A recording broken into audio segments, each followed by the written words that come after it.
After just over 2.5 hours of play, the first game in the finals of the Belgrade Grand Prix ended in a draw. Dmitry Andreikin and Richard Rapport played a long game, but it ended the way it did.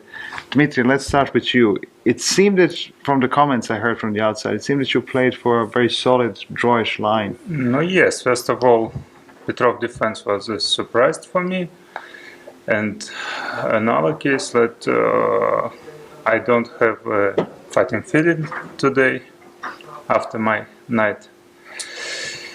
But okay, I prefer a quiet line, and really it is absolutely drawish position. Maybe white is slightly better, but black can play many lines. But Richard preferred bishop b5. For me it's absolutely strange move. Main line king f8 and not king f8, rook e8 maybe. Or king f8, I don't remember, but okay. Many games I played this line against Maxim Matlakov for white, and for example, so Wesley against Magnus Carlsen, it is normal position. But after bishop e5, white have some chances. I don't know how. Okay, rook b7 is logical, and here after bishop c2, maybe white can play h4 or h3. So I saw it, but after rook c8, I'm not sure about evolution here, because I will take on e7, king f8, and black king go to d6. Who knows? Maybe it's more playable than we have in the game, but in the game I start to think a lot of time, spend many time, and make h3 very stupid move. You spent nearly 30 minutes thinking that. Yeah. But I didn't see how else, because f3 looks more logical, but after bishop d3, take, I will take a pawn, and it's position what we have in the game, but will extra pawn for white, clearly extra pawn, but it's also draw. That's a problem. So okay. It was a fair outcome, so to say. Okay. No, it's a little bit strange draw, but chess is really drawish game, yes. Right. But can play anywhere. Richard, from your perspective, were you surprised by the approach Dmitry had to the game? Oh yeah, a little bit actually, because okay, I figured if he goes for this line, it kind of means he wants to have a peaceful game. And then I wasn't, I mean, probably I wasn't prepared that well to finish the game. I don't know, in 30 minutes, I think, which is pretty much, if you know what you're doing with black, should be the outcome. So yeah, I went for. I mean, I think I didn't play so precise, but on the other hand, I didn't feel like I was ever in danger of, being really close to losing, rather than just having to defend an unpleasant endgame with pawn down. Which is of course theoretically drawn, and I didn't feel like it would be too unpleasant to do so. But yeah, in the game I got even away with that. So at the end, I didn't even have to have this rook endgame for against 3. So yeah, it's a solid game. I mean, I was black, so I didn't think to change the rules of chess and to play for a win with black. So I was like, okay, if he wants to play so solid, I mean, what can I do? It works for you. Dmitry, how will your approach change for tomorrow? Obviously, you'll be with black pieces. Absolutely normal, yes. I will fight. I will play for pleasure. I said every press conference. Yeah. Well, just to confirm, at the beginning you said you had a tiring night. Obviously, you didn't sleep well last night because you had to pick up your family. Yes, yeah, you know this history. Yes, yes. But just to be clear for the audience, okay, my family go to Moscow Belgrade flight, and it's, how to say, it's big unlucky, because we have 4 or 5 flights every day, and every day it's always okay, but in our flight has delayed at 8 hours, and then you had to pick them up early and go to meet my family to deep night, so it was not quite night. Well, we hope you rest well tonight, both of you, and there's an exciting game tomorrow. Thank you both so much, and good luck. And this is it for our show for today. Thank you for watching us, and have a good evening.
So hi everyone and welcome to the second day of the final of the second leg here in Belgrade. Yesterday we had pretty quiet game as you already know, and yeah, we thought it might even finish faster, but still it turned out that it wasn't so short, but still it was a draw. And yeah, today we have same players, just colors reversed. So Richard Rapport will have white pieces and Andrej and Dmitry will be black, and I think they already actually started the game. Yeah, they've started the game. D4 played by Rapport. Andrej, I think he was at the board. Yeah, he is at the board, but he's thinking on move 1. Right. Somewhat surprisingly, yeah, one D4 is not a big surprise from Rapport, as we discussed. Yeah. I had a chance to talk a little about yesterday's game with Richard Rapport after the press conference, and he said basically he didn't understand it himself, why Andrej was playing this, like the last 15 moves were a little bit strange. Strange, yeah. And actually, I also checked after the game. You remember we said that there was a similar game already played. Yeah. I'm not sure if it was in Berlin, but I checked, and in Tata still, Karyakin won a very nice game against Widit. I don't know if you remember. And it was the same line. And so it was the same line. It was the same line, and even Bishop F3 was played, and King F8 was played in Widit, Karyakin versus Widit, and Bishop F5 was perhaps surprise for Andrej. So it was... Yeah, so I mixed things up, right? So there was Vidit Karyakin. Right. I remember, I remember some patterns, like Vidit went Bishop A6 at some point. Exactly. And Rook was on the third rank, Yeah, like ran into some Rook on A file pin and so on. Yeah. And Andrej, true to his, kind of sticks to his guns. That's what he has done in one of the games. I don't remember, I think in the group stage. Yeah. So that's, what was it called? Janovsky defense, I'm guessing. Yeah, I also think so. It was against Shankland, I think, also. CD5, ED5 will be played, and then white has a bit of a choice. Yeah. Can go Bishop F4. Yeah, can go Bishop F4, opting to, postpone this knight's development and maybe later on put it on E2, or you can switch to normal play with knight F3 and then like goes knight F6, Bishop G5, Bishop E6, and that's what we've seen. All right. And that's what we've seen in Shankland versus Andrej game. Strange he's taking the time, since I don't really understand, but okay, D5 will be played for sure. Right, so this line does not promise us kind of an early struggle, so I think it will be some positional game. Yeah. And maybe both players, I can say, will be happy with this. Like, it's Rapport we are talking about, so we know he can be very aggressive with white and so on, but it's game 2, you don't want to overpush. So ideal case scenario is if you're slightly better but with no risk. That's one of the lines that apparently gives white this chance. Of course. And for Andrej, he seems to be not the guy who's willing to take a lot of responsibility in the opening. So instead of like going for something sharp, with a chance to fully equalize, he prefers something of this nature. So get a solid, flexible position, then play it later on. Right. Like the absence of ED5 on the board. Oh no, actually he was not on the board. So he just seated back. Okay, D5 played.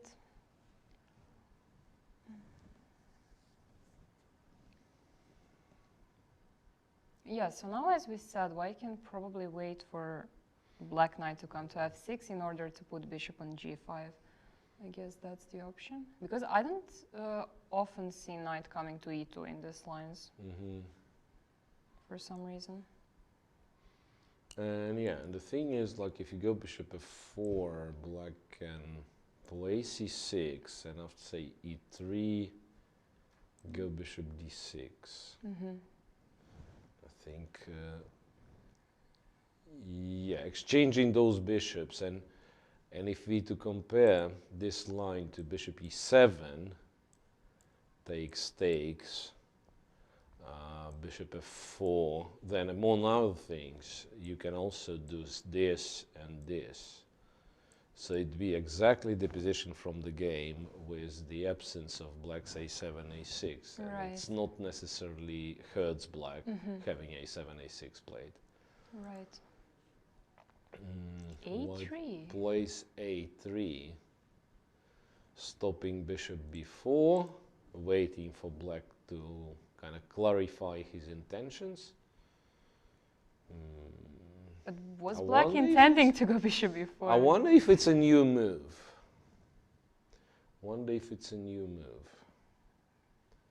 Because my reaction would be an immediate c5. I would like to play like c5, knight c6, and so on.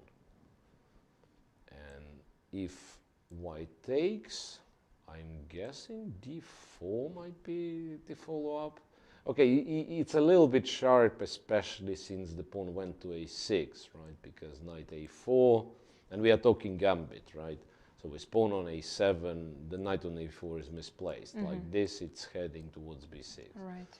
Also, the fact that kind of a3 is played doesn't give black this option, right? Yeah. So takes, check would be with pawn on a2, pawn on a7 would be a possible follow-up. Here, it's just b4. But yeah, but c5, at least I would consider in order to, you know, to prove that black is completely fine, right? Yeah. If not, yeah, there is nothing wrong with developing the knight or going going c6.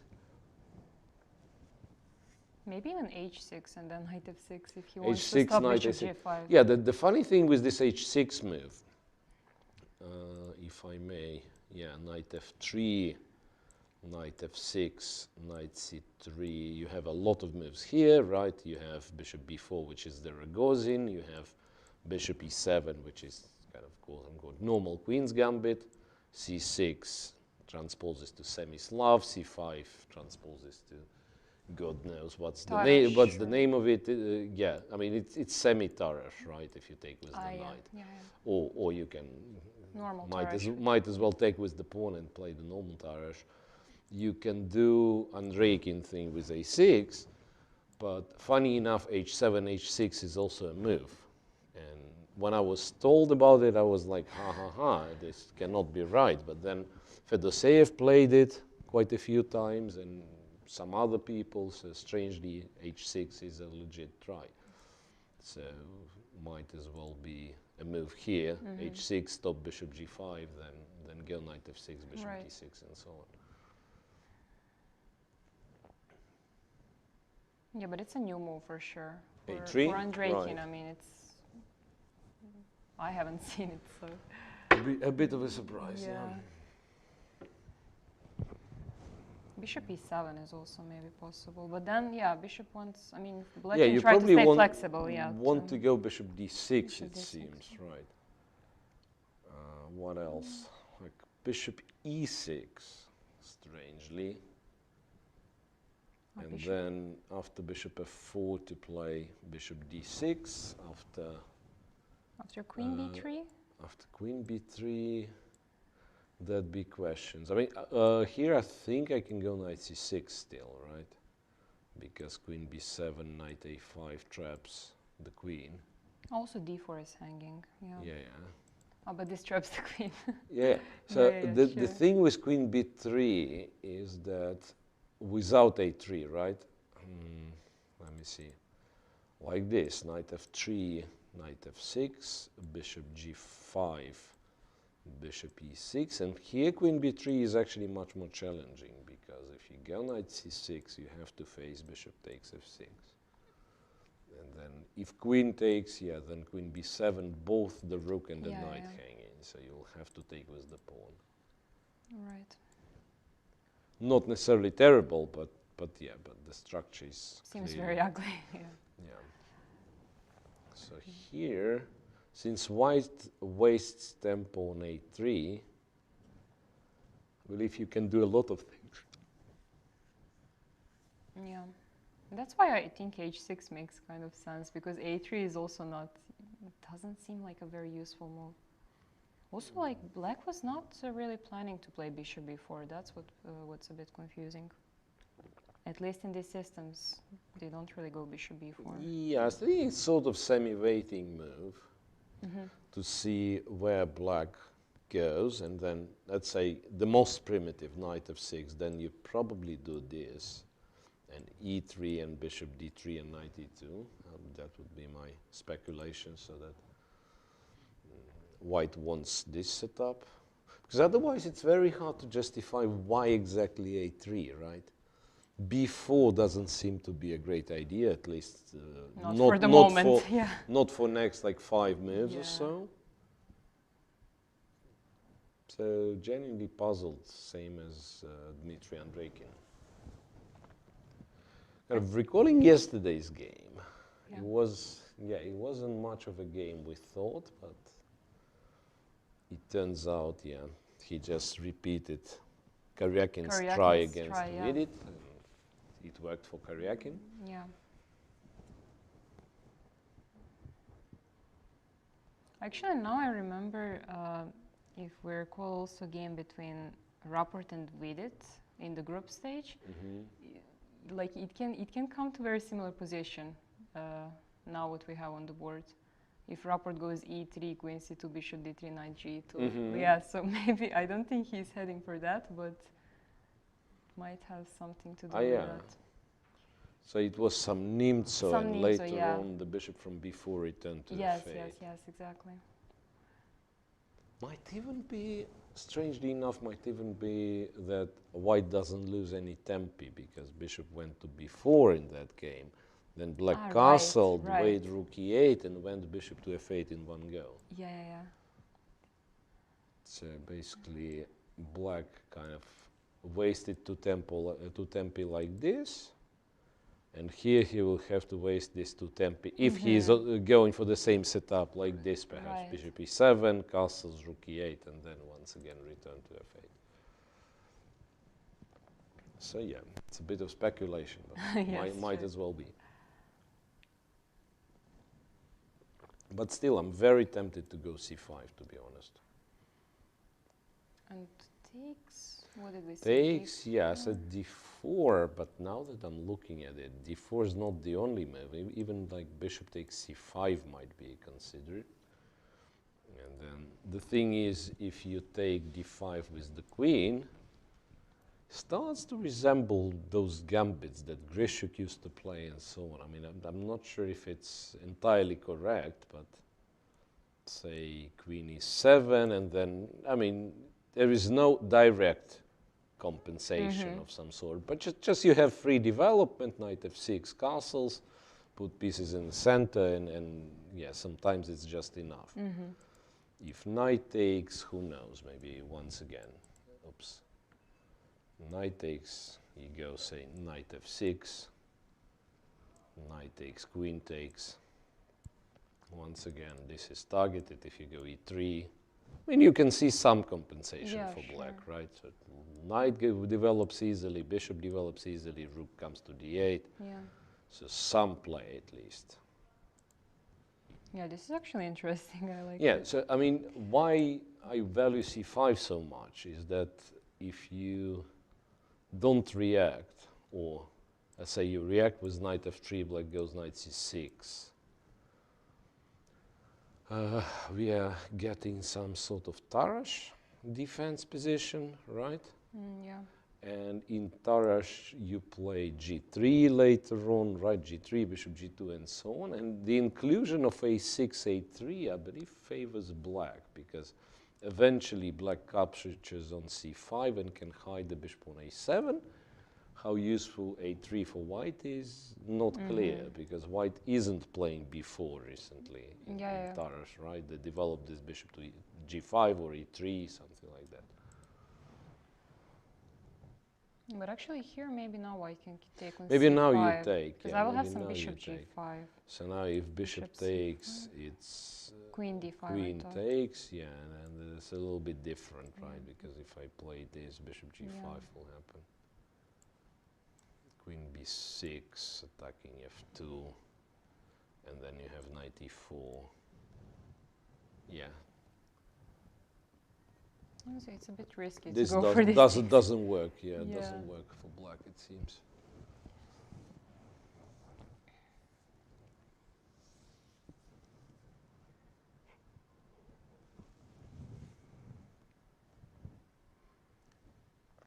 Okay, Andrei can spend almost 10 minutes already.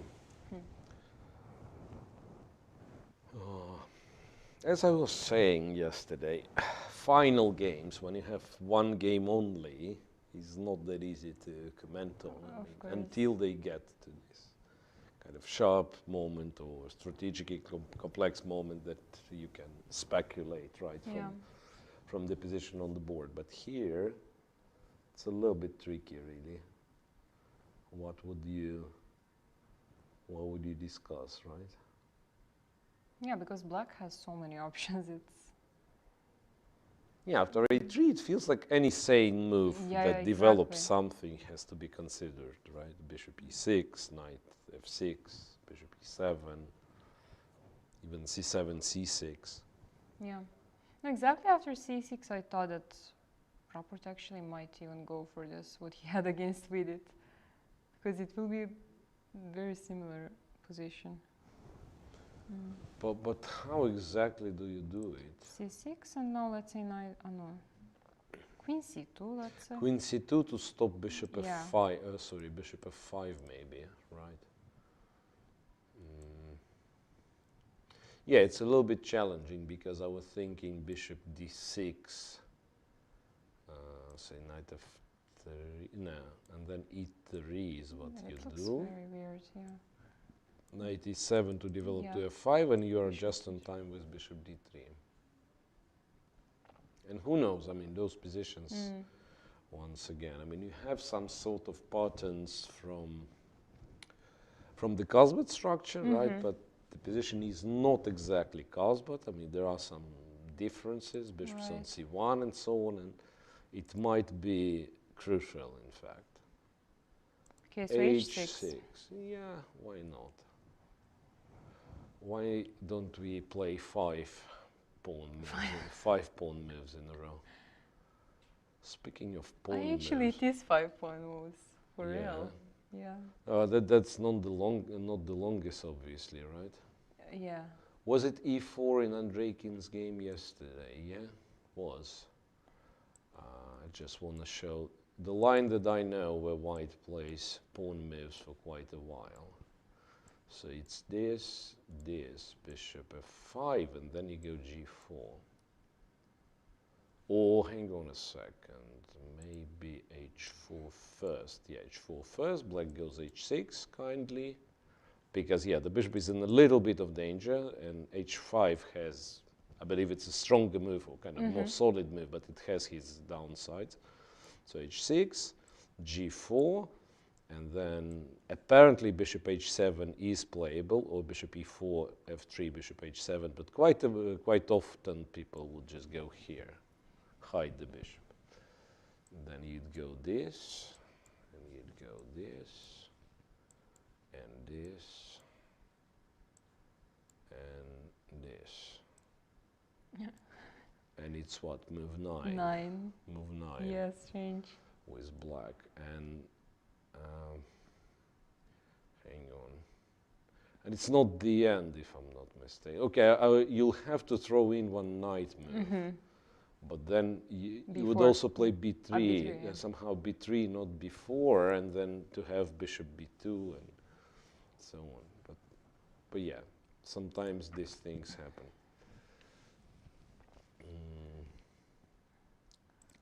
Okay. Rapport. You know what? I thought, once again, I don't know how relevant this one is for the position, but one of the things to consider, since you've played a3, there is no bishop b4, maybe you go two squares Ah, up. e4. Two squares up, yeah. Because those are tricky isolated pawn positions. These are much more common with pawn on the e file, right? These are tricky sometimes.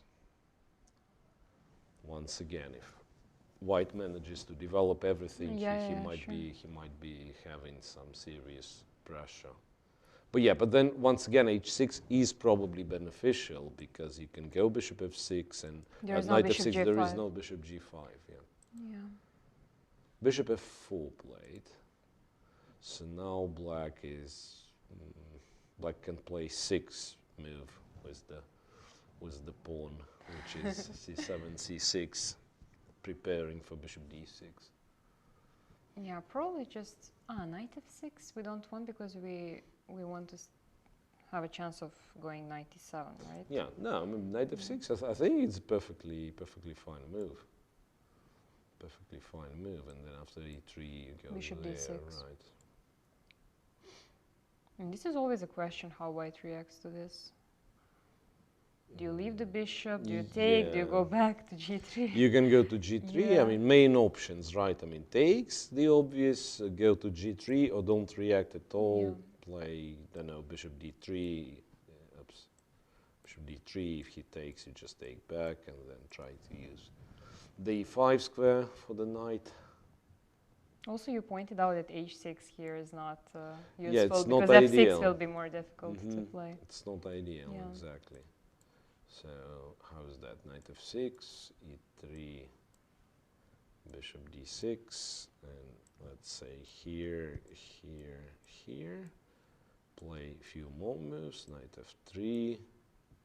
Let's agree black will not play bishop g4 but do something else, like give a check. Knight e5. Yeah, and the key is that since you've played h6, right, getting f7, f6 will be much harder because all the squares are weak. Yeah. Yeah, he did play knight f6. Yeah, I think players should speed up a little at that moment because, yeah, position is getting somewhat more normal, if you like.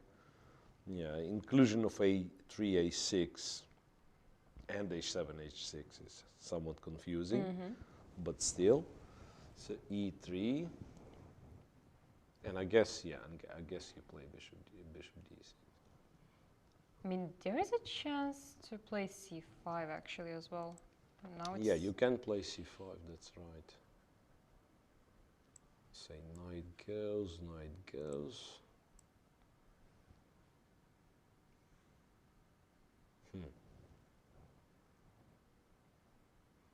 It's actually weird, right?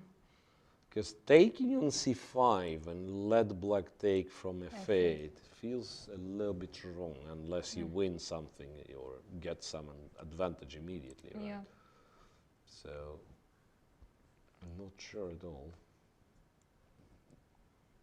c5 is a legit alternative, right?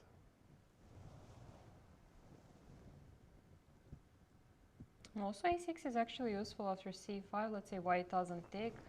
Black can also go c4 at some point, and then b5 is also coming with one. Yeah, like especially if you play under the tempo, right? And then black goes here, and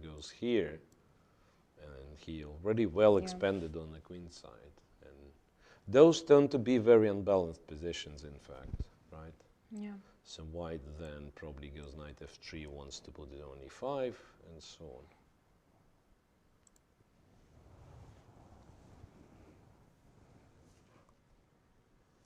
Yeah, but bishop d6 seems to be the most solid. Yeah, well, once again, that's how they play the cards, but just go bishop d6 and claim that pretty much any bishop's exchange is in black's favor. Here there might be a little, a little drawback of h7, h6 being played too early, because after, say, this trade, bishop d3, and imagine the pawns on h7, black would have, as an idea, this and then bishop g6 with the pawn on h7 to swap another pair of bishops. Yeah. Here it doesn't make all that much sense because bishop g6 is not possible.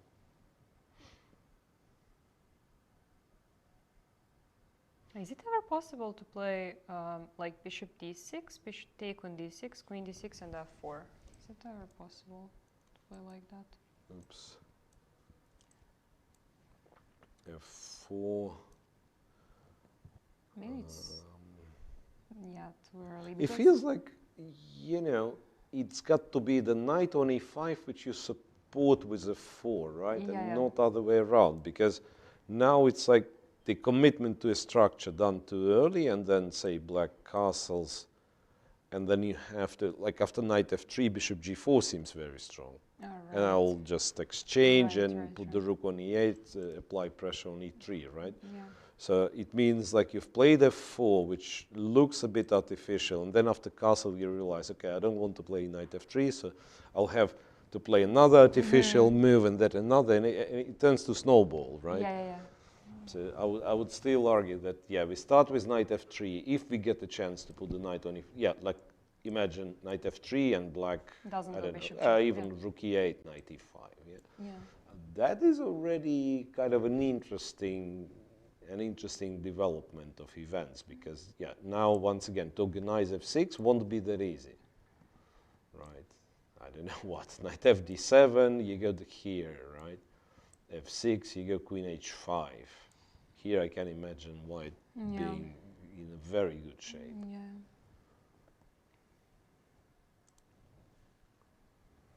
Okay, still thinking. So candidate moves, c5, bishop d6. That's it. Who knows? Honestly. Bishop e7, intending to play knight h5 whenever you move the knight. That's also kind of an idea. Right, but bishop d3 then. Yeah, so I mean, bishop e7 is kind of a claim that you'll run out of useful moves, you'll have to move the knight, and I'll play knight h5 anyway, right? So, say castles, and you can postpone it once again, go queen c, oh, queen c2, It's already running already into, have, yeah, already have knight h5, which isn't the end of the, Of course, yeah, yeah. the end of the game. You can put the bishop on e5 trying to provoke f6, you can immediately go to g3. G3, yeah. Or knight g2 even. Yeah. Some people like Mohamed knight Yarov would say, I'm fine going knight f3, taking with the pawn, and that almost transposes to Mohamed Yarov MVL, MVL, yeah. Right. if not directly transposes. Because MVL did have the bishop, right, the dark square bishop. Honestly, I can't remember the opening. I mean, of course, it was on Gambit, but I can't remember the exact move order. Was it this a6 as well? This I'm not sure. Yeah. Yeah, I remember that the bishop on f4 was exchanged, and it was exchanged for the knight, because at some point we were talking the opposite colored bishops, black having the dark square bishop. It might have been completely different. Same, or the completely different opening. Yeah, I mean, could be the same, but yeah. might have been completely different opening. Okay, so the tournament situation. I would argue that Rapport has kind of more motivation to win, or rather, for him, it's crucial to win, which immediately makes him one of the favorites for the qualification. For Andreikin, even if he loses, it's not a disaster, right? So he has the final, and then in the second leg, he'll have to, I mean, okay, it'll be a tough, no, third leg, second tournament for him.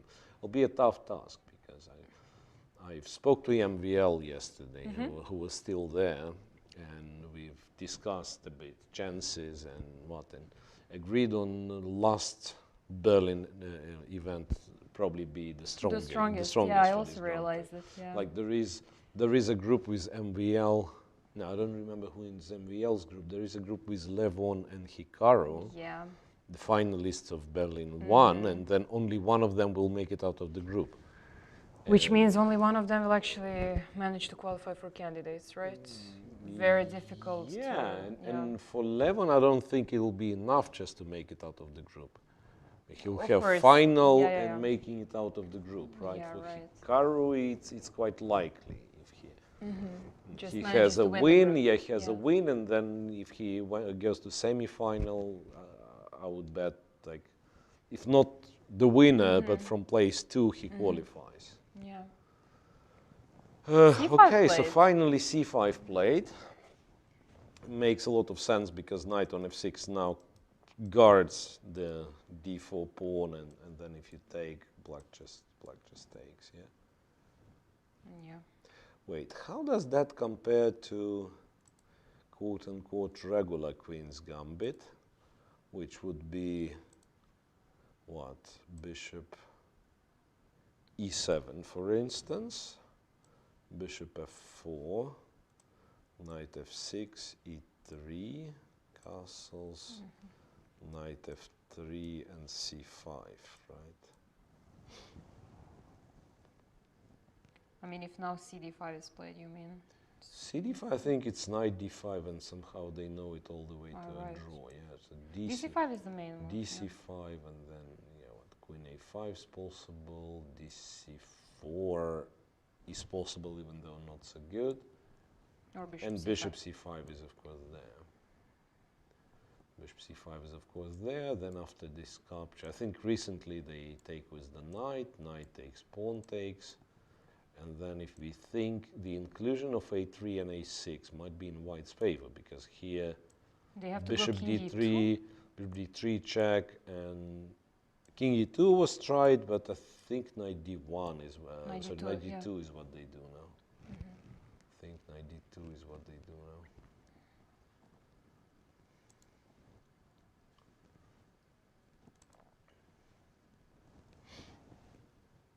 Black is not forced to take though. White, you mean, right? Ah, yeah. Yeah.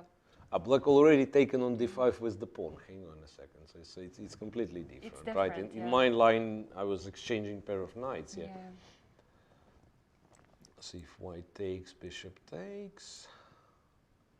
But again, it's different to the normal queen's gambit, like even inclusion of h6, right? So that there won't be any bishop g5 in the future. Then bishop a7 seems to be like a comfortable move if this bishop ever feels bothered on c5 with, say, rook c1 or something. Yeah. But somehow, as you said, it feels very unnatural to take while the bishop is still on f8. Yeah. If So white that's can why somehow avoid it, knight that's why f3, you probably wait, right? Knight f3, knight c6. knight c6, and then you try to come up with some sort of useful move like rook c1 or bishop e2. Well, bishop e2 kind of allows black to continue passing with bishop e6 and so on. Rook c1 might be a bit of a threat because, say, takes and then some knight jump. But rook c1 might be less of a development move compared to bishop e2, and maybe black can get away with playing c4, playing b5 if needed, and then later on even knight a5, knight b3. Oops. Yeah.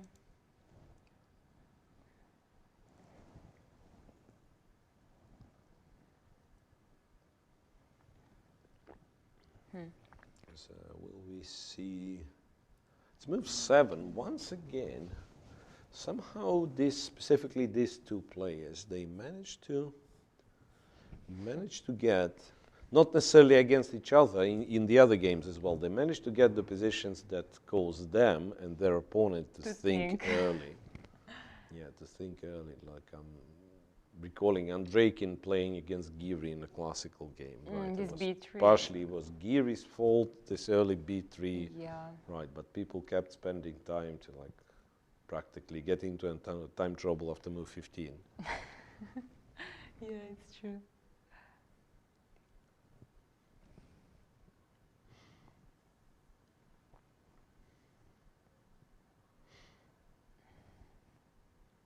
So knight f3, knight c6. Can white just also try to pass, just to wait for this bishop to come to e7? Let's say some h3 maybe. Knight f3, knight c6, yeah. h3. This. And then it's fine. Takes, yeah. But okay, h3 might be considered a useful move because later on the bishop might go back to h2 if somehow knight h5 happens. But still, I mean, it's a playable position. It's not like something went terribly wrong for either side. Yeah, bishop e2. Maybe d4. Okay, here you always have to consider d4, right? And then if this exchange happens, black should be holding fine. Also a6 is useful, right? Because now there is no knight b5. You might as well just go here, here. That also seems to be... Okay, here I guess something like bishop f3 you might find annoying, yeah? Yeah. So white is tiny bit faster attacking the queen side, and it will be problematic. Like rook is not easy to move. Sorry, rook is not easy to move, and therefore bishop is move, yeah. not developing that easily. Yeah, this is. So maybe knight f3, bishop e2, even without h3. But then once again, with or without h3, one has to reckon with c4.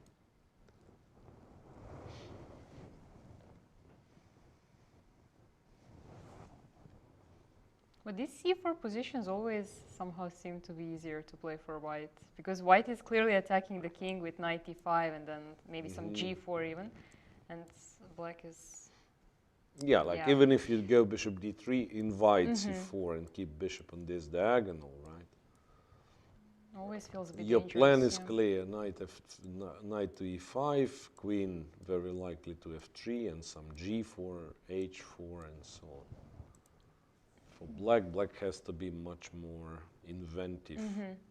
Bishop c2, okay, here after bishop c2 I might have knight h5.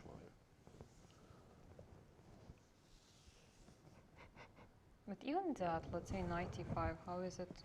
Yeah, even this is not the end of the line, yeah, knight e5, knight takes f4 and just pawn takes. Yeah. And this one's potentially weak, some queen h5 might happen.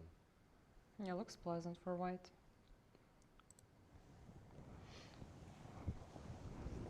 Okay, clearly critical moment for Rapot. Turning point in the opening, so he's the one who decides what the structure is going to look like. Right. Andreikin not even at the board, right? So still, I find it very strange his behavior during the remainder of last game. Now, okay, it's a bit too early to draw conclusions. Of course, yeah. But yeah, the opening is not very common, and also the fact that he's not seated on the board. So who knows? I mean, does he know everything? Does he feel that confident that nothing bad can happen? You don't actually know.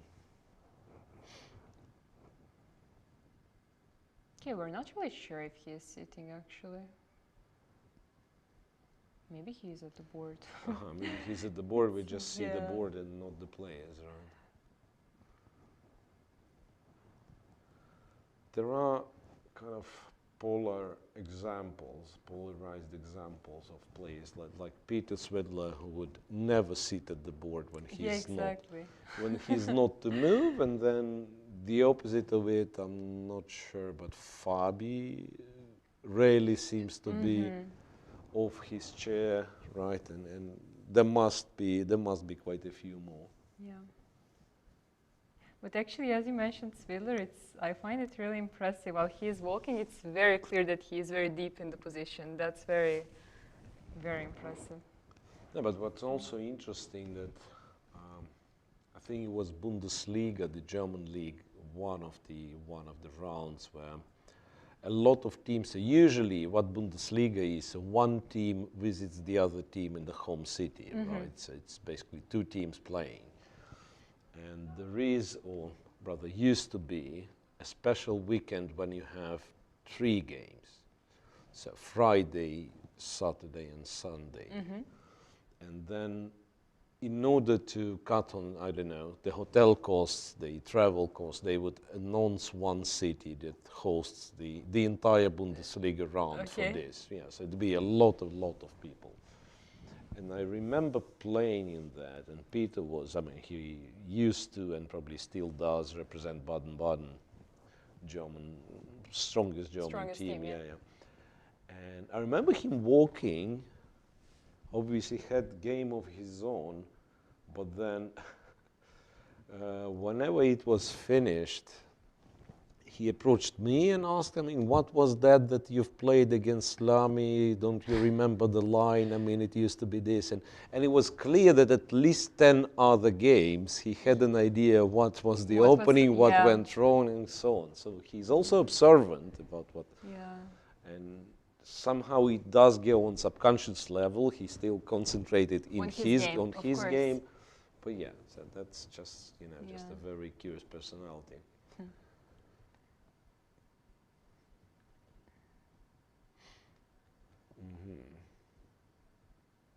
Okay, it's an important decision, so it's very understandable that he is thinking. Even though knight f3 is not really, like, I doubt that black will go c4 immediately, right? Yeah. So you can also think on dc5 on the next move. Yeah, no, I mean, there might be moves that we kind of not considering at all that he's thinking about. Yeah. So far we came up with a capture, developing the knight, and that was it, right? Yeah.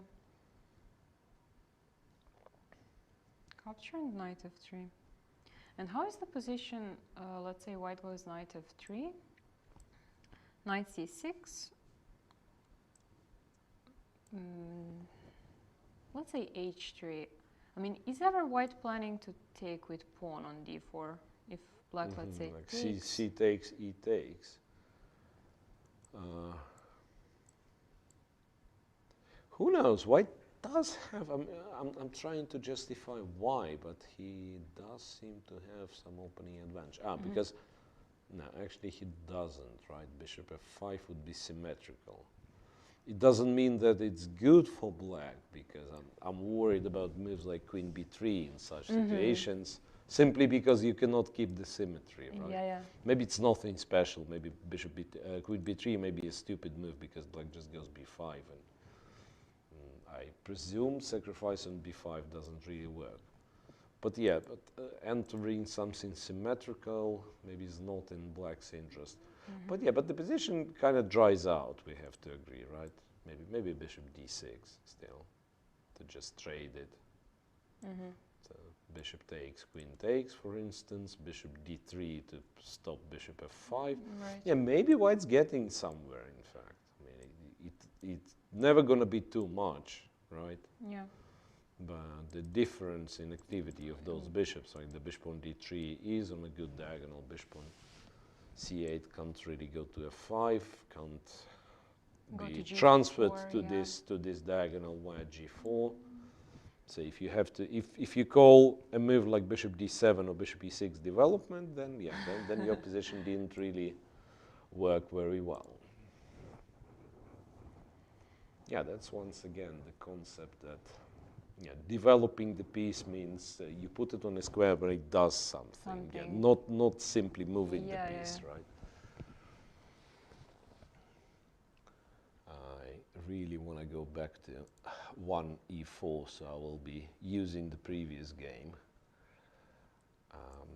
and talk a bit about how, how when we, all of us, trainers, if we teach beginners, then using the old books, how wrong is that? Because in the books you would, the principles, the core principles are like, take the center, develop the pieces, castle the king, and then what's next, think about the plan, right? Right. I mean, that's...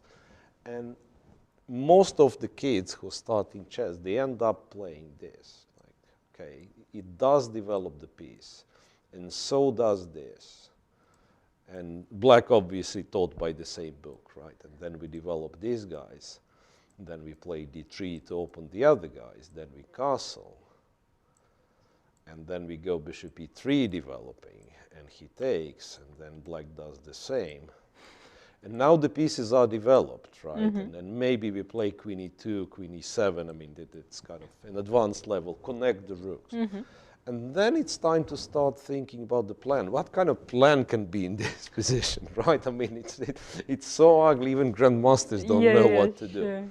Yeah, so my argument is, like, whenever you play the move, so it should, I mean, you do follow the basic principles, but you always have to ask yourself, I mean, what's the point of it, right? Of course, and the point is not like I'm putting the bishop in the center or I'm taking it. So I want this and this, right? So, so it's a kind of couple of moves ahead, couple of actions ahead. Yeah. And that is basically your plan. So I don't think people should believe those good old books when Alekhine would write.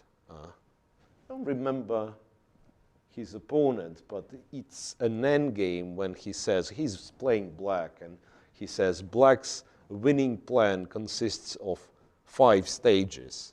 Stage 1, stage 2, stage 3, stage 5, and then, I don't know, like get the king in the center, maneuver, force the weakness, and so on. And then if you look at the position, you understand the position is equal, the starting position. So this winning plan only worked because Alekhine was a better player. Yeah, and the opponent made a mistake. Yeah. Yeah, so that's the thing. So I believe, honestly, the planning nowadays, if you face a decent opponent, you will never get a chance to execute like multi-move plan. So minority attack, I go b4 and my opponent immediately realizes, like in Carlsbad, that it will be b5, he'll take on c6, I'll have c6 weak. So your opponent reacts. So typically your plan is like 2-3 moves. And also the engine. I mean, I'm so mad when people tell me, I mean, students, if let's say Andreikin or Rapport will tell, I played this move because the engine recommends. So it's a little bit different, right? But when my student says, okay, I've played this move because the engine said it's the best move in the position, right? Yeah, they can't explain why. Yeah, they can't explain why, and they don't understand why. Yeah. Okay. Is this the best move in the position? I have a question. Bishop e5. Against all the principles, moving the bishop for a second time. He wants to take on f6 and then take on d5. On d5. Cool. Very concrete. Yeah. And I believe Andreikin might be surprised. And I presume that if black goes knight d7, which sort of stops the threat of it, then this bishop will not leave. And then we might see, I mean, knight f3 is fine as well, because the knight on d7, unless you're planning to take, is not a great piece, right? Right. But you might also, we might also see your idea of pushing f4, supporting this piece like that, and then going knight f3. So that's very concrete. That's a very ambitious strategical idea. How comfortable / uncomfortable black would be if he goes knight c6, for instance? I mean, then he doesn't say have to take on f6, but that's the idea, I guess, he right? can, right? Queen f6. Then I'm not sure. Yeah, like gf6, I hate this structure, but once again, maybe black gets some dynamics. But for now, yeah, let's consider queen f6, knight takes d5, go back to d8, regrettably I have to do it because these were weak, dc5 and bishop c5. Perhaps, I mean, sometimes even such positions are kind of enough compensation, strangely. Yeah, whenever there is bishop pair, it should be bishop fine. pair, and also like I'll win a tempo too by going bishop e6. Yeah. So even this, it's not guaranteed that white's better. And if if it's enough for black to have it, then knight c6 would be like, I'll play it gladly. You can try to take here, right? But it's at best the same, right? Bishop d4. I thought bishop d4, knight c6, but then once again, white can take d5. I don't think he's planning to take on f6 somehow. How to make it that, yeah, I'm comfortable with white taking on f6. Bishop e6? Yeah, bishop e6 is also an option. Bishop e6, yeah, like now if all that happens, bishop c5, knight d5. Yeah, it's possible to just take and take on b2, is that? Takes, and takes on b2, hitting the rook, right? Yeah. Rook d1, even having queen c3, Yeah, right? sure. Queen e4 check, Bishop going e7. to e7, rook b1, still a check from c3. It's quite a messy position. Yeah. Seems that white forgotten to develop a couple of pieces. Yeah. What about knight c6, f4? Is that? Yeah, if black goes knight c6, you go f4. Yeah, maybe. But then, since we've agreed that I'm fine sacrificing this pawn, maybe bishop f5 now, kind of fighting for this square, like knight f3. That's still tricky, right?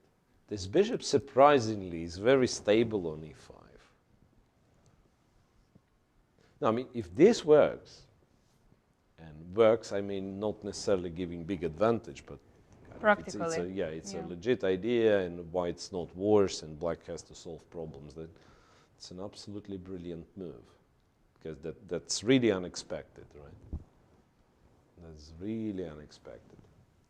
And this probably will cause Andreikin to think for quite a while. Yeah. Which is move 8 only. So they're having they have same time on the clock. But this is, seriously, if you ask me, this is real chess. Like when you start playing not later than move 10, right, the original position. Yeah. And very rare to see in modern chess. That used to be the case, right? And I'm not arguing that, nowadays apparently people play stronger when you have like 15 moves, 20 moves of theory, kind of approved by the strongest engines. But from spectators' point of view, of course, this is some form of an art, not only the sport, right? Yeah. Some form of an art. And back then, let's say, such game would be played, and then bishop e5 novelty, and couple of lines that would explain the main ideas, right? And now imagine someone second, like I don't know, Anish Giri, see this, gives to his second, the task. Okay, analyze me bishop e5, and you are getting gigabytes of analysis. I mean, if the move deserves it, maybe there is like an easy way of stopping it. But whenever you come up with some interesting idea, in a couple of days, couple of weeks maximum, it will be thoroughly studied, and the resulting evaluation, quite depressingly, will be 0, 0, 0 in all lines. So it kind of loses a bit of fun, right? But then you have guys like Dubov, who are able to find even very interesting ideas, sometimes not entirely sound, but very interesting ideas in well-known lines, and are not shy of playing those over the board in a classical game, and sometimes creating brilliancies. Yeah, and it's actually very clear that those players are not only working with engine, but seeing themselves. Because Yeah, yeah. if you're only checking with engine, you would never come up with those ideas. Yeah, absolutely. The problem with using engine is that everyone uses it. And Yeah. now with this cloud engines, cloud Yeah. computing, we also, more or less every one of us has the access to the same computer power. Right. Right, because Right. I still remember those times like you were looking for kind of the stronger laptop, the more powerful laptop, yeah, the I don't know, the more powerful machine at home. And like the big guys, they would assemble some server in the garage or a basement, which would run 24/7 and provide provide the depth. Now there is no need for this. Yeah. And and then if we assume that both me and my opponent are well prepared, so that means we looked at the same line with same software, same hardware, and apparently we've seen the same moves. And then the question is the patience, so that someone might have not checked like line 3, line 4, and creativity lies in sometimes check the line which is considered to be not very good by computer, like you have 2 lines which promise you the equality, and then the 3rd line which computer says, okay, now you're worse. But you dig it deeper, you understand you're worse, but maybe not so much. Yeah. It's possible to play, and there is a fair chance your opponent didn't check. Yeah, it's true. So, still looking for the reaction to bishop f5. But I like knight c6 so far the most. Because it does feel like after bishop f6, queen f6, knight d5, queen d8, black really does have compensation.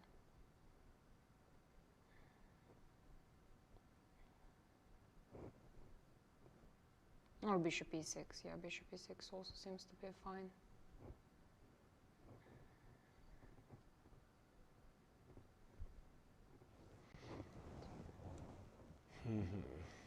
Yeah, I'm still inclined to sacrifice this pawn, but the sad part of it is that white's not forced to take, right? Yeah. White's not forced to take after knight c6, after pretty much anything. Yeah, but knight c6, if white doesn't take, I mean, I'm not sure about this f4. I didn't really like it for white. And what else? Knight f3, there's always some bishop g4 even. So so maybe knight c6, strange. white actually does take. Well, what did I say? Takes, bishop, take. I mean, I like the idea of exchanging this bishop for a knight, so maybe I'll postpone. Bishop e6 played, yeah? Fair enough. Bishop e6, so now, as we agreed, bishop f6 doesn't actually win a pawn. Bishop e6, maybe he wants it to be a little bit more flexible with knight b to d7 next move, not knight c6. What about knight g2 here? Knight g2 to go to f4. Yeah. Okay, then Knight whatever, knight c6. Knight f4. Still knight f4. And and then you can talk about h7, h6 being played too early, right? Yeah, right. Check. I mean, with pawn on h7, I would think this isn't a bad position, right? With pawn on h6, it's clear that king e7 is not something You want to do? Yeah, not something you want to do. Funny enough, black might not be lost here, but that's certainly not a good position. Yeah. Maybe he's lost actually. f4, just the king is not ideal on e7. So knight g2, what can black do? Knight g2.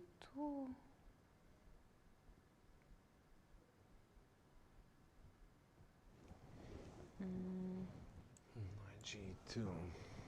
Shall I fight against this knight f4? Not clear, right? Because now cd4 also, I have knight d4. Yeah, That's, cd4 is... Oh, wait a second.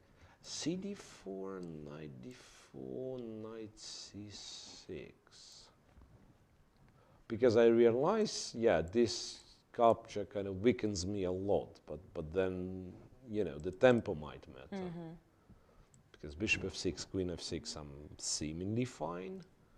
And if bishop g3, no check still, so bishop d6, castle short, yeah, that looks like, at first looks at least, yeah, black's fine, black's comfortable. So maybe if this happens, I actually do take a knight d4, knight c6. Because these positions are, as I said, like, remember from the books that they were explaining, hanging pawns. Sometimes it's a good thing, sometimes it's the bad thing. But a few years back, I was trying to prepare a lecture on, you know, the said subject. And it turns out I've never actually found a good example where the hanging pawns are bad. Because, no, seriously, like, maybe you'll tell me, because all the examples that there are in a book, kind of pro-hanging pawns you have a lot, like all those combinations when you break in the center and then sacrifice to bishop, something. Right. And hanging pawns are bad because next couple of moves, one of the sides takes one of them. I mean, basically, all the examples, so it's not, the pawns are bad, it's just that you lose the pawn tactically. So that's strange. At least I couldn't come to any sort of conclusion that, you know, like hanging pawns will be bad if these pieces are on the board, these aren't. It's very specific. Like, yeah, you have two rooks attacking the c pawn and I cannot defend it. Yes, then it's bad. Or without minor pieces. Yeah, without a minor piece is something, yeah. But, I mean, in this position, it shouldn't be any problematic for black. Yeah. So, knight e2 takes, I mean, what else? Sometimes I would think, once again, strangely, take with the bishop and play some sort of a weird mix of Catalan and other things. Play g3. And even if you take, I might consider taking with the queen, not with the knight. So that later on, I mean, kind of try to attack d5 quickly. Bishop g2, rook d1, knight f4, ideally. Right. But still, black should be able to deal with it. Yeah. But what about ed4? That was CD4, like after ed4. knight e2, Yeah. cd4, ed4. But then I want to say the knight's not ideal on e2, even though it does go to f4, right?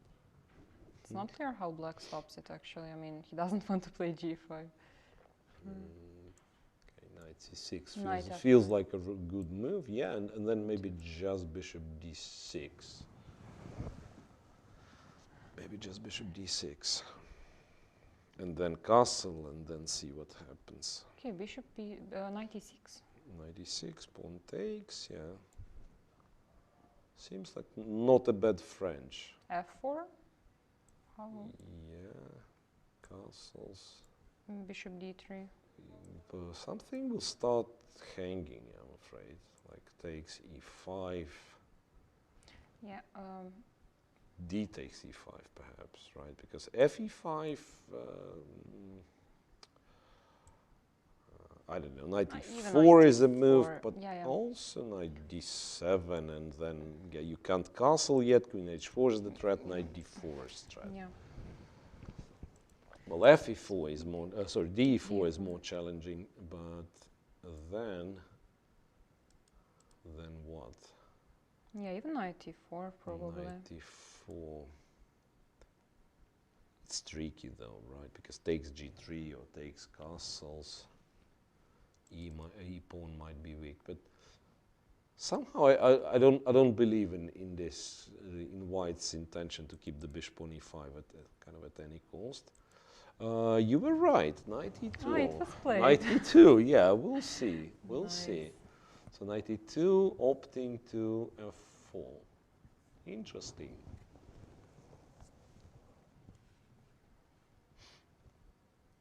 So what were we analyzing? CD4, right? CD4, we tried knight C6. What else? Okay, I mean, knight C6 and CD4 are actually most logical moves because bishop D6, bishop, you don't really want to play with that bishop, I guess, still, because it's not threatening anything. D6, Knight yeah, F4. knight F4 is possible. Yeah, I was thinking, like, how does that compare to the other line where we were dropping E6, right?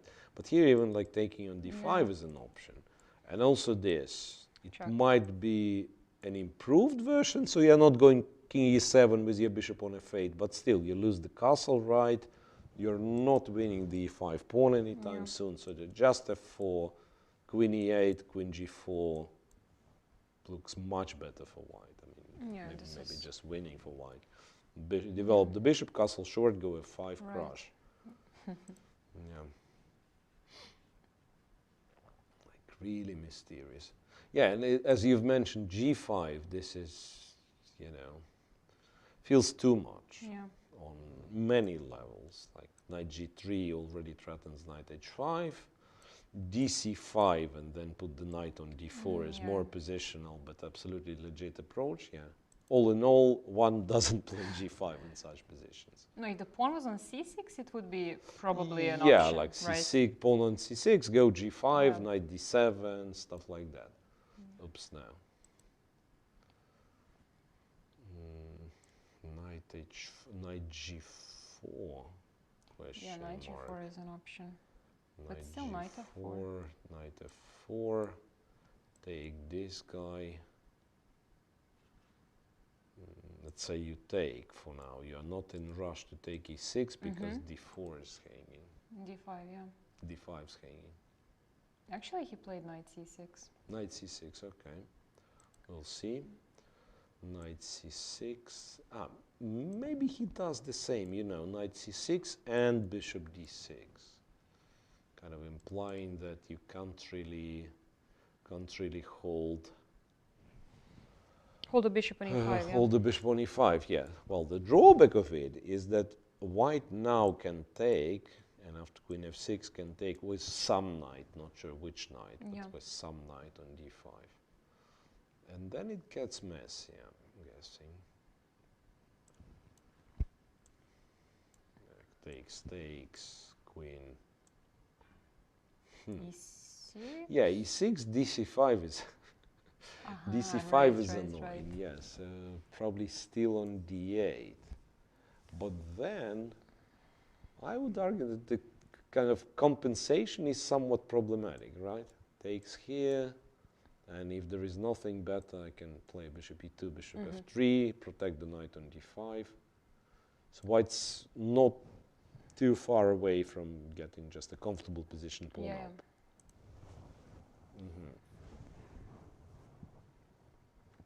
So after knight F4, he clearly has some plan.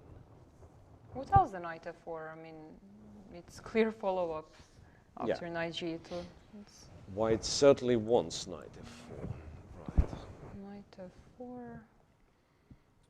Hang on, if I take on D6 now, on D4 now. Maybe this is what I do. Actually, I think we checked this. We checked this, right? We Knight checked E6, F6, F6, F4, and so on. Yeah, maybe that's the point. So, knight F4, C takes D4, takes on F6, black still can take with the queen.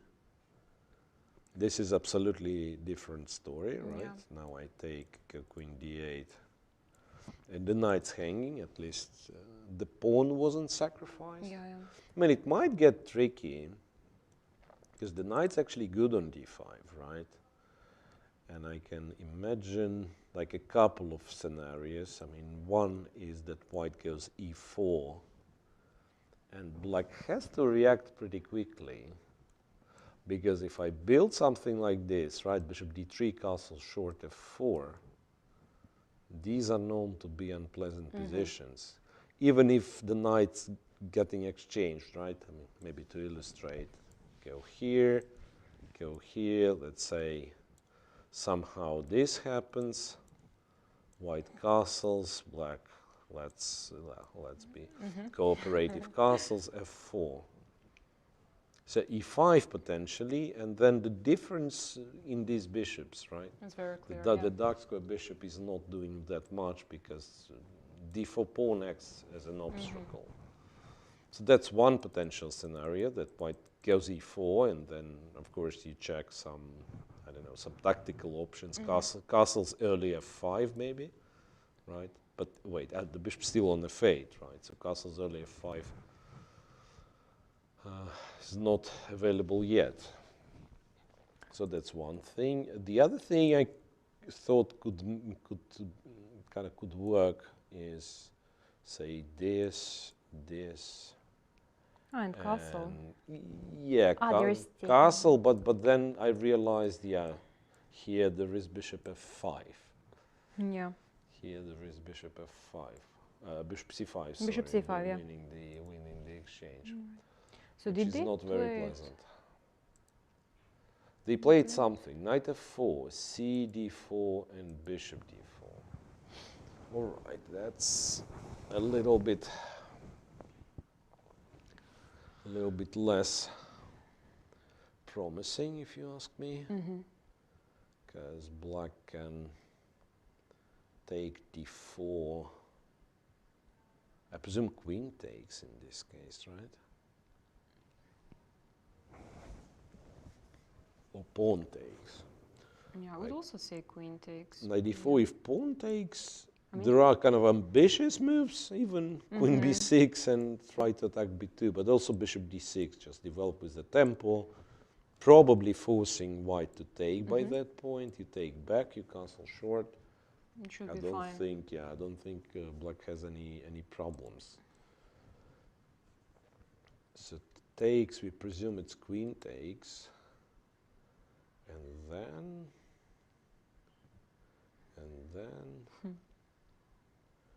d5 is safe for now, right? Maybe rook So c8. you say, yeah, rook c8, I was thinking. Let's say bishop e2. Bishop c5. Bishop c5, queen a4, check. Strangely, it's very unpleasant to face this check, right? Yeah, interesting. Maybe rook c8 was not very precise. But it feels natural to, I mean, you want now to attack the queen on d4 with bishop c5, so. Yeah, I was thinking this, let's say bishop e2, castles, and then at some point rook c8. But once again, like, yeah, castles, rook c8, say rook d1, not sure which one, fd1 for instance. And then black says pass, somehow white trades everything on d5, and in the end black goes bishop f6. So maybe has enough compensation for the pawn, but it's a pawn, you know, white can never lose and white potentially can win. So once again, very comfortable scenario. if we are judging the opening outcome, it's clearly in white's favor. So black is yet to fully equalize in all those lines. And what if black just plays? I thought bishop d6. Actually, yes, bishop d6 is also an option. Bishop d6 is an option. Bishop d6 takes on f6, queen f6. Then once again, you probably take on d5. Can't take with knight, the I queen, guess. perhaps, yeah, because if the knight takes, it's queen b2. Might not be the end of the line once again. Yeah. But for now looks acceptable, right? Looks acceptable for black. Right. So if white really wants some material, it's queen d5. But then, I don't know, maybe castle, maybe immediate bishop e5 to disturb this. Once again, for the fact that white still needs a couple of moves to finish the development, might be just good enough for black to keep the balance. Oh, so he took Knight on takes on d4. d4. Interesting. Queen takes, yeah. Queen takes. Is it the position where g5 is actually a move? I can't believe. G5. There are also some knight D5 tactics. Ah, you're right, yeah. But I don't think it works. I don't think it works. G5, knight d5. Bishop D5, knight D5, queen D5. There will be also some... Queen f6, right? I thought queen A5 check, but after B4 there is no bishop B4, the rook will be protected on A1. Nice. Yeah. Nice. Oh, then it just might work, but there is some rook D8. No. Yeah, rook d8 is good. Threatening Mate. checkmate in 1, bishop b2. You wanted to say can take this, but bishop f3. Bishop F3. Bishop f3. So tricky. Yes. Okay, he actually goes bishop d6, plain and simple. You can't take d5 right now. Bishop b4 at the end, right? I mean, can show it. And bishop b4, and the queen is lost.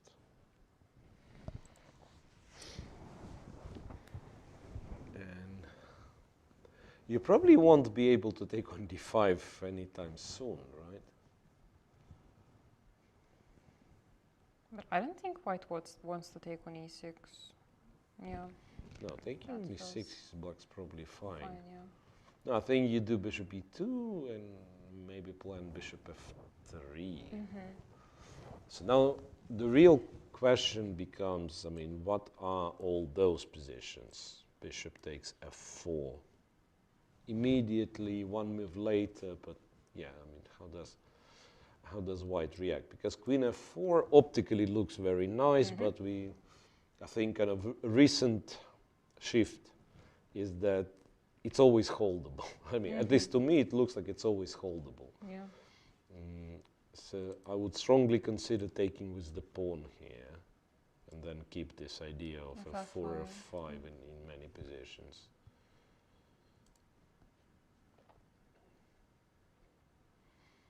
Yeah, and Maybe bishop D3 also. yeah, bishop d3 is an option, of course, right? Yeah, I just thought bishop e2 to have bishop f3 later, but yeah, bishop d3 is also an option, and of course it's an improvement in this line, Yes, right? So that's you have bishop why on d3, and you want f5 one move faster. Maybe rook D1 also. I mean, there Rook are d1 is a direct threat, yeah.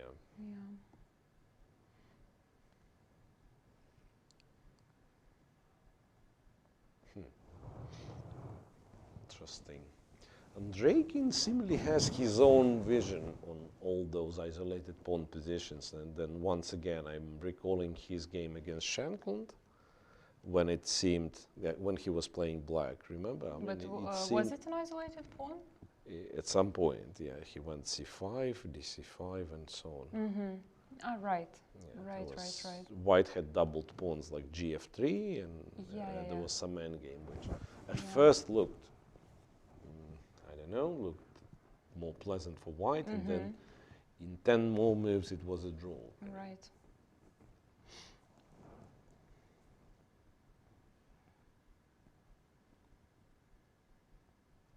No, it's much nicer, like the side who has an isolated pawn. I think it's very nice to play when you have some kingside attack.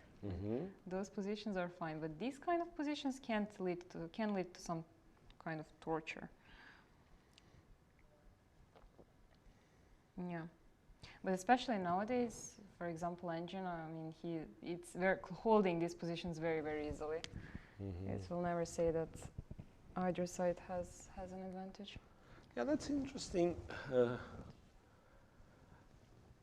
To me, I found that a lot of sense makes. It's white to move. Yeah, bishop e2. Let's do this. Go queen b8 and trade the queens. I mean, just to have this position on the board. Once again, good old books would suggest that white has kind of unlimited power of playing for a win. This is always weak, and black has no counterplay. But what I've realized, and I think this comes from this Moldavian theoretician Chebanenko. I mean, we all know Chebanenko's Slav, right? This Oh, this A6. A6. A6 is known Chebanenko Slav. Then he contributed a lot to Rossolimo Sicilians, to this bishop b5 variation. And then whenever white takes on c6 and plays against the light square bishop, that would be Chebanenko's ideas. Right. And I haven't heard it from him, but his students, that he was always explaining that if you have this material, exactly, so light square bishop, knight, d5 pawn, is very weak. So it's strangely, it's in your interest to go to an endgame. You mean black's interest? Yeah, because you get the king to e7, okay, white does something. You get the king to e7, and when it comes to protecting the d5 pawn, you have an extra piece, because you can protect it with the king on d6, and for white to get the king on d4 is almost impossible. So interestingly, that was his theory. And then, yeah, you also have, in the end game, you also have the kind of the side idea of giving it away. So white doubles on the d file, you get the rook on the c file. And when we trade everything on d5, white's pawn up in the rook endgame, because we already traded on all the minor pieces, and black is to move, because white's last move was rook takes d5. And black plays something like rook c2. He's a pawn down, but he makes draw very comfortably. So it's clumsy explanation. It still hints at white being better, right, because he's the one who pressing. But that kind of taught me that you don't have to be terrified about such positions. They are defendable. Yeah, they are defendable. And then you're no longer scared sometimes. Yeah, okay, let's go. I know I will face a few unpleasant moments, but it should be defendable. Yeah. All right, so after bishop d6, as you said, rook d1 is maybe kind of forcing. Yeah, okay, we could check this. Rook d1, let's say black castles, and then white tries to simply take d5. You know what? I might be taking with the knight and not taking with the bishop in this case, but I don't know what I do. You actually want, in some cases, knight f6, right? Win the bishop. Probably not now, because there will be rook d8. Like rook c8.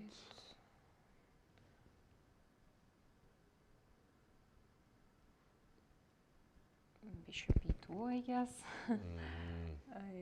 Or maybe knight c3 even is possible here. Knight c3 back. Yeah, so just this. I mean, looks ugly, but once again, the pattern is if you get one bishop on f6, the other on e6, right? Even black is preferable. No, he's probably not, but yeah, you'll return the pawn and make a draw. I mean, that's how white doesn't end up being worse.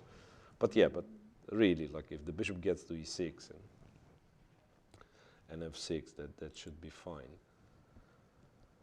Right, so maybe Andreikin just knows these positions, like, you know, as the pattern, that I shouldn't be afraid of those. And like, he played g3, I think. Yeah. G3, yeah, makes sense. So g3 to put the bishop on g2. Basically, a twist on my bishop e2, bishop f3 idea. Yeah. But kind of as the bonus, he will have a chance to take on f4 with the g pawn if black ends up capturing the knight.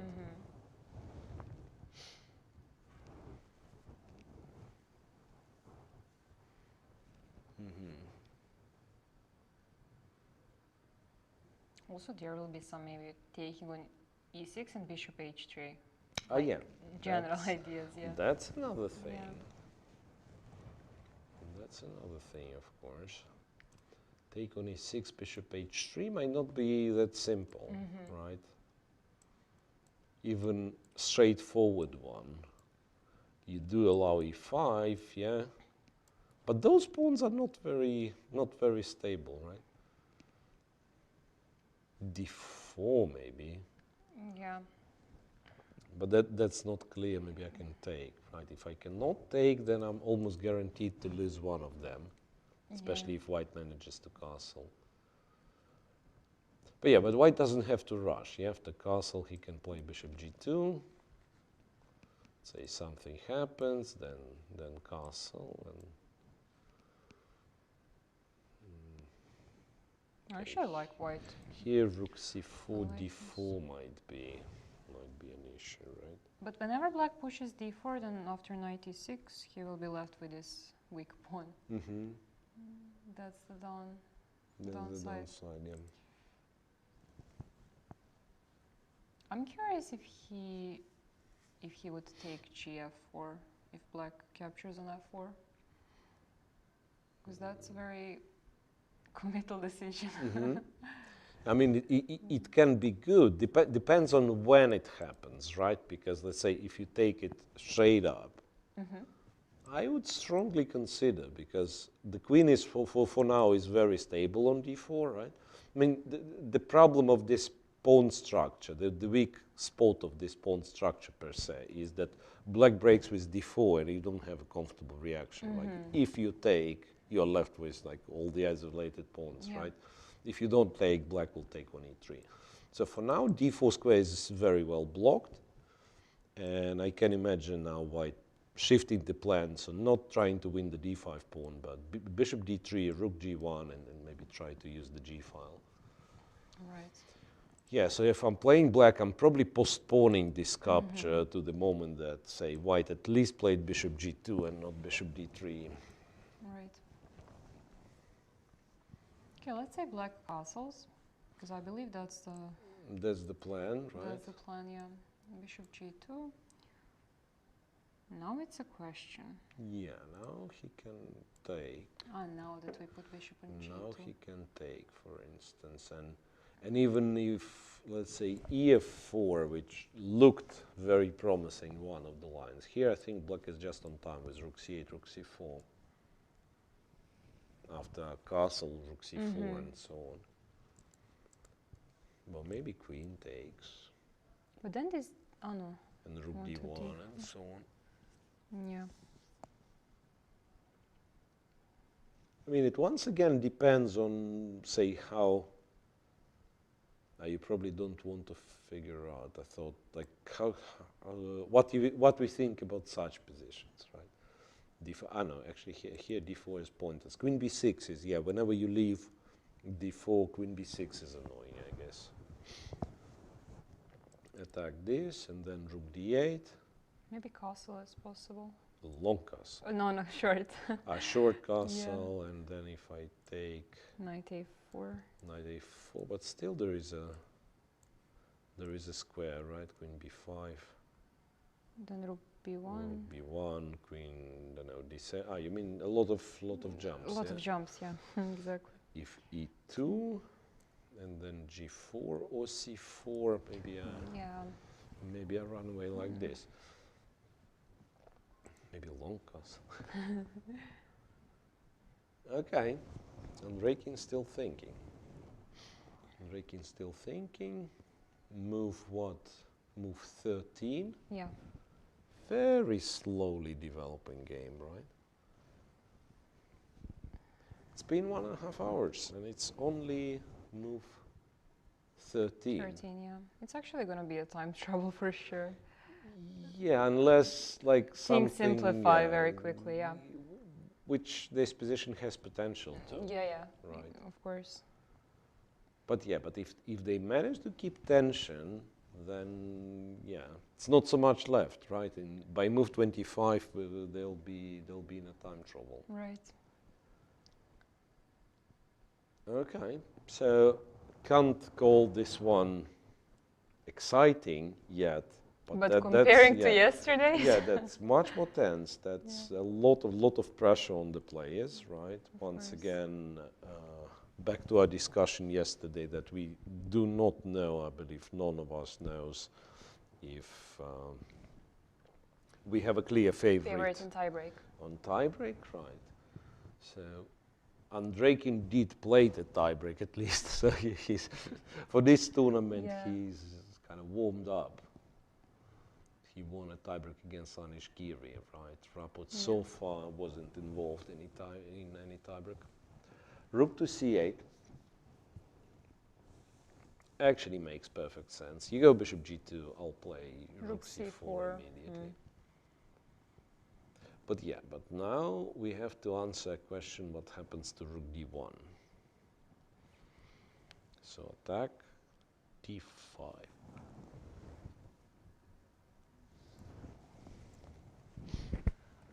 But there might be tactics, like rook d1, queen a5. So now that you've left from a1, b4 is no longer an issue, I will take, right? And bishop g2, there is still rook c4, and moreover, there is a threat of bishop takes a3.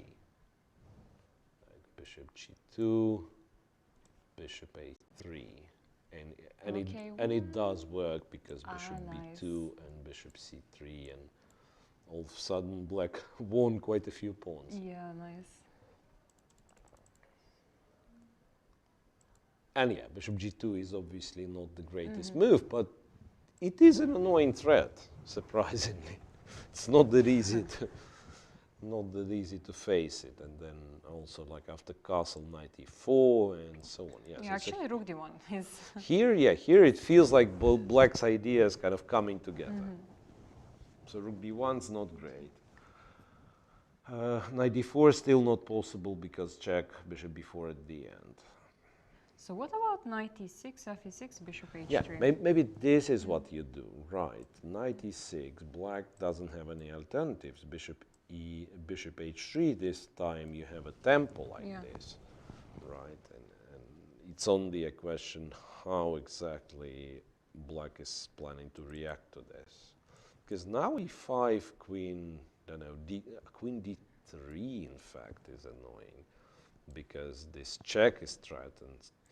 If e4, yeah, you win yet another tempo, but now the center loses flexibility, right? White will castle, concentrate all the forces on d5. If d5 falls, that means e4 falls, so then that's almost winning for white, I would consider, at least kind of statically, right? Strategically, it's winning for white, and I don't see how black will develop any dynamical play here. So it has to be very careful, yes. I think takes bishop h3 looks very promising. The thing is, maybe black has some other setups, maybe just queen e7, you know, castle and say I'll not push e5 unless you force me to. Yeah, actually I thought rook c4, but there is still queen d3. Yeah, rook c4. I mean, since black didn't castle, I mean, it's always reoccurring motif, right? Maybe queen e7, maybe black is still fine.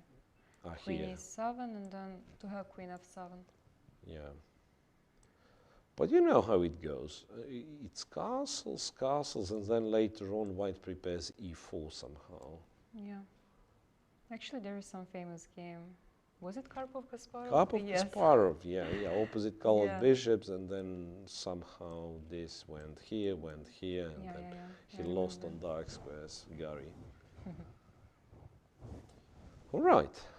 So, as we said, not super sharp, but very strategically very complex, with a very early surprise in the opening. I believe bishop e5 was already new for Andreikin, right? Or possibly even a3, which was move 5, right? Yeah. And yeah, second game is much more interesting for the time being. Looks much more interesting than the first one. Doesn't look like the intention is to make a draw and go for tiebreak. Right. And with that, I think it's been 1.5 hours of Game 2, Grand Prix Belgrade final, and I believe that's a time for us to go for a quick break. The opening stage is practically over. Well, not really, some pieces undeveloped, but time-wise, like 1.5 hours, guys. Yeah. You were supposed to finish the opening, you were supposed to enter the middle game. And the pattern there, spending time, actually suggests we are already in some sort of middle game. So we'll go for some 10 minutes break, and hopefully we'll not miss too much. So coming back soon.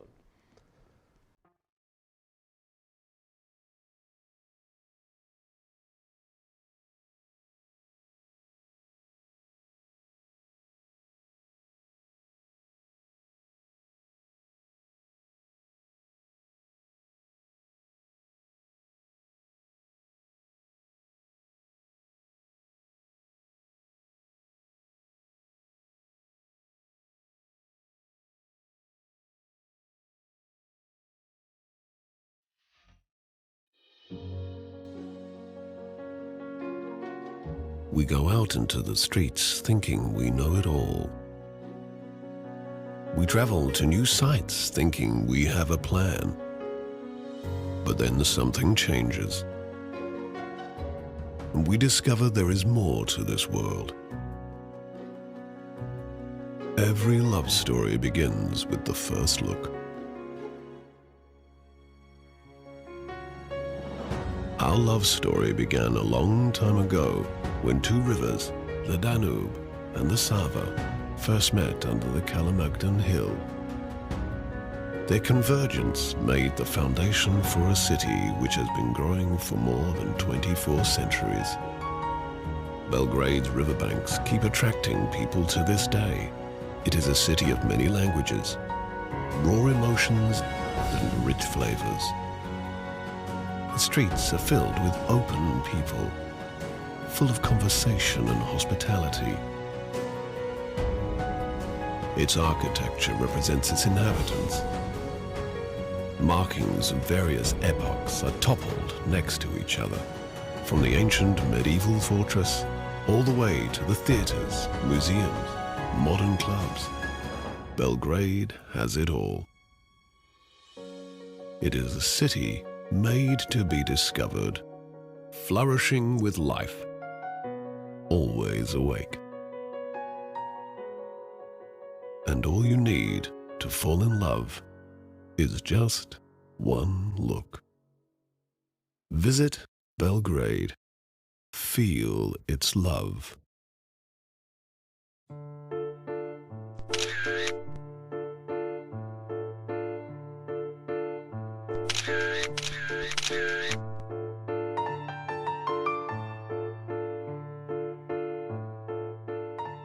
Svaki korak prestonicom države koja je menjala imena, ali ne i karakter, otkrivao je neku novu šahovsku tajnu.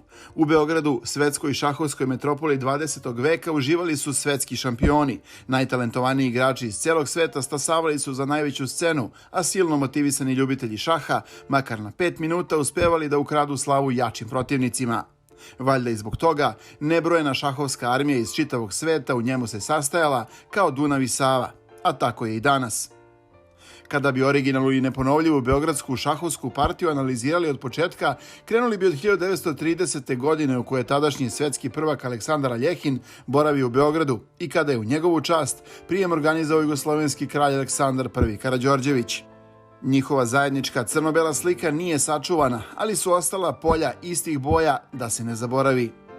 Odmah po završetku Drugog svjetskog rata proslavljeni velemajstor Svetozar Gligorić osnovao je na Terazijama šahovski dom. Bio je to početak zlatnih godina jugoslovenskog šaha.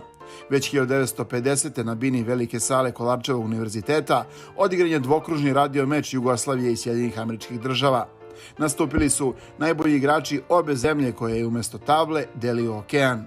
Potezi su prenošeni telegrafski, a Jugoslavija je rezultatom 11,5 prema 8,5 izvojevala pobedu nad četvorostrukim olimpijskim šampionima. Godinu dana kasnije, nešto bliže reci, Beograd je na železničkoj stanici dočekao svog Boru Ivkova, koji je iz Birmingema doneo titulu prvog omladinskog prvaka sveta. Na početku druge polovine prošlog veka, turnir Oslobođenje Beograda postao jedan od najjačih na svetu. Priliku da odmere snage sa eminentnim gostima, a često ih i pobede, koristili su najbolji šahisti Jugoslavije. Verovatno i zbog toga reprezentacije Sovjetskog saveza i Mađarske baš u Beogradu često su igrale protiv naše reprezentacije. Za te mečeve vladalo je ogromno interesovanje. 1959. u velikoj sali Doma sindikata odigran je turnir osmorice kandidata za izazivača svetskog prvaka, među kojima je bio i Svetozar Gligorić. Veliko interesovanje publike privukli su 16-godišnji Bobby Fischer, koji je tada postao najmlađi velemajstor na svetu, i Mihail Talj, koji je pobedio na turniru, a zatim je osvojio titulu prvaka sveta. Deceniju kasnije, Svetozara Gligorića je u rodnom gradu u četvrtfinalu prvenstva sveta zaustavio upravo Talj. Razvojem nacije razvijao se i glavni grad, a sa njim i veoma interesantni šahovski život u klubovima, koji su bili pokretači nezaustavljivog entuzijazma. Anegdota u njima bilo je više od odigranih poteza za sve ove godine. Mladi su stasavali uz idole, popularnost šaha kod dece bila je na vrhuncu. Brojne simultanke i još brojniji učesnici slike su koje ne blede. O 1970. godini i Beogradu govori se i danas po čitavom svetu. U meču stoleća sastali su se najbolji šahisti tada neprikosnovenog Sovjetskog saveza i ostatka sveta, za čiji tim su, pored ostalih, nastupili Fischer, Larsen, Gligorić i Najdorf. Sala Doma sindikata bila je mala da primi sve ljubitelje šaha. Mesta nije bilo ni na platovu ispred sale. I tadašnjem gradonačelniku Branku Pešiću bilo je teško da pod otvorenim nebom prati prenos partija. Posle 8 dana spektakla, Sovjeti predvođeni Spaskim, Taljem, Korčarem, Botvinikom i Smislovim bili su bolji za 1 poen, 20,5 prema 19,5. Tradicija ženskog šaha u Beogradu takođe je bogata. 1965. održan je prvi osmomartovski turnir za dame, čija nit nije prekinuta ni danas. Spisak najboljih svetskih igračica koje su na dan žena mirisale ruže u našem glavnom gradu je izuzetno dug. Zajedno sa turnirom rasla je i Alisa Marić, koja je 1991. igrala čak i meč za izazivačicu svetske prvakinje. Na tron se popela kineskinja Xi Yun. O meču pretendenata na svetski vrh u muškoj konkurenciji iz 1977. i danas se priča. Viktoru Korčniju prijao je boravak u našoj prestonici. Sa 10,5 prema 7,5 savladao je Borisa Spaskog. Bio je to neverovatan meč, pun preokreta. Korčnija su posle jedne partije navijači nosili na leđima, a ne jednom desilo se da se pristalice dvojice velemajstora potuku u centru Beograda. Pri kraju 20. veka Investbankini turniri privlačili su krem svetskog šaha u glavni grad Jugoslavije. Na jednom od 6 turnira trijumfovao je Gari Kasparov, a na radost domaće publike isto je učinio i Ljubomir Ljubojević. Strast Beograđana prema igri na 64 polja nisu ugasili ni ratovi. Neko bi rekao šta je šah ako ne učenje na sopstvenim greškama. Sigurno i zbog toga u ovom delu Balkana postoji neka nevidljiva sila koja privlači poklonike drevne igre iz celog sveta. Zbog njih, kao i zbog miliona ljubitelja šaha koji će partije iz Beograda pratiti preko interneta, potrudit ćemo se da sačuvamo sve što je bilo dobro u prethodnih 100 godina i dodamo energiju sa početka novog milenijuma. Ne sumnjamo da će radost sa kojom ćemo organizovati FIDE Grand Prix stići u sve delove planete zajedno sa razglednicama ukrašenim crno-belim poljima.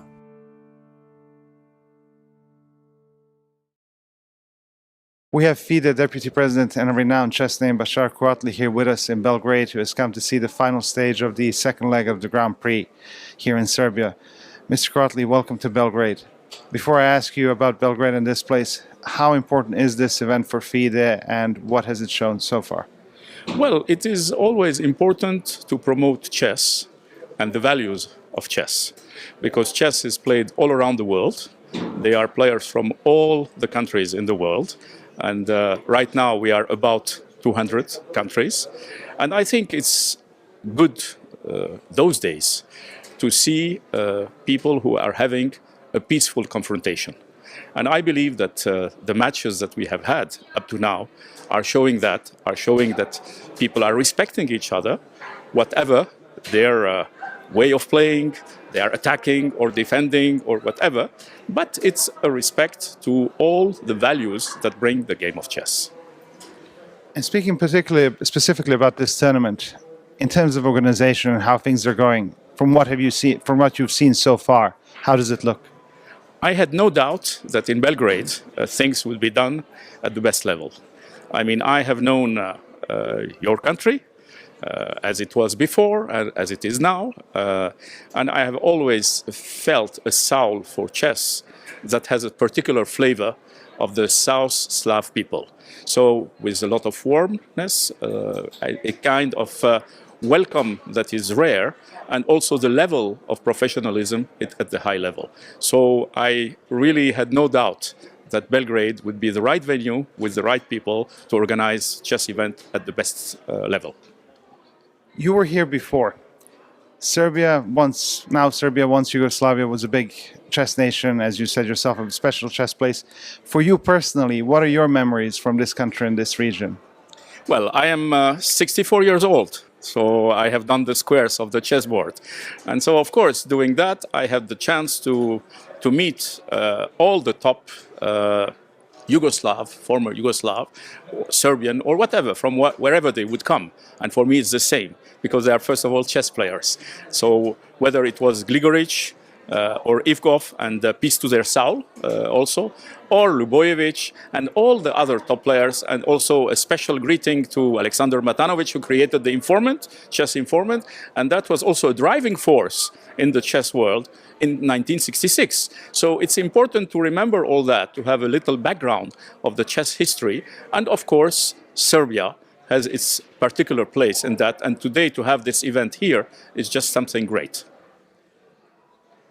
This tournament is going to finish here in 1 or 2 days. After that we have a short break, and then the final leg of the Grand Prix is in Berlin. How are the preparations for Berlin going? Well, I guess it's going very well, although I am not involved personally, directly, but I understand that the people are doing their best in Berlin before, now in Belgrade, in Berlin again. And we wish to have, a nice tournament happening and to have 2 people who will qualify for the candidates. I have a little bit, I would have liked that Maxime would have gone a bit further, but okay, this is the law of sport, and we respect it, and I'm sure in Berlin every player will show really his strengths, his will, his wish to reach the candidate. Mr. Grotley, thank you very much. We hope you have a pleasant stay here in Belgrade. Thank you so much, sir. Thank you.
Okay, we are back. We are back with the final game, last classical game of this event. Right. Richard Traput and Dmitry Andreikin playing each other. Well, we've guessed a couple of moves which were made during the break, and honestly, we questioned one of them from Richard Traput. Let's see if he missed something or it was a covert plan. Rook d1, we were considering and thought that queen a5 must be very strong. Yeah. After rook d1, Traput replied with rook c1. So seems like wasting a tempo, right? But at least he protects against bishop a3, or at least I would think so. Yeah. First things first. Yeah, bishop If a3 shouldn't if work. I still want to take on a3, and take queen a3, how Just does queen white? d2. Queen d2, knight e4, right? Yeah, I just made the worst move probably. Knight e2 maybe, protecting not only the rook but the knight as well. And I think this should be it. But there is still knight e4. Knight e4, but it doesn't threaten anything. Yes, I can play bishop g2, knight c3, rook c3, and this check. I have king d2, and you have more checks. Huh. Can this be right? King d1, King d1, queen b1, rook c1. rook c1, and then takes, and Castle. finally we can say white kind of defended, right? Even though, yeah, takes, castles. It's not very pleasant position to play still for white, but apparently he's good, yeah. But after rook c1, knight d5 is no longer a threat, right? So perhaps the threat is, as you've mentioned, a kind of transposing to a couple of Kasparov ideas, right? Take on e6, go bishop h3. We've spoken about knight e4. An immediate knight e4 allows queen g7. Yeah, God knows what happens in this case. Probably nothing good, because no comfortable way of dealing with the fact that the rook's hanging. Yeah. Probably just castle, Castles, right? Yeah, but then really white takes over here, goes bishop h3. It's a little bit awkward, right? Because if you play a move like rook e8 after castle, really those pawns are not very flexible, right? And sooner or later you'll run into this e4 and we'll end up with a weakened king side. So I would actually try to look for something better than that. Right. Queen c5, how about this? Queen c5, trying to trade the queens or unblock the d4 square. Oh, but there is knight e6 and then Knight e6. I thought knight e6 and knight e2 doesn't work. Why is that? Doesn't work. Knight There's e2. Oh, you mean you take on even d4, that, yeah. check, and king d7, Yeah, and yeah. then take back on. Yeah. So queen c5. Yeah, queen c5. Maybe you can. Yeah, queen d2, knight e4. Right? Maybe check on b5. Check on a4. Check on a4, bishop d7. And now queen d1. Now queen d1. But still not threatening. Yeah. Not threatening to take because c1 is hanging. Right. And this might be the moment where, say, I castle, and then after bishop g2, I just take this guy. If g takes, who knows, maybe d4 is already a move, or I just play this position. G takes, who knows, bishop e6. Because it's less comfortable now, right, for white. Yeah, might be this. Might be this. Yeah, somehow I feel that if black didn't lose the d5 pawn quickly, then he's supposed to be fine. Okay, Andreikin thinking, 43 minutes left, and we were advised that we have another tournament going on, right? How do we switch to this one? Maybe. Yeah, okay, so we have another tournament, which is Belgrade Invitational of some sort, right? Right. With a very strong team, with a very strong composition. So it's what, round 8 out of 9. The current leader is Sanan Sagirov.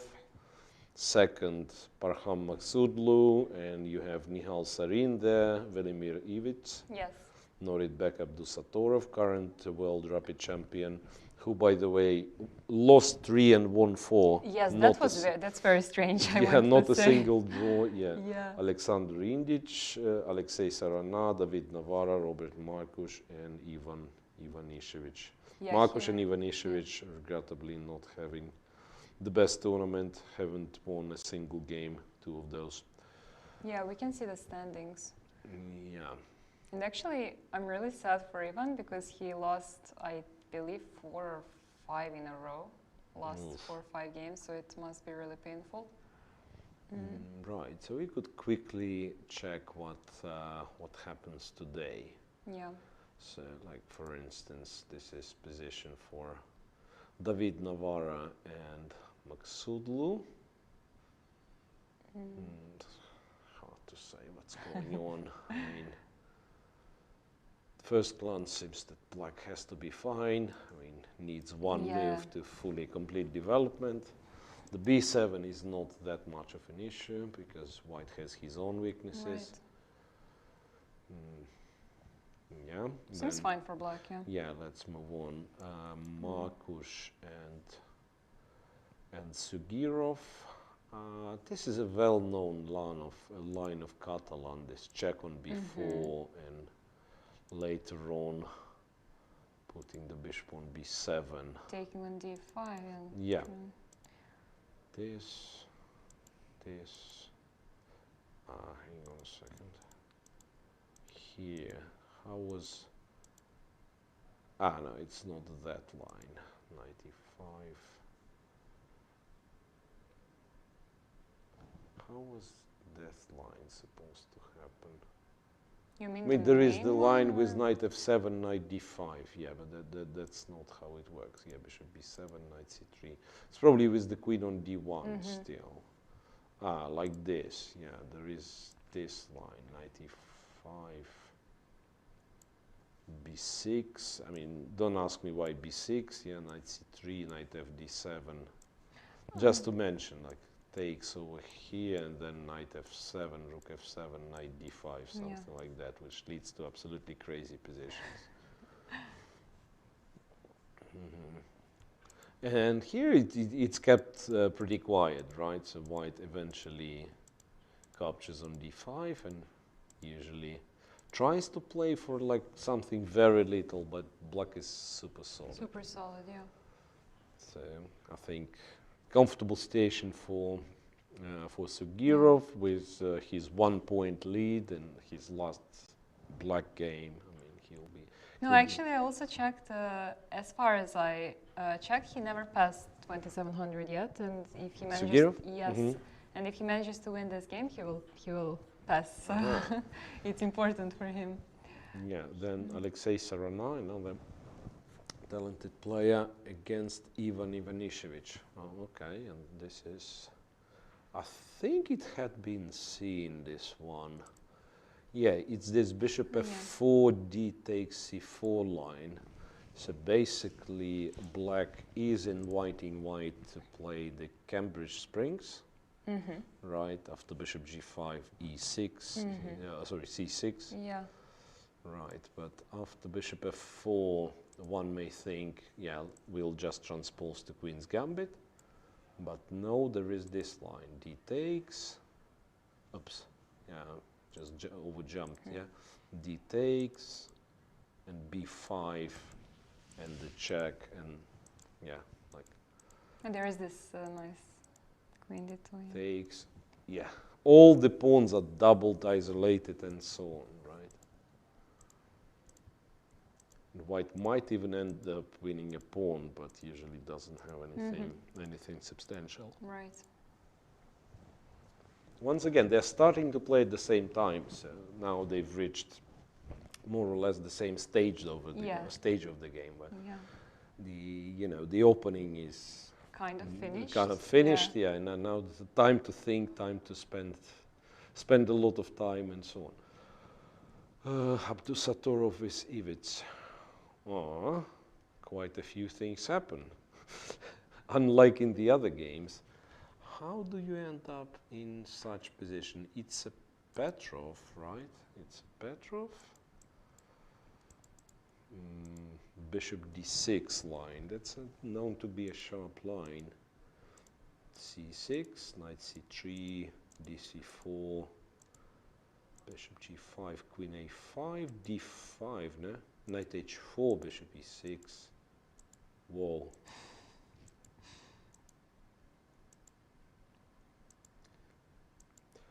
Looked completely fine for black. I don't know how, or maybe it still is. It still is, probably. Yeah. Knight g5, rook e7, rook b1, b6, and then at some point White decided that he wants to sacrifice on f7 or just. But how is that? I mean, he could have gone back to f3. I mean, I'm surprised here, because yeah, like you go back to f3, you can't be worse, right? So takes and rook d8 apparently, and he's hunting the a7 pawn, or b5. Okay, he goes b5 and he says, I'll win the a7 pawn. Okay, that's interesting. But how is he going to reach there now? Rook d8, rook a8, or rook d3 and rook a3. All right. The thing is, with b5 pawn, it might still not be enough, right? Because even if you take this one and black sets up some sort of blockade. Yeah. But yeah, but objectively, White perhaps isn't better, right? So let's say king e6, knight d5, some knight c3. Oops, that doesn't work like that. Get rid of those arrows. Rook d8, for instance, knight here, rook here, knight here, rook a7, knight b5, rook a6. Once again, I'm not sure how accurate this line is. And some Bishop d4, a4. But there is knight c7. There is knight c7, there is also knight d6. Yeah, right. Yeah, I thought actually knight d6, a5, and then we just trade everything. Yeah. So it's probably Maybe just knight c7, equal, yeah. right? I mean, Yeah, probably equal. But still, White kind of deserves credit for kind of unbalancing the position, because I believe knight f3 would have been totally fine. Yeah. Could it be that he was a bit worried, like this, bishop c3, rook d7, and who knows, maybe black is faster attacking f2 than black attacking f7, who knows? Yeah. Knight g1, knight h3 though. Also rook c1, rook c7. Rook c1, rook c7, yeah. Oh, but there is knight e4. Okay. Some reasons. Yeah. So there is that, and we have one more, which is Nihal Sarin with Injac. And this is fairly drawish. Not even sure, once again, if White is serious trying to push this one for a win. Something. So that's an English opening, one of the lines, yeah, but basically, since White started to play this b3, bishop b2, it's no longer that relevant what the opening was. d4, swap everything. Yeah, just way too solid. Yeah. Way too solid, so I think nothing too much will happen here. Yeah, I mean, you probably still have to be a bit careful, yeah, because of White having the d file. Yeah. Yeah, usually, I mean, if it would be the only file in the position, right? So it's like there is no bishops, black pawn is on c6, and White has pawn on c4. Then you're a little bit worried, because rook d8, White has queen d2, subs the queen for the rook, rook for the queen, and then, yeah, you cannot intercept the file. White is better. Right. Like this, you always have to, I mean, you always have the ability to use the C file as for the counterplay, right? White gets one file, you get the other. Yeah.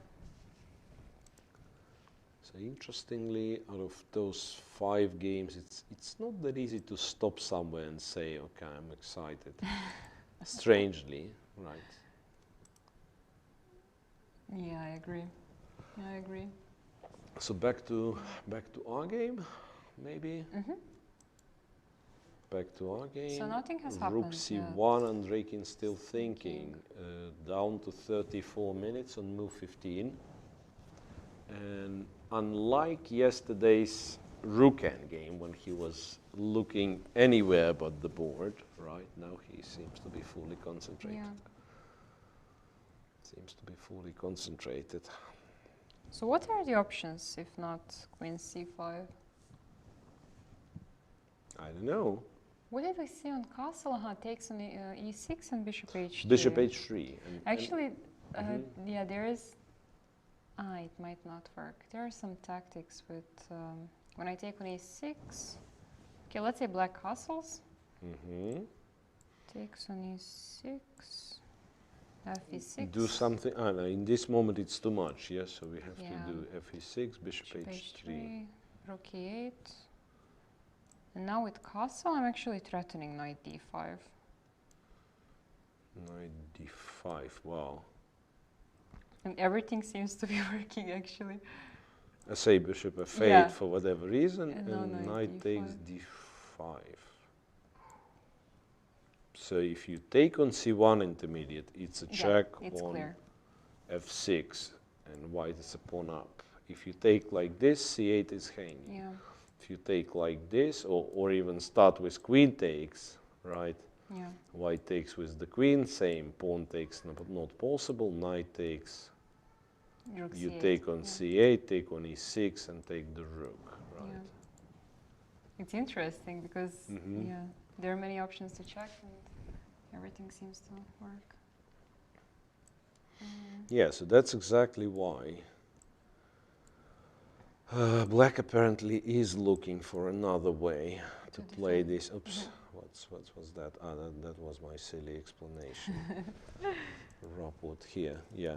Takes, Bishop H3. And it's awkward, right, that also the rook is hanging. Maybe Rook C4 here, okay. So I'm ready to sacrifice the pawn. Go Rook C4. Okay, Bishop E6. Bishop E6, yeah, obvious. Bishop E6, King H8. Queen goes, not sure where it goes. Let's say D3. D3. Knight E4, you'll have Queen D5, yeah. Knight E4 is not threatening enough. Strange. Because maybe this works. Bishop A3 works as in, win the pawn back. Takes. Maybe it doesn't. There is no Rook C8, yeah. Knight E4, you'll always have something like this. Queen D5. Oh no, actually it's working. Just Queen D5. Bishop D5, Rook C3. But that's what I mean. It works, we win some material back, but then the resulting position turns to be 2 pawns down and yeah, right. perhaps absolutely lost, right? Rook B8 and Bishop F3. Not to A6 because Rook B1, but Bishop F3, the rook's protected, white should be winning. Also, he didn't castle. So does he have a right to castle? Yeah, we'll see. He does.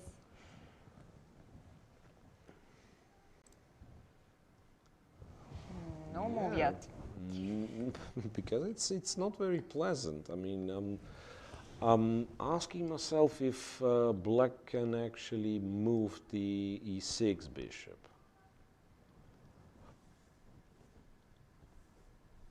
Someplace, because D5 is not hanging yet, right? The rook on C1 is not protected, so you can play Bishop F5 and the pawn cannot be taken. I liked Queen C5, honestly. We couldn't find the drawback. Yeah, but maybe there is some. Wait a second. If I do this, no, but always Queen A5. Queen C1 doesn't work. Yeah. Queen A5 check, right? Because I thought taking on D4, then maybe white once again. I don't know how close he is to getting something substantial, but it's very solid. Bishop G2, King E2, Rook C1. Yeah. he can play. But always queen a5 back, indeed.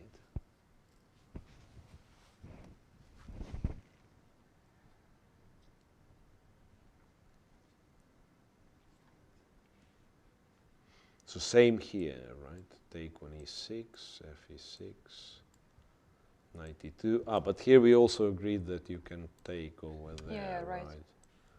Check, king d7, knight d4, rook c8.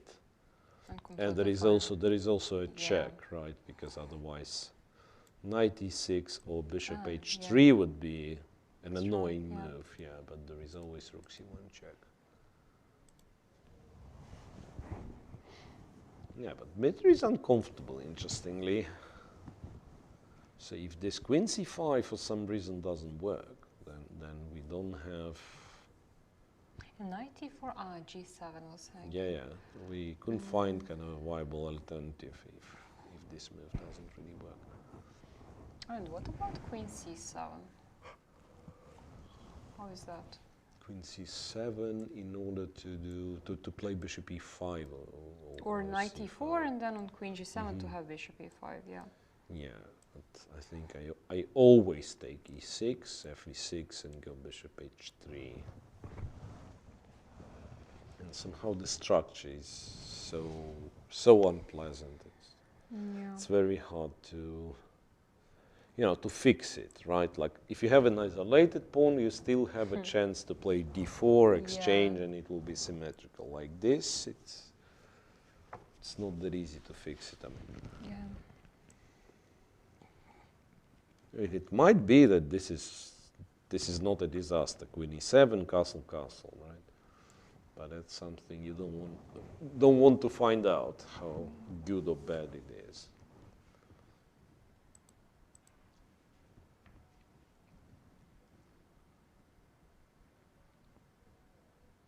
I think he's thinking over 20 minutes already. And he decides to castle. Okay, castle. We were expecting 96. 96 capture and bishop h3.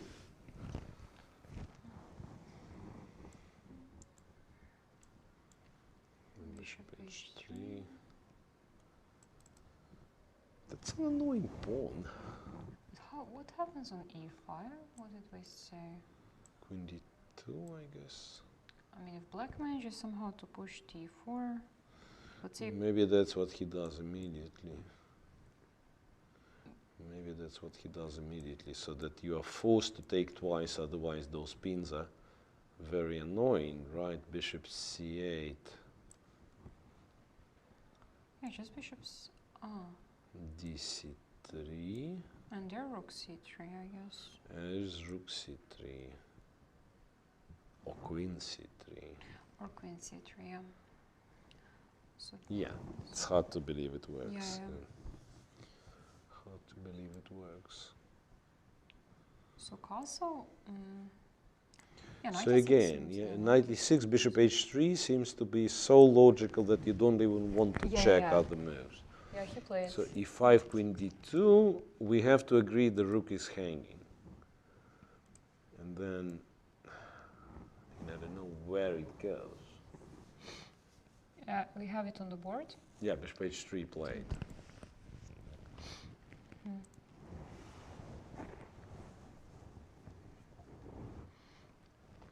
Now you don't even have this option of bringing the queen back, right? So if you want to protect e6, it's got to be rook e8. Yeah.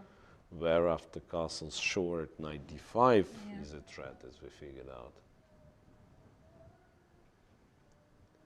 Okay, let's say rook f8, castle, and then black just plays something.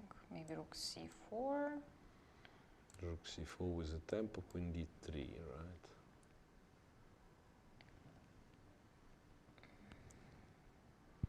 This. I'm actually tempted to play king f7 at some point. I mean, not guarding the e6 pawn extra time, but also g6 square. But I think e4 is an issue, right, in those cases. We have a move, and it's king f7 immediately. King f7 immediately. Yeah. Okay, keeping the rook on f8 might make a lot of sense. King f7, yeah, because if say rook c8, rook c4, another rook to c8 might be the plan, and then rook f to e8 simply would lose a tempo. So king f7 makes sense. White probably has to castle. Right. Feeling is that white has to castle. e4, knight takes e4, right? Yeah, no, white should definitely castle. And after white castles, I would argue that Rook c4 is a follow-up. yeah, but I mean, white's position still feels very pleasant. Castles, rook c4, and such moves. But okay, queen d3, say rook c8. Yeah, now there is a pin on the c file. And going knight e2 probably leads to a draw, right? Now take. Maybe knight takes, but that's once again, it's so artificial, right? If rook takes, I'm swapping even more pieces because I take, go queen e1,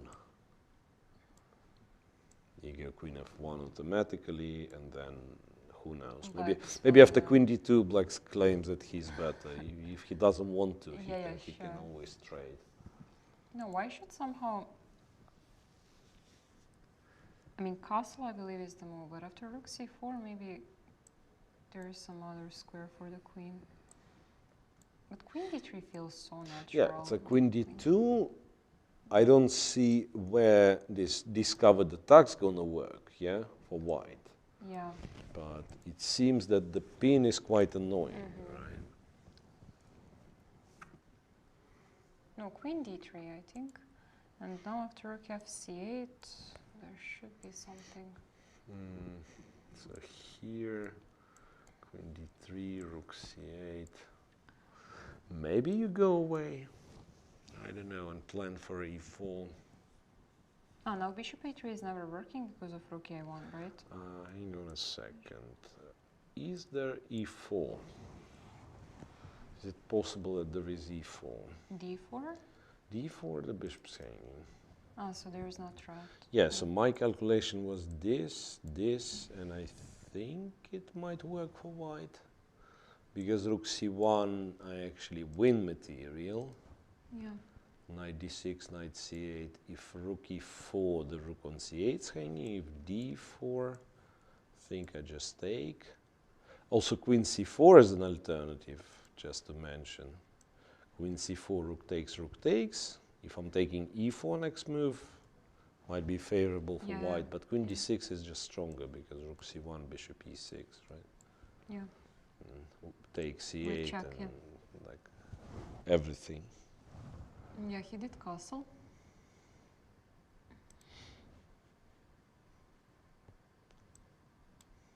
Oop. No, castle short.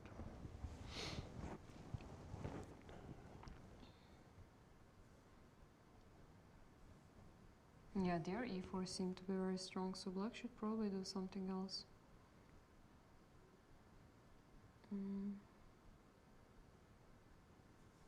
Maybe now queen c5, no, but then again queen d3.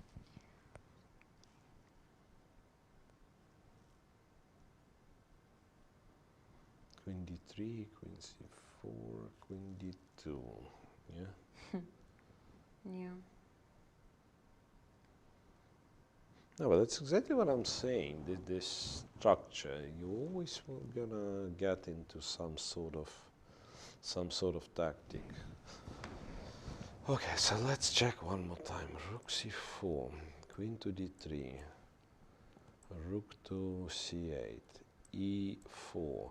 Maybe d4 is what's possible. No, but as we said, we're not threatening anything with black, so... dc3, still the bishop is hanging. Wait, was it played? Rook c4 is played, yeah. rook c4 is played. For Raput, it's once again, it's only logical that he goes to d3. As I said, technically, queen a7 might be the move, but it's too artificial. Yeah. Draking down to 22 minutes. Raput approaches last half an hour.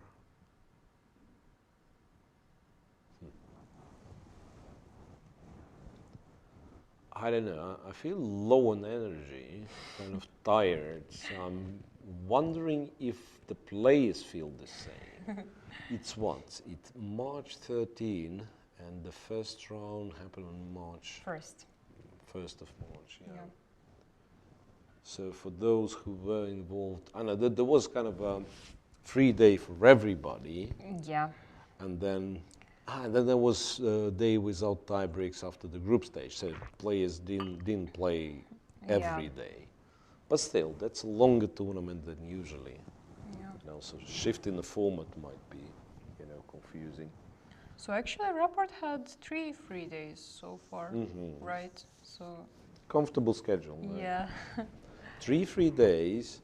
He's on +3 in classical chess out of how many? 8 games. Out of 8 games. Or right. 9 games if you count first game with Andrakin. With Andrakin, yeah. Still, +3, not a bad result. Yeah. Considering the opposition.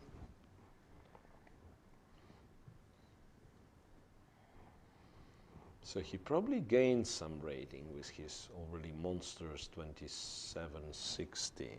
Yeah, I believe around 10 points. Maybe 8, 9, 10, something like that. So approaching 2800. How many players reached 2800 in the history of chess? What do you think? I mean, I'm sure it's less than 10, but the exact number... Less than 10, more than 5 for sure. The exact number is somehow... No, like 5 you had sort of older generations. So it's Kasparov, Topalov certainly had 28, Kramnik had 28, and then Anand, it's already 4. Right, or Yes. Anand never. Okay, I'm with not sure Anand, for Anand. yeah, I I'm mean, not 2790 for sure, but could be Yeah. that he never did. Aronian certainly been to 26, 28 plus. Nakamura is with Naka, okay, there is this guy from Norway called Magnus Carlsen. We're leaving him for the Naka, Mamedyarov, MVL, Giri, I'm guessing not, but again, I can't be sure. Dean Gliren for sure. Fabiano Caruana, and No, so there are so more I think than 10. I think we are like approaching 10 or maybe more than 10. And now Alireza also. Alireza also is on 2800. He is number 2 right now.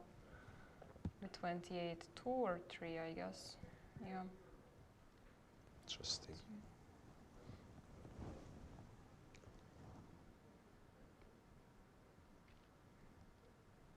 So what is he thinking about? Because queen d3 seems to be really, really natural.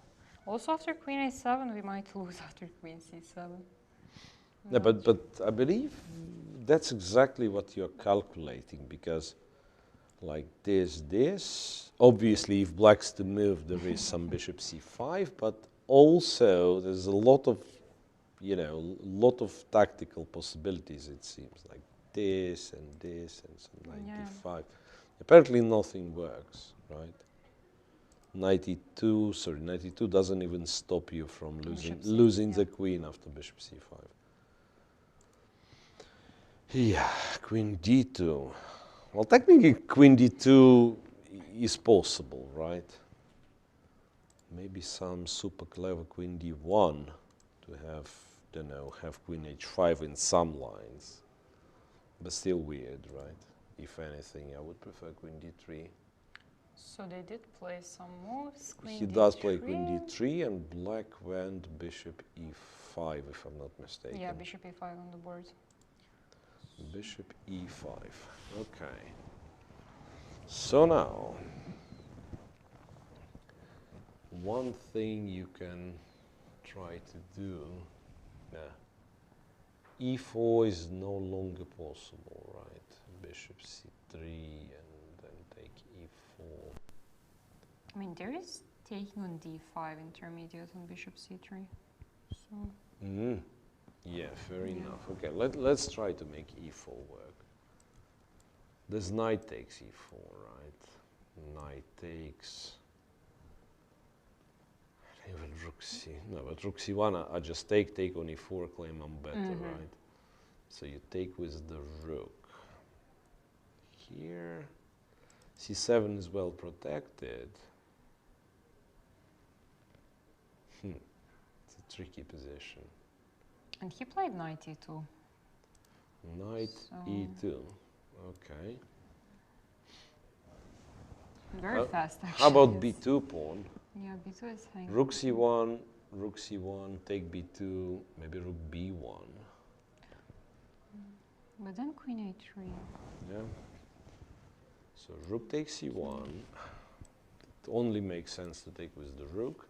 If black takes this one, rook b1, yeah.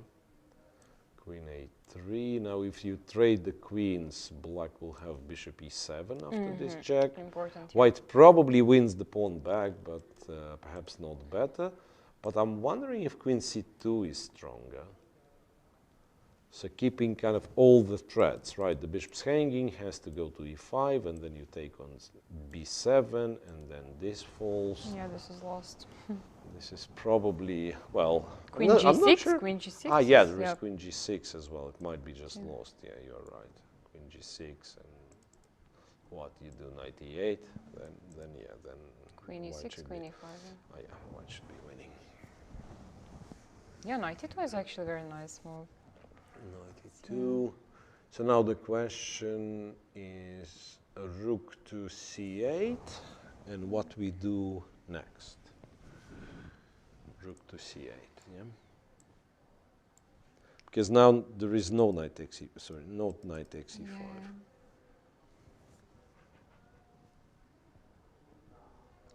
And black, even though with the loss of a tempo, he wants to trade everything on c1, go queen e1, trade the queens and so on. Maybe rook c4, just to take. Yeah, maybe you just take. Then now pawn takes, has its merit as well. But for now, let's assume rook takes, controlling the file. Maybe knight f4 or knight d4, right? Knight f4, let's say. Hitting this, if bishop takes, e-pawn takes. Kind of claiming that this is Weakness. eternal weakness, yeah. Still not convinced if black is doing that bad. Like knight e4, right, queen c5 or queen b6 maybe to guard this. Yeah. So Might- yeah, he might be played just rook fine. f8. Rook f8, yeah. 20 minutes left. A bit more than half an hour for Dmitry Andreikin. It's move 20.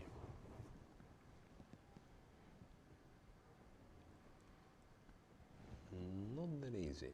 On the other hand, understanding that the knight can go to f4 is maybe somewhat helpful. So that means I'm probably not that terrified about black taking on b2, right? So let's say I move the rook away, for instance, rook d1, and then bishop b2, knight f4 looks a bit scary because e6 hanging, and also this check is available. Right. So black apparently won't take in this case.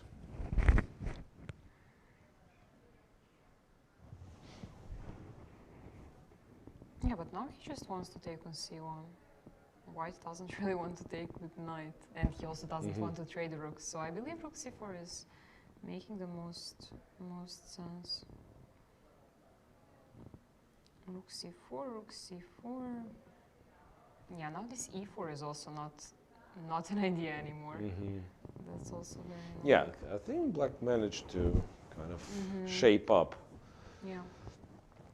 Yeah, so the queen on a5 might not be doing all that much, but queen b6 will potentially be played, defending e6, attacking b2.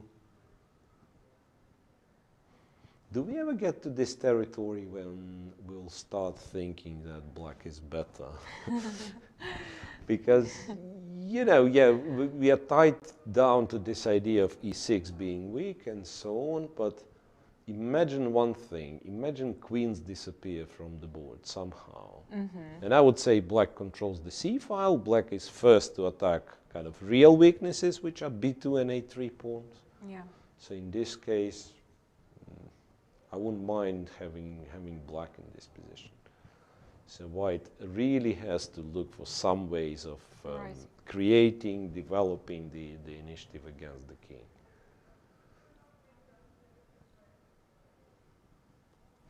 Yeah, this knight f4 idea is something that I did like anyway. Like take over here, rook takes, once again, let's leave this pawn takes for later, even though it might be a good move. Knight f4 now needs to take the knight, and ef4. Because there is also f5 in some moment, undermining the d5 pawn. Yeah, but here, as you said, queen c5 seems to be very strong. Queen c5, if rook e1, just knight e4. Just knight e4, right, and this is hanging. I mean, black is so well coordinated. Yeah.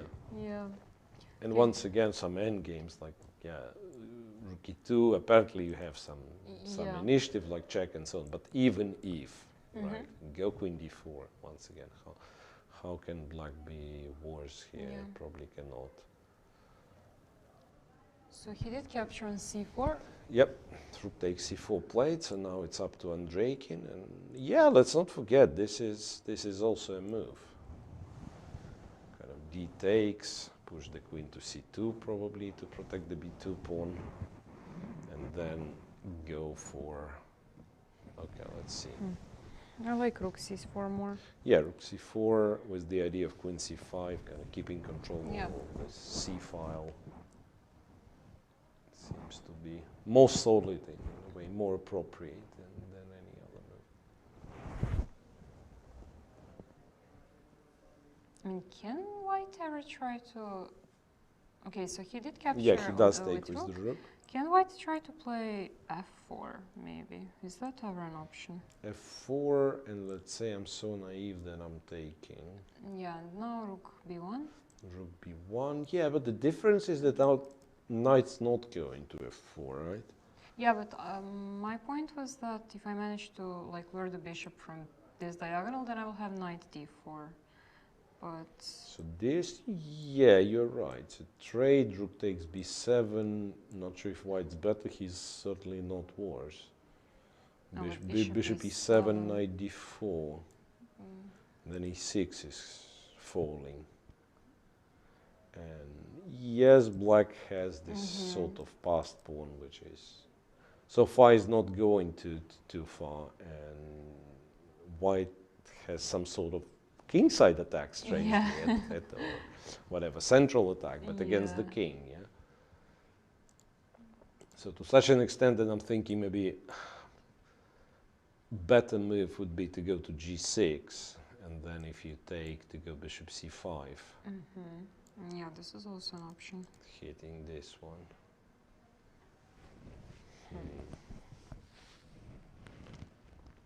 But after f4, bishop b2, did white have some other Study-like stuff. Check. Ah, this is not. If you take knight f4. King h7. This kind of does, I'm guessing. Check. King g8, king f7, you mean? Yeah. And it doesn't, yeah. Bishop e6, king h7. And knight d5, and we agree a draw again. Yeah, so what was your so after idea? f4, bishop b2, do I have to go to this endgame, or I can somehow... Queen b3, queen b5. Queen b5. Yeah? But can there be something...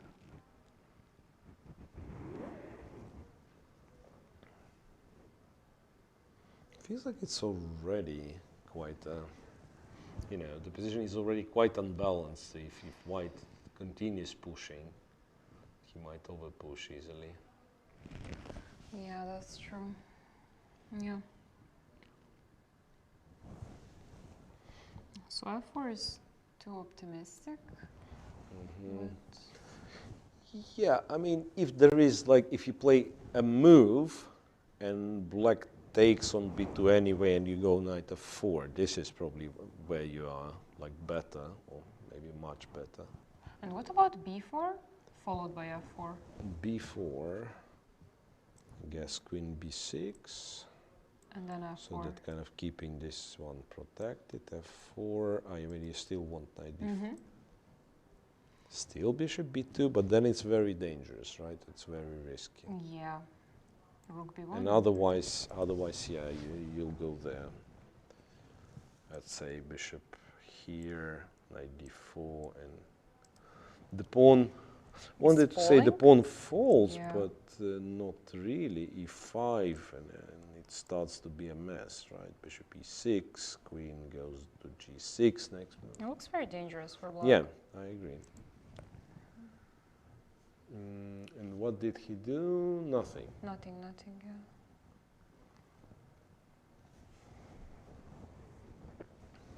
Didn't do anything. Come on. Free head. But yeah, but that's once again, that's much more common, in fact, to have such games in classics, that most of the games that we had, when it would be one side or sometimes both sides playing very fast. Yeah. Yeah, like if it's a proper opening choice and both guys early out of the book, then this is how it goes. So by move 25, they are either in a time trouble or very close to a time trouble. Right. And then all the things happening, in fact. Yeah, and I did notice there is quite a few players, even on high level, that doesn't matter how much time you'd give them, they'll spend it. I mean, Grishuk is an obvious example. Yeah. So we were sometimes saying that in correspondence chess, Grishuk would manage to come into a time trouble. Oh, you know, give him 5 hours for 40 moves, and then he'll spend 4.5 or I don't know, 4:45, and then play last 15 moves in a time trouble. But beside him, who would be an example? Well, Because he's the only one who comes to my mind, to be honest. Really, I mean, maybe depends on the position, not the player. Yeah, maybe he's an exception anyway. Yeah.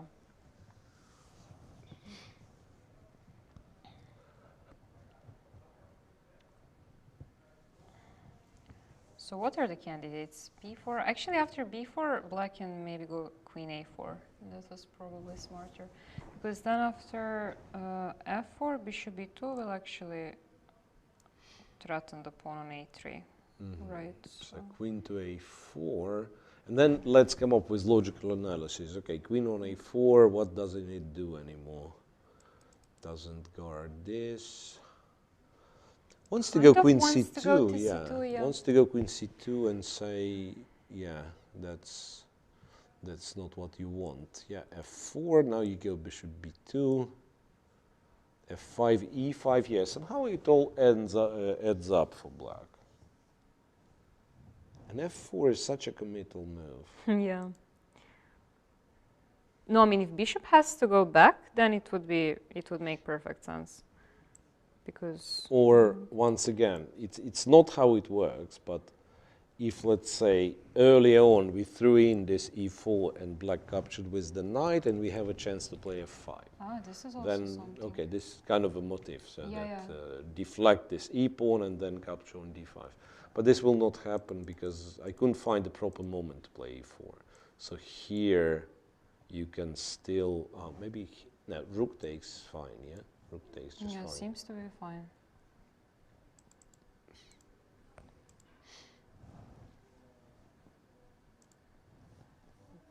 Not clear at all. And breaking, by the way, down to 13 minutes. But it wasn't like that. It wasn't like that. So the clock updated, or and did it update in the right way, or? He was having 21 20 minutes, something, 21 yeah, minutes, 20 yeah. something, and then it got updated to 13. I don't think it's correct.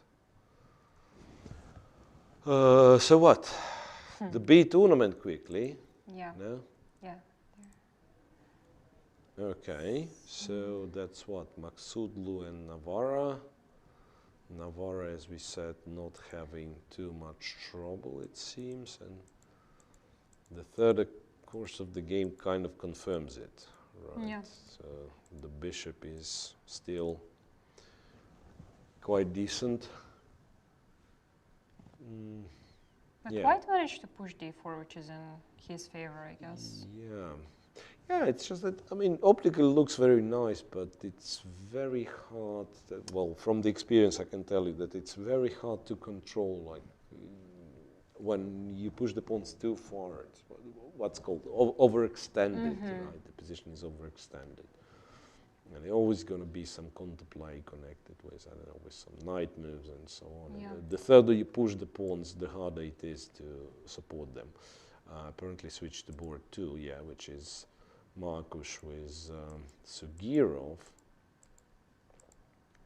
Bishop e1, knight d6. That's also very common, transferring this knight from f6, not to d7, but e4, d6, sometimes even e8, d6. Yeah. Bishop f1, once again, moving the bishop to a better diagonal. Still some teeny-weeny difficulties with b6 pawn. So like I wouldn't mind, say, going knight b8, bishop a6, but then rook c8 I will have to take with the bishop, Yeah, right. something that I don't like necessarily. Yeah. d5, but that usually is a silly idea to try to solve all the issues at once. Knight a7 to trade the rooks. Bishop b4 to trade the bishops. Yeah, actually black has a lot of options. Many options. Down to 18 minutes is our leader.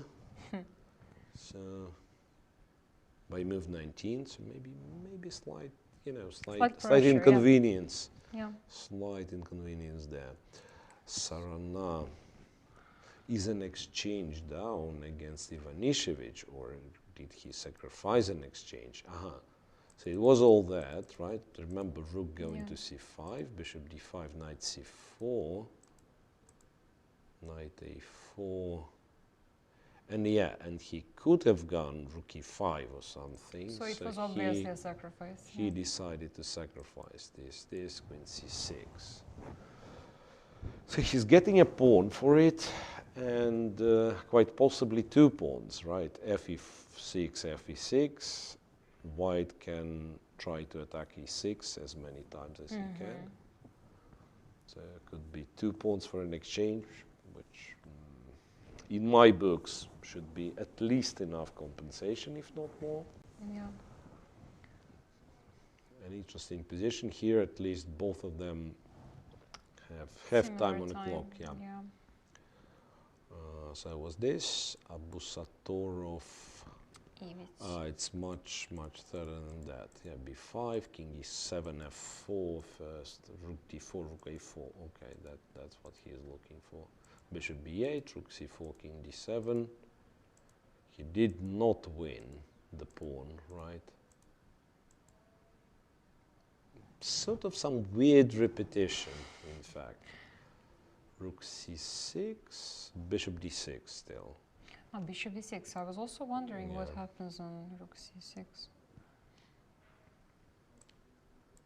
I mean, it could be some strange, I don't know, Zugzwang of some sort.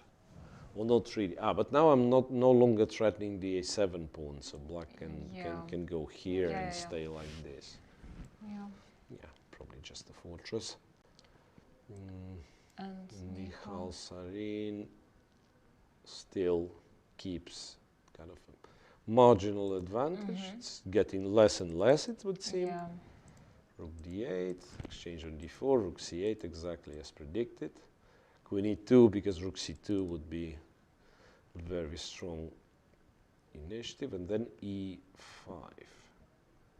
So apparently giving away the b7 pawn. Not yeah. really tricky Injac. Oh, there's queen of 3. Check and check and queen f3.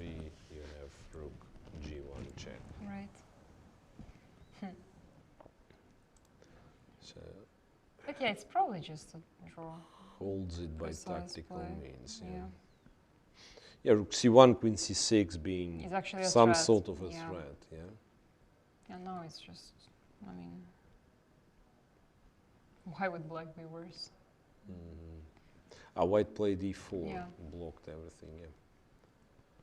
Yeah, we can just go back to the main game because I think they made some moves. So that was it, yeah? Yeah, Somehow that was it. that's like 5 games, Yeah. but not anything extra exciting. b4, as you've suggested. b4, what was our trick? If the queen goes here, then F4. f4, and then bishop on b2 would be unstable, and if you move it back, then knight d4. So queen a4, but the method of exclusion, we come to this one. Queen a4 played. Queen a4 yeah. played, yeah. And now he has 17 minutes, sorry. Now he has 19, so I'm getting a bit So confused. it's Yeah. updated again.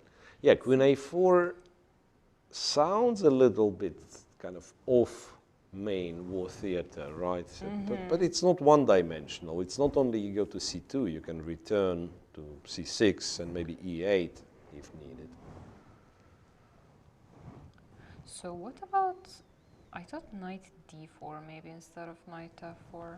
Yeah, but then exactly this. But it's queen Takes c2. and queen c2, right. Takes and goes queen c2. Maybe queen... Queen e3, queen e4. Queen e4, there's... Queen f3, still queen e4, Yeah. right, if needed. Yeah. Trade and rook e1, knight e4. I mean, at least there is rook c6, so Yeah, I'm not sure that white is better. Doesn't seem like that. white strangely might potentially be lost because d4 might happen to be kind of more challenging to defend than e6, right? Yeah. So what's the plan? Rook c1 now is technically a move. You take, you go bishop b2 though.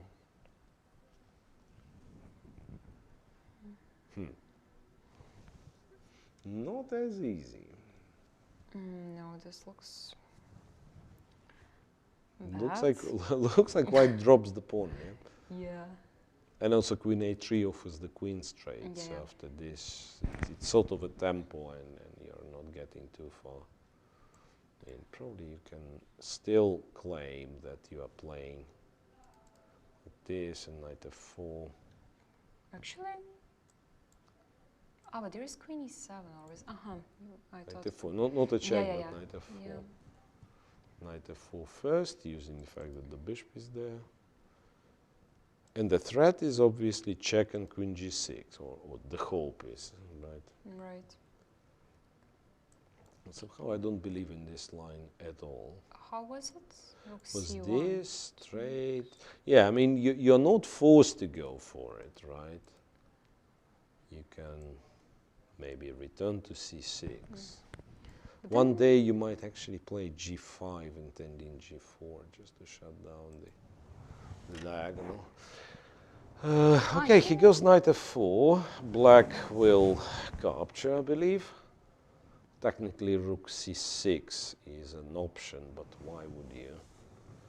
No, No, it's g6, not. It's yeah. not. Queen g6 check. Yes, yes. He's forced to capture. He's forced to capture.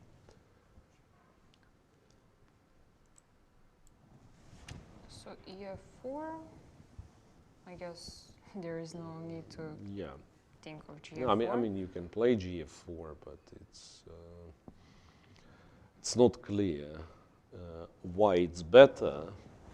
It's clear why it's worse. Yeah, and the e file Yeah. stays close, Yeah. so it's kind of easier to mention the downsides of it. Kind of easier to mention the downsides of it.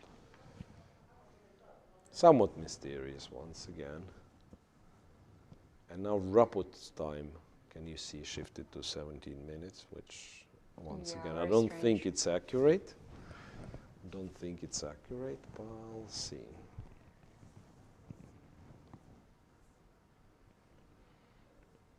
Okay, so what do we do? Shall we try to survive to the time trouble stage? Bishop takes, pawn takes. Okay, they are speeding up a little.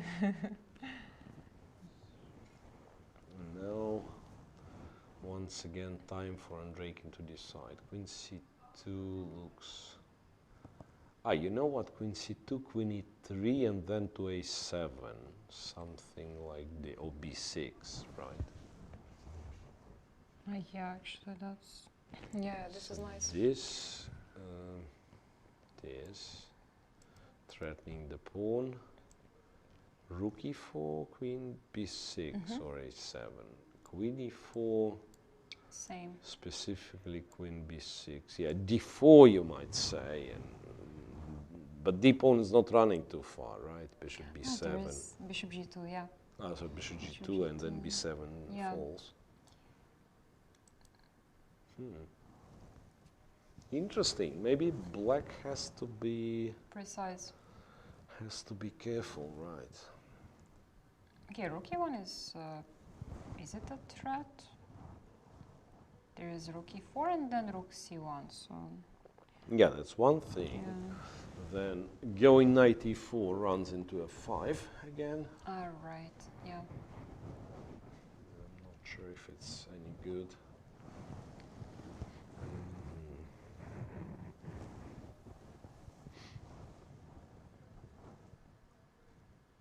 And what about queen c6 here? That's what I'm discussing with myself. This. And rook e4? Ah, rook e4. Yeah, maybe. Because now I don't have rook c1. Yeah, because I was thinking this, surprisingly. But bishop is... Check. Yeah. And this is what I was struggling with. Because it looks like black is winning, but I have difficulties convincing myself. Yeah, this is... But probably black is winning because this is hanging with a check Yeah, exactly. and e6 is hanging. Yeah, strange. It's actually possible to miss because king e7 is not by far not the obvious move, right? You go on the discovered check and also like on the queen and stuff, But the fact that rook on e1 is hanging with a check works for black. So he did play He did play queen c6, yeah. But he doesn't need to be fancy, right? I mean, he can go rook e4, as you said, or knight e4, in fact. Because also what other thing, what queen from 6 does, it protects d5. So now if you do this, black can just play e5.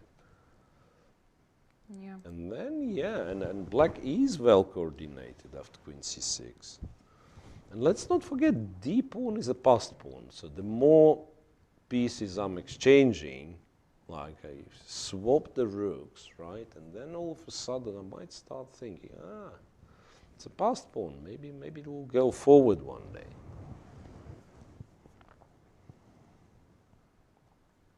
I actually start liking black. Yeah, and kind of the say. closer we get to an end game, the more relevant is the fact that the king is on f7, maybe not only protecting the pawn, but kind of getting in play. It's less less exposed on f7 with only 3 pieces being on the board. Yeah, could be that. I mean, what does white do? That's my question, because now black, if let's say white doesn't do anything, black will just play rook c3, I guess, rook c2, entering with queen. I mean, many options. Knight e4 also. Yeah, but even to play rook c1 and trade the rooks, and fine. You claim, okay, I'm not worse till the end of the game, right? I can only be better. It's a bit of a tight spot for Richard. I believe objectively black is not better. White has to have the way to equalize. But even to talk about white looking for a way to equalize sounded unreal a couple of years ago.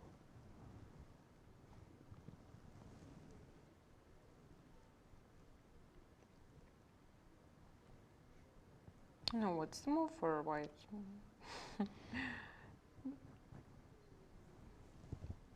Probably has to allow simplifications and just look for the end game where he's not worse.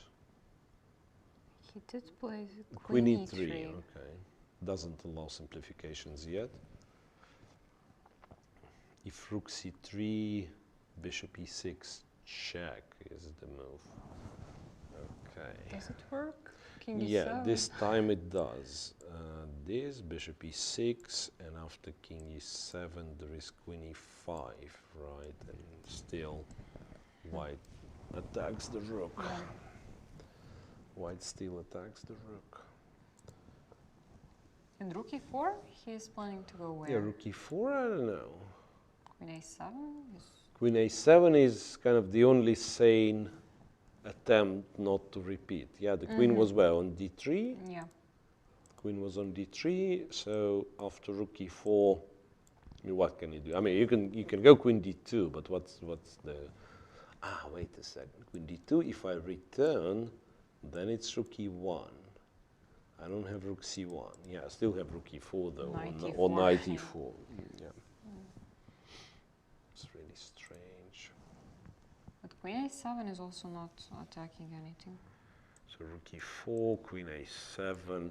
Maybe it just stays there irritating, like targets this. Funny enough, protects f2, because in some lines I actually thought that f2 might be a target, especially when the knight would go to e4. How about black going knight e4? f3. f3 is such a move that also weakens a lot of stuff. Yeah, I feel like this might be, if not straight up chance for Andreikin, but you know, kind of the turning point in this game, that if he plays well, he might get a chance.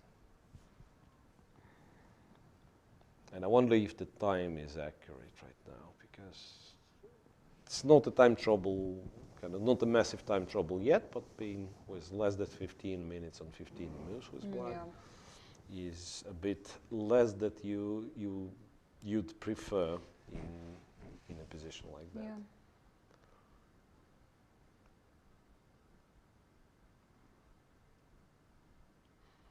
And I still cannot forget the crazy game between MVL and Rapport.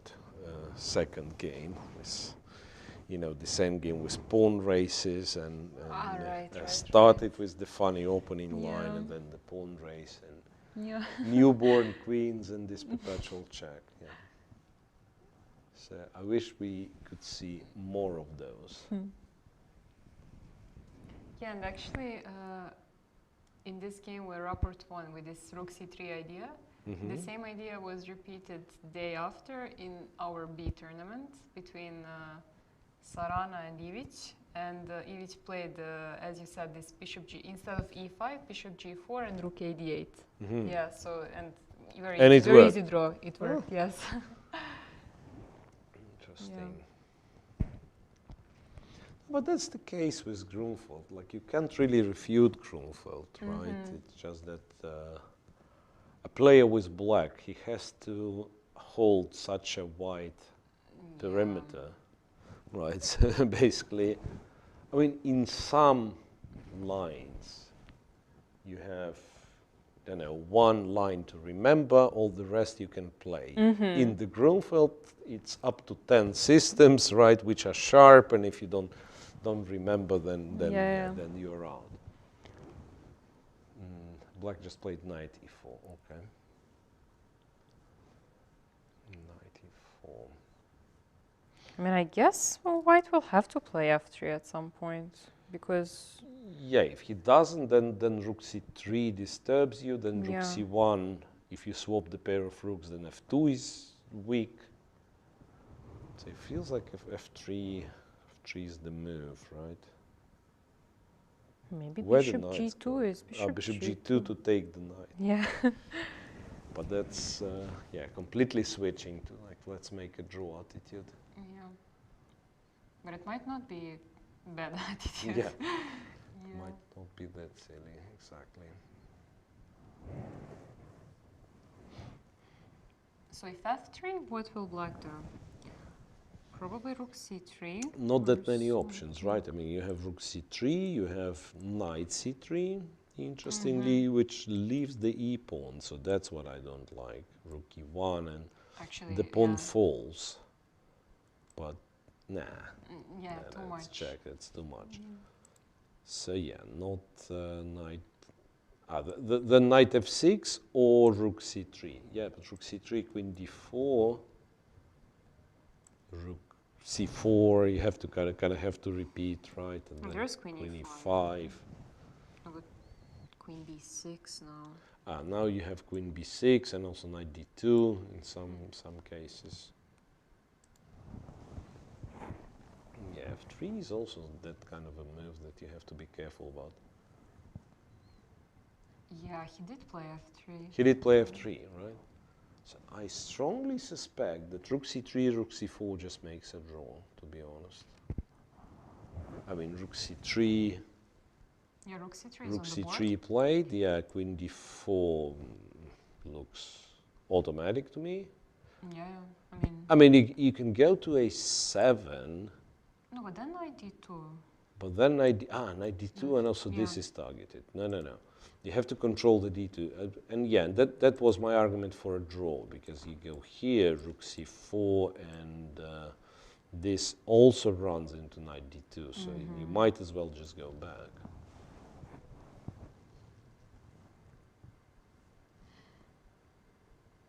Okay, so on rook c3 he can now go queen e1 maybe. Is that a possibility? Rook c3, queen e1, yeah. But then again, it's a check, and rook e3. Let's say, I don't know where the kings go. Rook e3 and knight c3, for instance. And then your pieces are not kind of coming back to activity, right? Also, it's not clear where this queen is going. This knight d2, queen h7, no threats. No. It's actually just looks bad. Just looks bad. So rook c3, queen d4, obviously. So you think we're gonna see a repetition? Might be. I don't see the way from. It's almost like black is better. Yeah, almost like black is better if he would have a move. But here, like the only alternative to rook c4 is going back on f6 with the knight, which is sad, and there is also rook e1, and it might not only be sad, but bad. So rook c4, and for white, it's not much he can do. Yeah, queen c3, so controls the diagonal. Yeah, queen. Oh wait, but queen was already on e3, yeah, right? it was. So that's already a second time this happens. And then rook c3 from Andreikin, queen d4 will be second time this position's on the board. And then, as we agreed, black doesn't have a move. So getting closer to a tiebreak. Getting closer and closer to a tiebreak. Yeah, rook c3, queen d4. So if rook c4, it's not yet a threefold. White can claim white after can queen e3. claim, yeah, white can write down queen e3 and claim. Right. But once again, as we figured out, black is not in the position, it seems, to try to avoid. Yeah. Black is not in the position to try to avoid. Knight d6 here technically is something that we didn't discuss, but once again, I mean, I'm worried for rook e1 in all those positions. Yeah. Wait a second. Rook e1, it's the good old rook c1 trick. Not after knight d6, but after knight f6. Go back to f6, and rook e1, I still have this silly thingy. Check, king e7. double exclamation mark. Winning the bishop. Yeah. No, But this is black's very- not forced, right? Sorry, white's not forced. F3. You mean maybe white is not forced to go rook to go e1, rook yeah. e1, yeah. But what does he do? Oh, maybe f5? Is that a possibility? Yeah, now you can play f5, there is no e5. Yeah, that's the feeling. I mean, if you insist on playing on, you might be playing on worse position, right? No, I don't think he will. He will mind the draw. Undraking? Yeah. I mean, since it's not really clear how he continues, if there is a clear continuation, then I would doubt, but now. Yeah, Rook so he c4 did play rook played. c4. From Raput's perspective, yeah, he can double check and ask the arbiter. Or think if he wants to. Yeah, well, think. technically, yeah, that's not yet a Yeah, free yeah. fold. So he can try queen e5, he can try queen a7 as we agreed. Queen e5, though, runs into check that we were not happy with. Queen b6, sorry, queen a7 doesn't run into any kind of checks, but knight d2 is annoying, yeah? And if queen e5, knight d2 is also an option. Oh, yeah, you're right. Not even clear what. Queen a1. Queen b2, rook c2, queen a1, yeah. No, queen a1 always. Yeah, you also don't want to clear this diagonal, right? Because queen b6 check feels like it improves black's situation very much. And then it's very easy to figure, very easy to figure out, because the only two squares you are not leaving this diagonal are e3 and d4. Yeah, queen a7. You have to combine controlling the diagonal and the d2 square, This square. and then you have exactly two squares to do so. Yeah.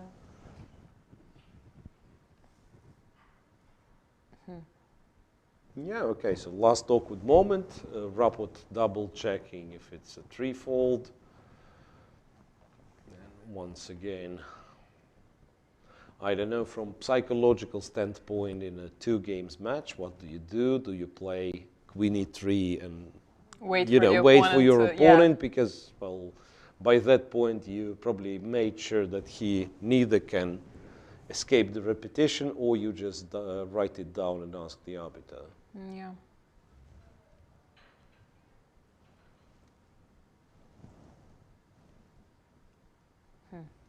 Yeah, because by some, I don't know, it might be a little bit childish, but by some it'd be viewed like he was sort of afraid of continuing, right? I mean, if you see the threefold repetition and you write down, ask the arbiter, it almost feels like, yeah, I'm not certain, so let's stop this game right here. So maybe I will lose if I will continue playing, which is not the case here.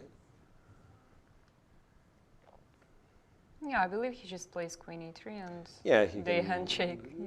It's also move 29. So if he plays queen e3, and Rakin can reply with rook c3 and offer a draw, because there'll be 30 moves made by both players, right? Yeah.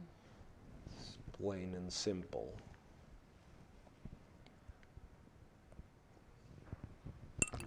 It's not yet official, but a gentle reminder that we will know the winner of Belgrade Grand Prix tomorrow on tiebreak, it seems. Yeah. So, one more time. 2 rapid games. We haven't had blitz yet. Yes, yeah, we haven't had blitz, but we'll see. But there was no blitz in Berlin as well, I guess. No, yeah. no.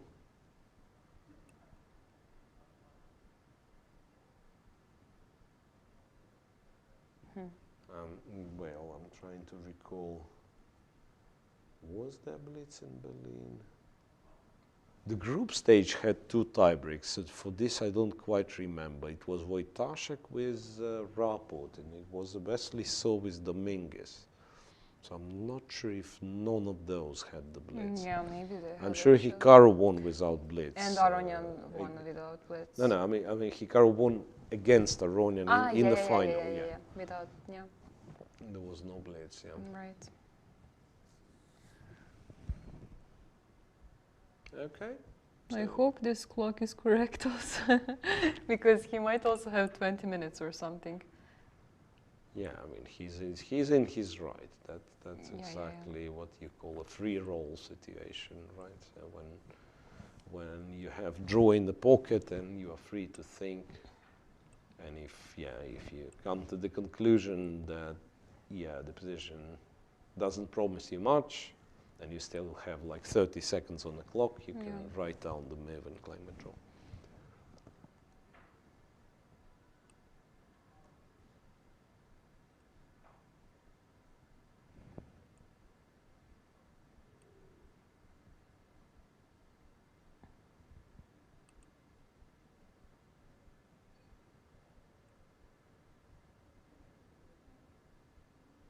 I'm curious if he is thinking still about the position at this point.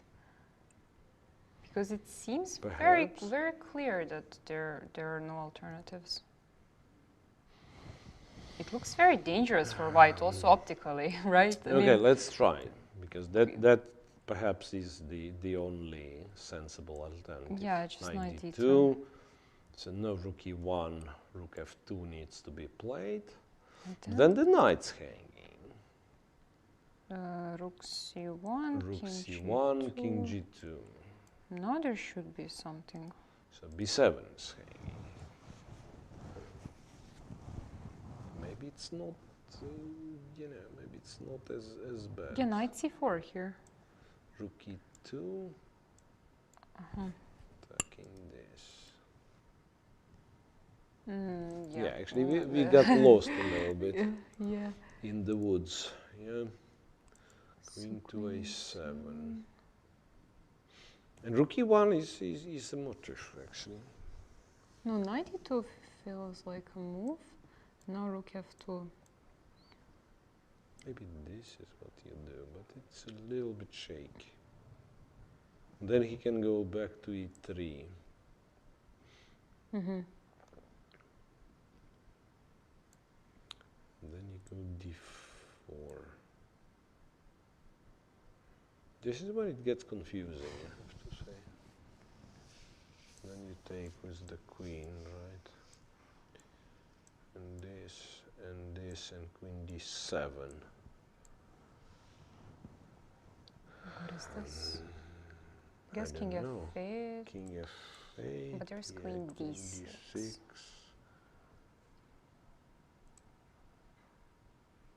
You are actually winning this way, yeah? Check and check from a 5. And Yeah. very strange. I mean, very strange line. I don't know how we ended up there. It was a very strange line. So queen a7, knight moves, and rook e1 if knight doesn't move to d2. If knight does move to d2, then it's... wait. Again. Queen a7. Let's say I go knight f6. Double check. Rook e1, still rook c1 works. Right? Yeah. Still rook c1 works. And you'll have to return, and we'll trade the rooks. Knight is not ideal, but still I believe black is not risking much.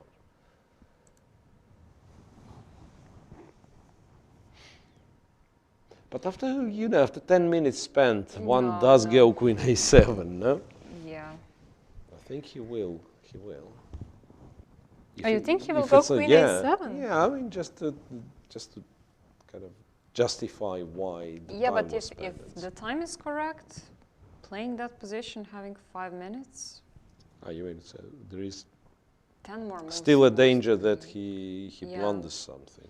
No, I think he's going to repeat.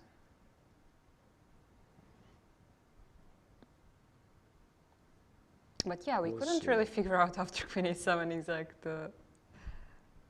refutation for black.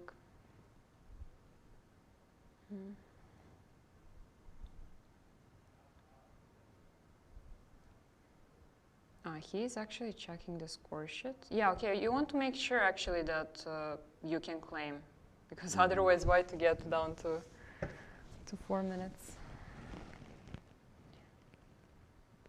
I'm really curious what will happen. Yeah, maybe it's, you know, maybe it's a little revenge. For yesterday, For you mean? yesterday's Andreikin's thoughts in this Rukan game. Who knows? Maybe that's a little bit of psychological pressure as well. Like, yeah, I know that I can make a draw, but you don't. Yeah. So let's wait and see. Let's wait and see. We switched excellently. Yeah, Yeah. that's because I've pressed something, and here we are.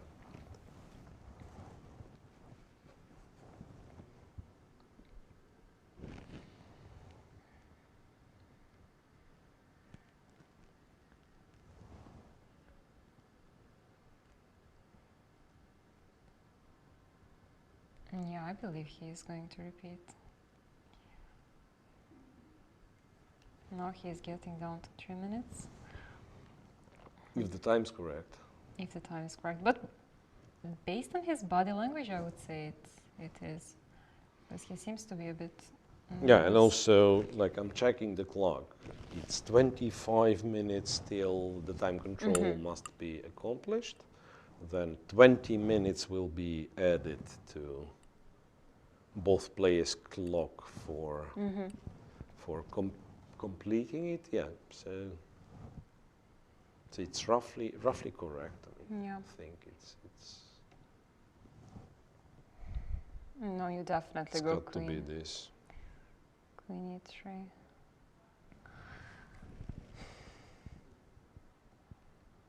Do you do it in 1 minute? Then No, because there is always 0.5 percentage that you didn't write correctly, that it's not threefold, so just make sure to have some time.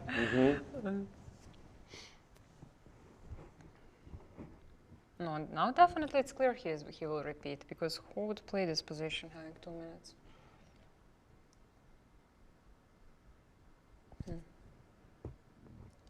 maybe his name is Richard Trapot. These guys who play it on seconds. Yeah, okay. So this. Can I do knight d6? Rook e1? Same having this rook c1 trick. No, but does it work? It doesn't work now. There is bishop e6 and queen e3. Ah, yeah, the Yeah. bishop is not hanging. You're Yeah. absolutely right. There's queen e3, I'll take, you'll take. Yeah, and the bishop is not hanging. So I need the knight on f6 for that. Ah, he played something else. Queen e5. Okay. I'm shocked, honestly. Okay. I'm shocked. No, because Does play queen f5, but now what we said was a check, right? And then some knight d2. I'm actually confused, really. There's a lot of stuff. Check knight d2. Also, there was supposedly something else. okay, so what happens on queen b6 first? Queen b6. King h1, I guess. So we can see the times are the clock is correct. So So that's queen b6. yeah. King g2, I thought loses to this and this. Okay, loses maybe a bit too harsh, but loses an exchange. And I don't know if f5 is enough pawn to play. No, but that's not what you would play, right? Yeah, exactly. You won't go for it, right? Yeah, yeah, sure. You won't go for it anyway. So queen b6, then king h1, I guess. And then knight f2, I guess he wants. So Ah, but he I has. check yeah, here. king h1. Yeah, like He has knight rook f2, f2, rook f2, and This should I mean, win. he certainly has the perpetual in the question. yeah, No, yeah. he has more, in fact. He should Check be able to win. and queen d6. And again, bishop gets to e6 with a check, and we Yeah. figured out a checkmate from there. All right, what's the B plan for Andreikin? can give a check and probably still should give a check. I kind of like this check. And knight d2 maybe? Knight d2. But then rook But then e1. rook e1. And then knight f3 loses to bishop e6, right?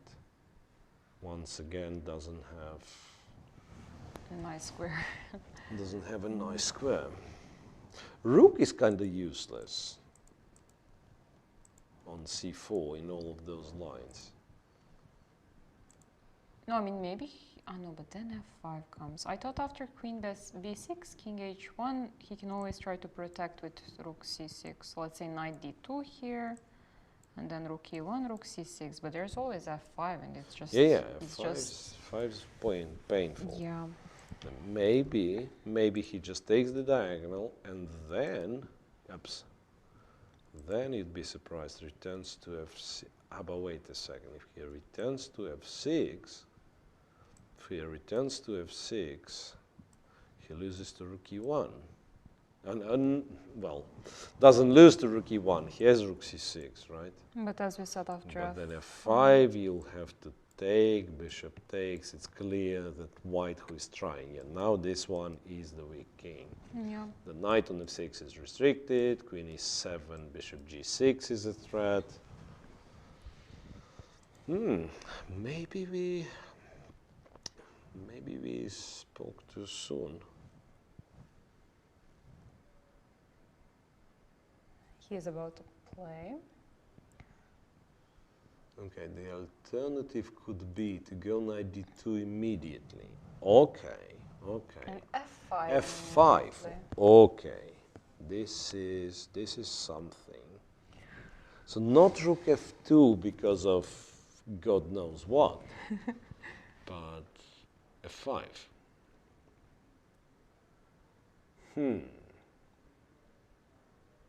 Okay, so the first question is knight f1, I guess. Yeah, But not a bad question. Knight f1, I guess f e6. pawn takes. You don't want to drop this one, so I'm guessing it's king g8. And then what do? You go here.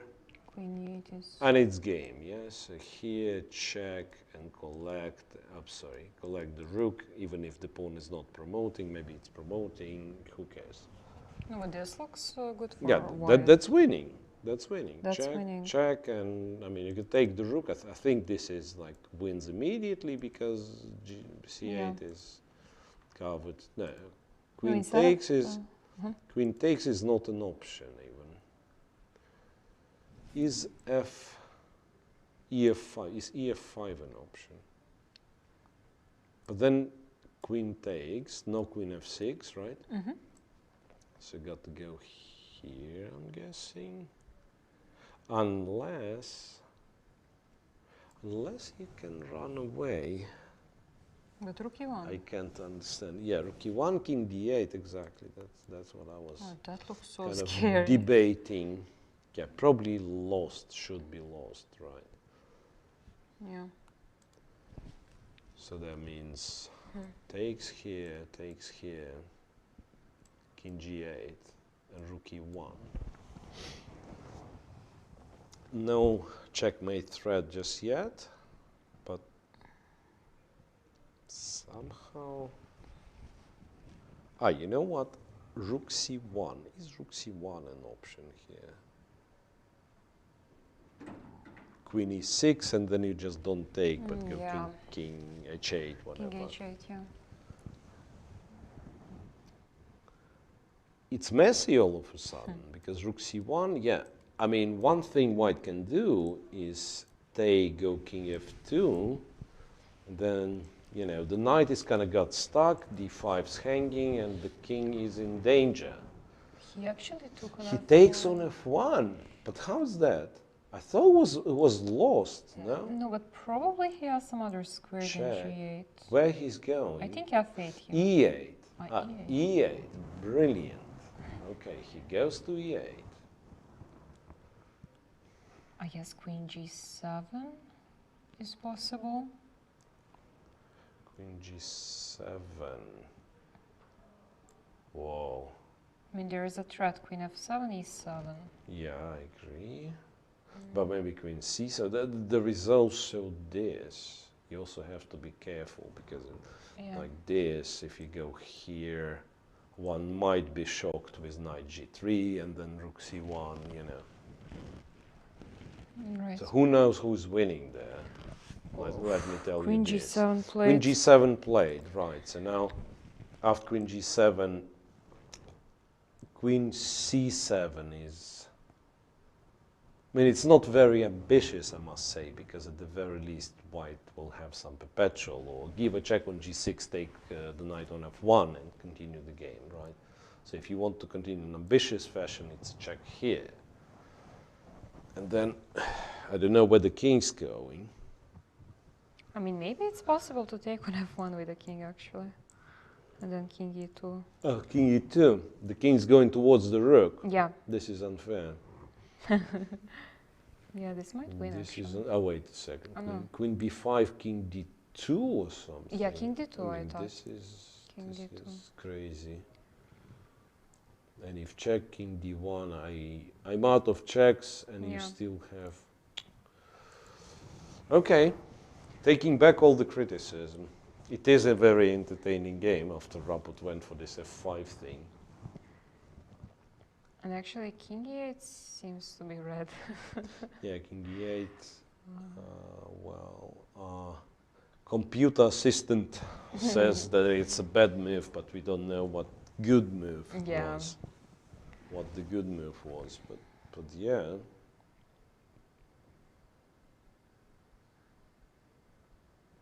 No, very, very impressive by Rapport. I mean, the decision to continue the game, it's really nice to see.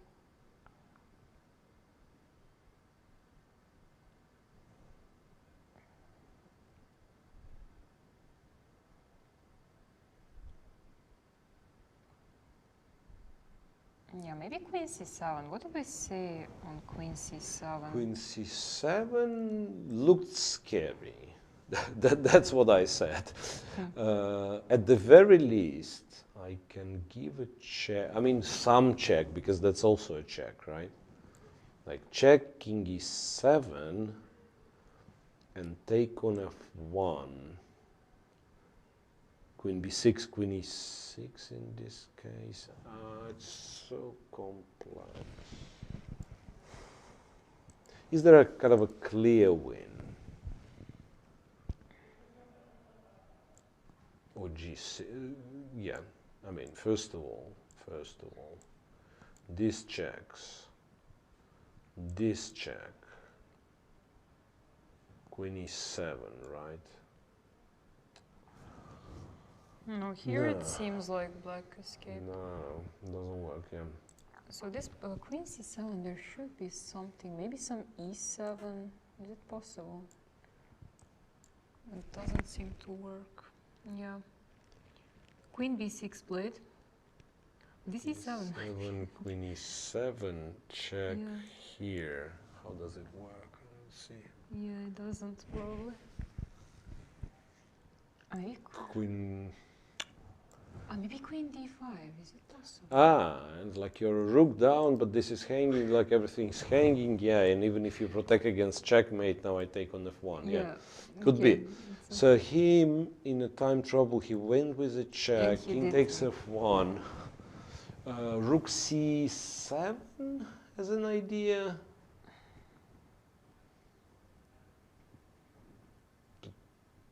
Rook c7, then e7. And rook takes queen g8, you mean. But then I might be back to those checks. I also thought I found the other way, but might not be the other way. Because if you go to d8 or f8, it's e7 winning the queen, right? So check, check, but probably... Who knows? I mean, a check from here, if you go check from here, then f4, then bishop g2. My head explodes. Okay, king f1. Then breaking's also down to 2 minutes. 34 moves made. Yeah, move 34 for Andrakin to play. So. Ah, wait, what about queen c7 now?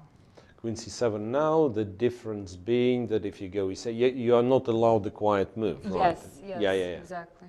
Yeah, you're right. Or check on c1 and queen c7 if you prefer this, right? But probably queen c7 so that everything's protected. And also, it might be important to guard f4, yeah, so queen c7 now. Are you checkmating this king is the question. Like if I give, I don't know, billion checks and end up taking h6. Or maybe I don't need billion. Maybe I give one check and maybe I play this and run to h3. And it's also not a fun position to play, right? I mean, I'm not sure if exactly this check on g6, but I mean, general idea, put the bishop on f5, protect c2, and try to run with the king to h3. That seemingly gives white quite a promising position. And then Draken is down to 1 minute. I think he's actually surprised with the fact that king f1 and the king is kind of going towards the rook.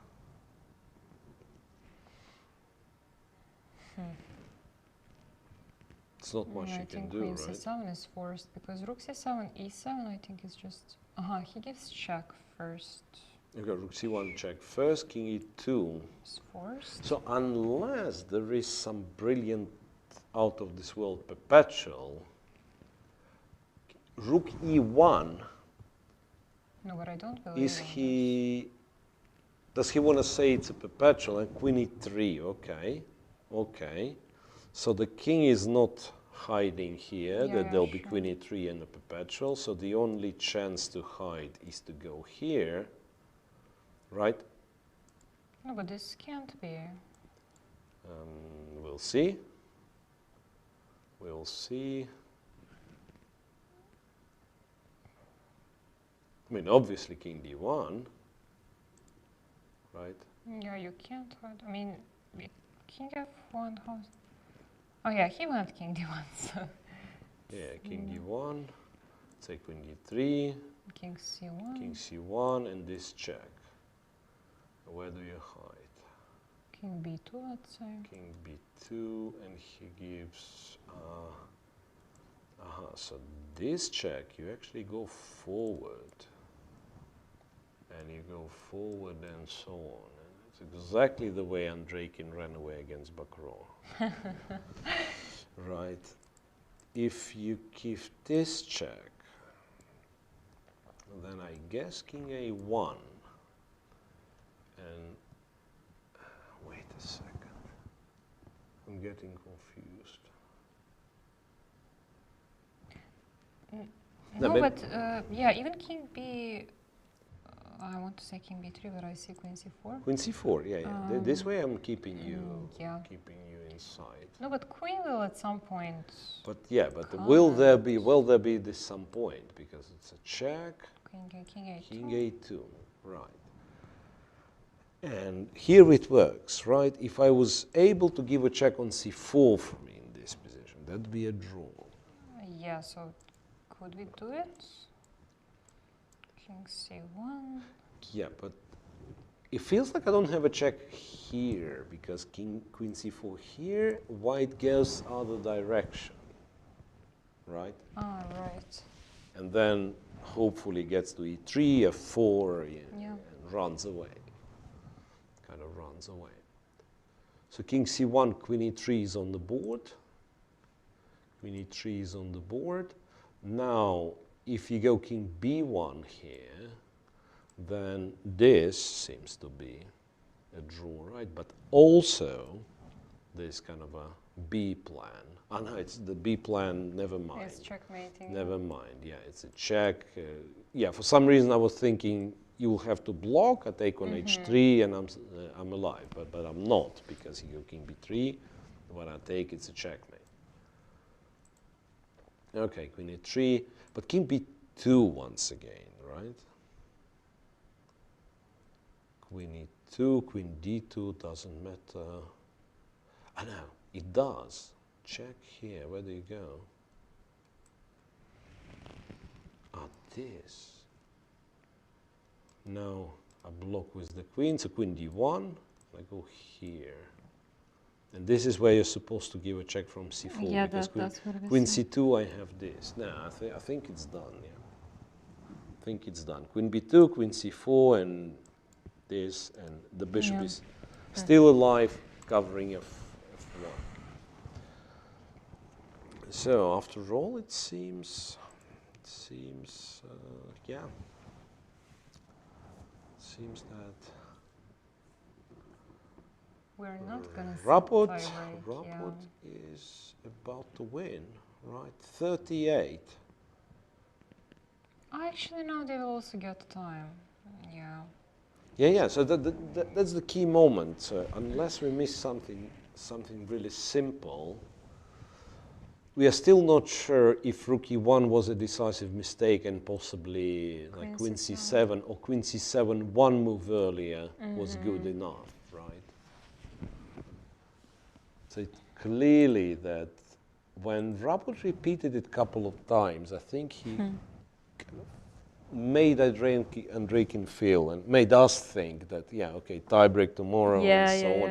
And also Andreikin, and then this, shift of pace, this going queen e5, f5.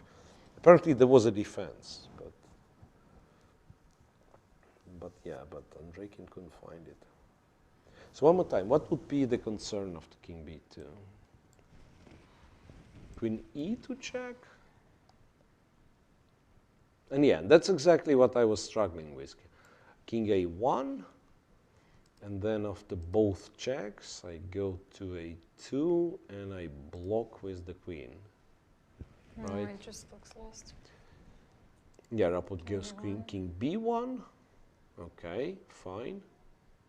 Queen d3. Queen d3. But you go to a1 now, right? But then queen a3. Ah, queen a3. Hang on. Let's not forget there is this pawn also. So I'm getting confused. Wait. b2, queen e2, and then to a1. That's Queen the way d2 I still make to it. a1, right? Yeah. So your task is to go to a2 and for black not to have queen c4. I think that's, yeah, so any other check and you go to a2, you win.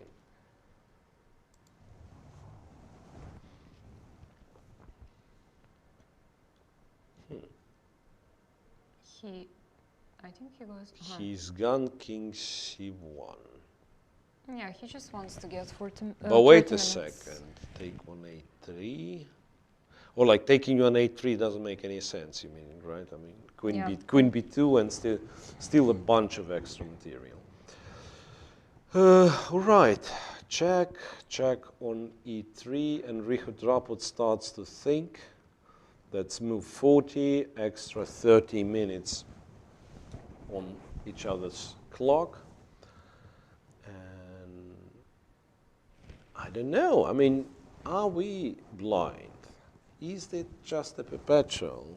I think we will give Richard Rapot time, right? Sure. We've today kind of made less breaks. We've survived the time control. It's already been 3 hours and almost 3 hours 40 minutes of a broadcast, and now even if there is no way of escaping perpetual, Rapot will spend quite some time For sure. trying to find it. So I think we'll go for a quick break, and if Rapot makes a move, we'll quickly try to run back and not to miss the end of this game, whatever it's going to be. Right, so stay tuned, guys. Richard Rapot thinking, we think that he has a winning position. Yeah.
Okay, so we are back to the final classical game of Belgrade Grand Prix, which might as well be the last game. Yeah. Seems Richard Rapport will find a way of escaping perpetual check, and that would mean he'll win second game and the match against Dmitry Andreikin. After the time control has passed, only one move being made. Yeah, after queen e3, king went to b2. I think we had this position already. No, first he went to b1. Yeah. And then back to b3 c1. and back to c1 and now to b2. So how exactly does he win? Because we keep saying he's winning. Yeah, king... check, right? Queen d2 check. anything. King b1, let's say. King b1, queen d3. And now queen... King a2, queen c4. Check and queen e2, and we've been there, right? I know, now he can try to run this direction. Right. Wait a second, is it that simple? Now I'm getting confused. Because first, I thought it's possible to get like here, here, and here. It would be easy way, right? And then just block with the queen. But this is not how things work. After this, queen d3 check will be played.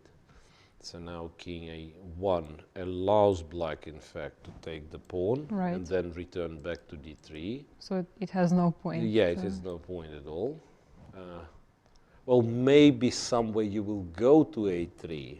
Mm-hmm. So You mean to sort like of read the square for the king.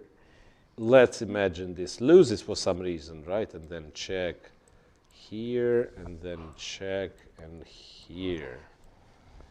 Queen d3, no, it doesn't make any sense. Yeah. After this check, at the very least, there is queen b5, and I'm sending you back, right? Mm-hmm. So how is that? Queen d2, king a1. King a1. Check goes here. Now queen c4 is the only check, not to allow queen b2. And then this check. Yeah, now king b. King c3, right? No, king b3, queen c4. No, I thought king b1. King b1. But then queen d3 back. It's same position. It's the same position. So to avoid the same position, we have to do this, but then queen d3 and queen e2. No, how did they come to that position where queen c3 was not possible? Wait. There was some key position where queen c4 check was not.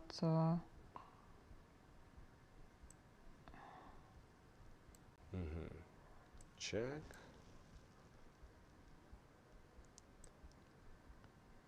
Yeah. This queen c1, queen then c4. Queen king b1. And what did we say? King b1, queen d3. And wait, and after queen d3, he went to c1, but we kept saying what? a2, queen c4. Here, queen d2. Can it be then it's just an optical illusion and it's some perpetual check? That'd be funny. That'd be funny because to confess, we even kind of checked with the engine. Yes. Engine was saying it's winning, and then you turn not to check the moves, right? Yes, exactly. Because it's just okay. It says it's winning. It shouldn't be that hard, but sometimes if it's a tricky perpetual check, like not straightforward, but all over the board, right? And the engine is kind of not deep enough to realize. It might claim that white is winning while the reality is different. Yeah. That'd be funny. No, I'm sure we found some refutation before we made the break. So this, and this. Okay. And then if queen d1, we go here. This is it. And if not queen d1, we block. We block. Okay, so king just needs to go to b3. Right. This is it. Ah, but we will give check from e2 then. How was it? Instead of king b2, instead of queen d2, queen e2. Queen e. King b2, queen King e2. b2, queen e2. But then king a1 is possible. Exactly, this is what I was looking at. King a1 is possible. Now, in order to have a check on c4 when I go to a2, you need to give this check, and this check is blocked. Right. So you give check to one of those squares, and then I go to a2, and I block next move. Poof. Confusing, but not really. Okay, king b. Queen d2 played. King b2, queen d2 played. And So now king b3 is good enough, it seems, right? yeah, he went to a1. What? He went to a1. Went to a1? But that's...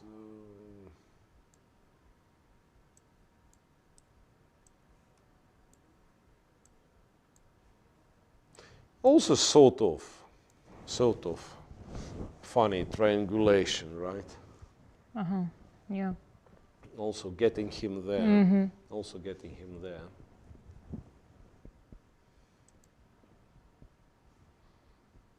Because, yeah, queen d1 now doesn't make sense. Or e1, because you go to a2 immediately after this, you go to a2. Again, check from c or d2. Will be covered by Yeah. queen b2. Wait a second. Can this be? I mean, I don't believe. King a1. King a1, yes, King yes. a1 and Exactly. still the bishop's here.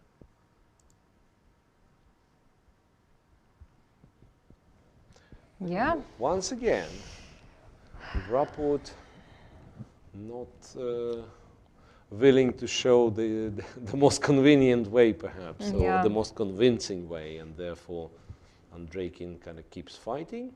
Check, king a2, but now, now it seems everything, all the pieces of the puzzle assembled together. Queen c4. Quickly, black, I mean, there's nothing to discuss for black. King b2, queen e2 check, and then king a1 once again. So he clearly made it. And now, any checks that black gives allows white to go king a2 and block on b2 on the very next move.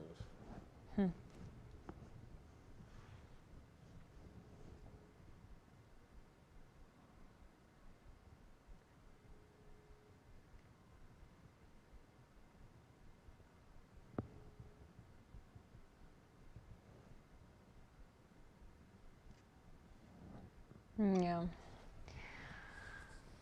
No, it's always tough to see these moments. Yeah, and it all looked fine for Andreikin, I have to say. So if I'm to cheat a little bit and to check what was going on.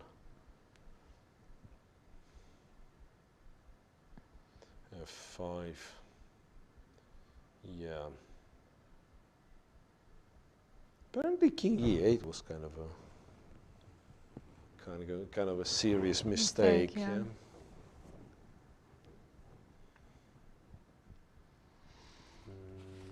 Now it's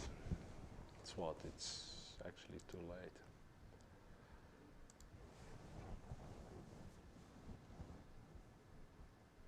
Anyway, to sum things up, it was a good tournament for Dmitry Andreikin, who wasn't a favorite to qualify from the group. Not only he qualified from the group, but also beat Anish Giri once again. The match where he was an underdog. Right.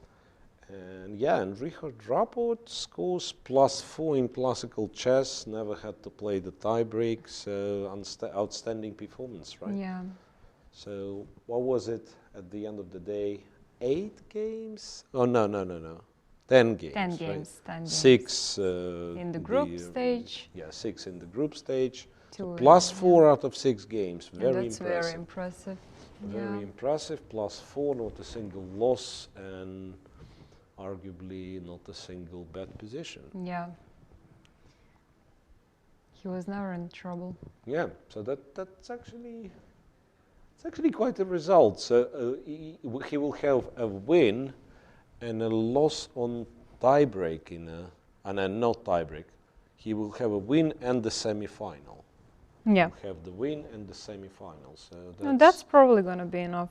It's arguable. Look, so for the winner of first Berlin, we have Nakamura. So if Nakamura makes it out of the group, they equal in points, right? Yes. And there also gonna be a winner of Berlin. So if, for instance, Andreikin wins Berlin, the third leg, so Andreikin will have high. Yeah, so it's a very good result, but with 16 players in such a limited, number of tournaments, right? So it's a good chance, but it's not guaranteed. Like making one semi-final and winning one tournament, it's not guaranteed. So basically, he ensured himself. So who can overtake him on the other hand? It's got to be Hikaru. It's got to be Hikaru losing in final to Andreikin. I think that could be mathematically the only possibility that Raport doesn't make it. Or it could be a tie, right? I mean, someone who's been to semi-final wins the last event, or let's say someone random wins the last event and Hikaru only makes it to semi-final. Yeah. But anyway, I mean, it's a very good result and it's a very good chance to qualify. And Dmitry Andreikin, has a inner dialogue with himself. Queen F1 check. That's the only mechanism which would allow him to continue with perpetual if the king goes to A2. But this queen was taken, and that was the end of it. Richard Raport wins tournament in Belgrade, the Grand Prix, the only local participants. Yes, I wanted to say, I have to say that I'm really happy. As we, so kind of, on his own soil, wins the event without a single loss, without a need to play a single tiebreak. Anyway, congratulations to both, I have to say. Sure. For Andreikin, it was much more nervous, right? Coming from the group, he had to win this crazy game against Bakro. Then it was a nerve-wracking tiebreak against Giri. Right. Okay, so players having a discussion. I believe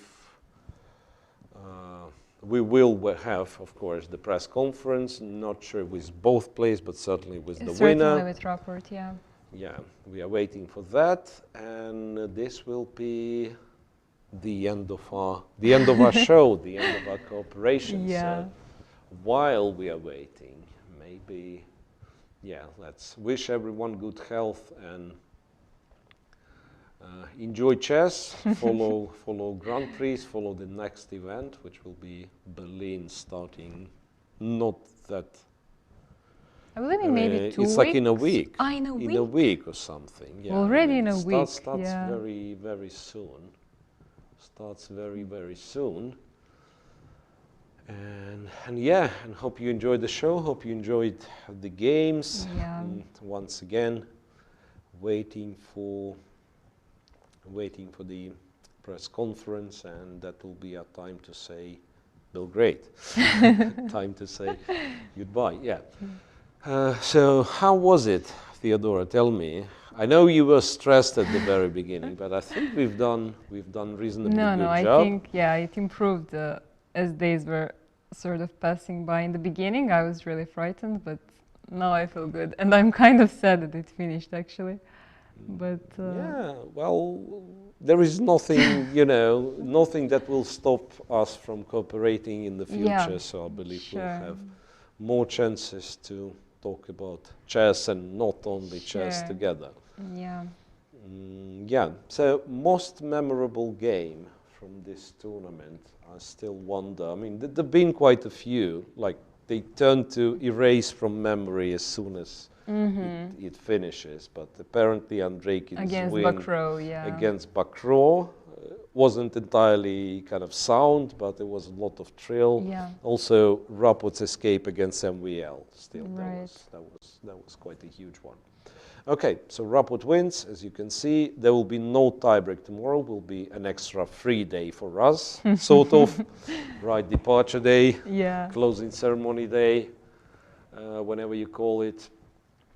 Right. So tomorrow is the closing ceremony, right? I believe so, because they were planning to have the tiebreak, and apparently the closing ceremony was scheduled after the tiebreak. Yeah. So now, since no tiebreak, maybe they'll move it a little. Yeah, so still waiting for the press conference. Okay, let me see if, no confirmation yet, but it'll inevitably happen. What other nice games there were? I believe at group stage there've been some, for sure. Like Vidit won 2 games, Rapot won 2 games against Vidit, and then Anish, won a couple of games.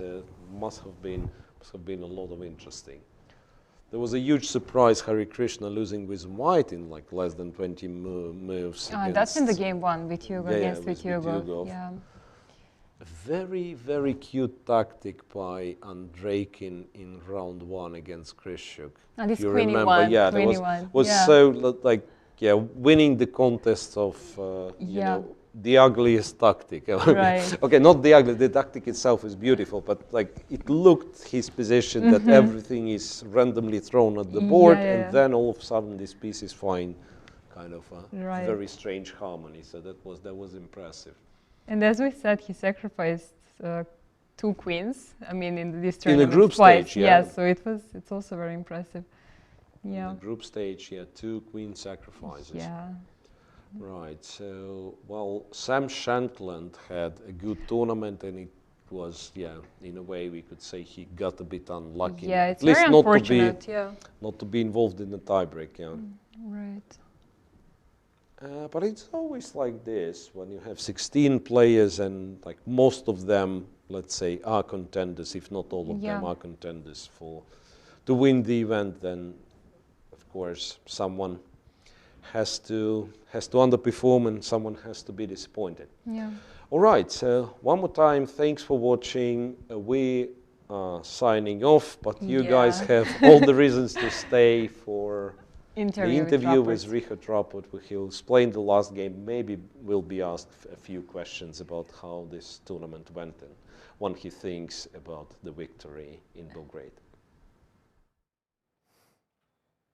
Hello everyone, we are joined by Grandmaster Richard Rapot, who just won his game against Grandmaster Dmitry Andreikin and won the FIDE Grand Prix in Belgrade. Congratulations, Richard, very good game. Thanks.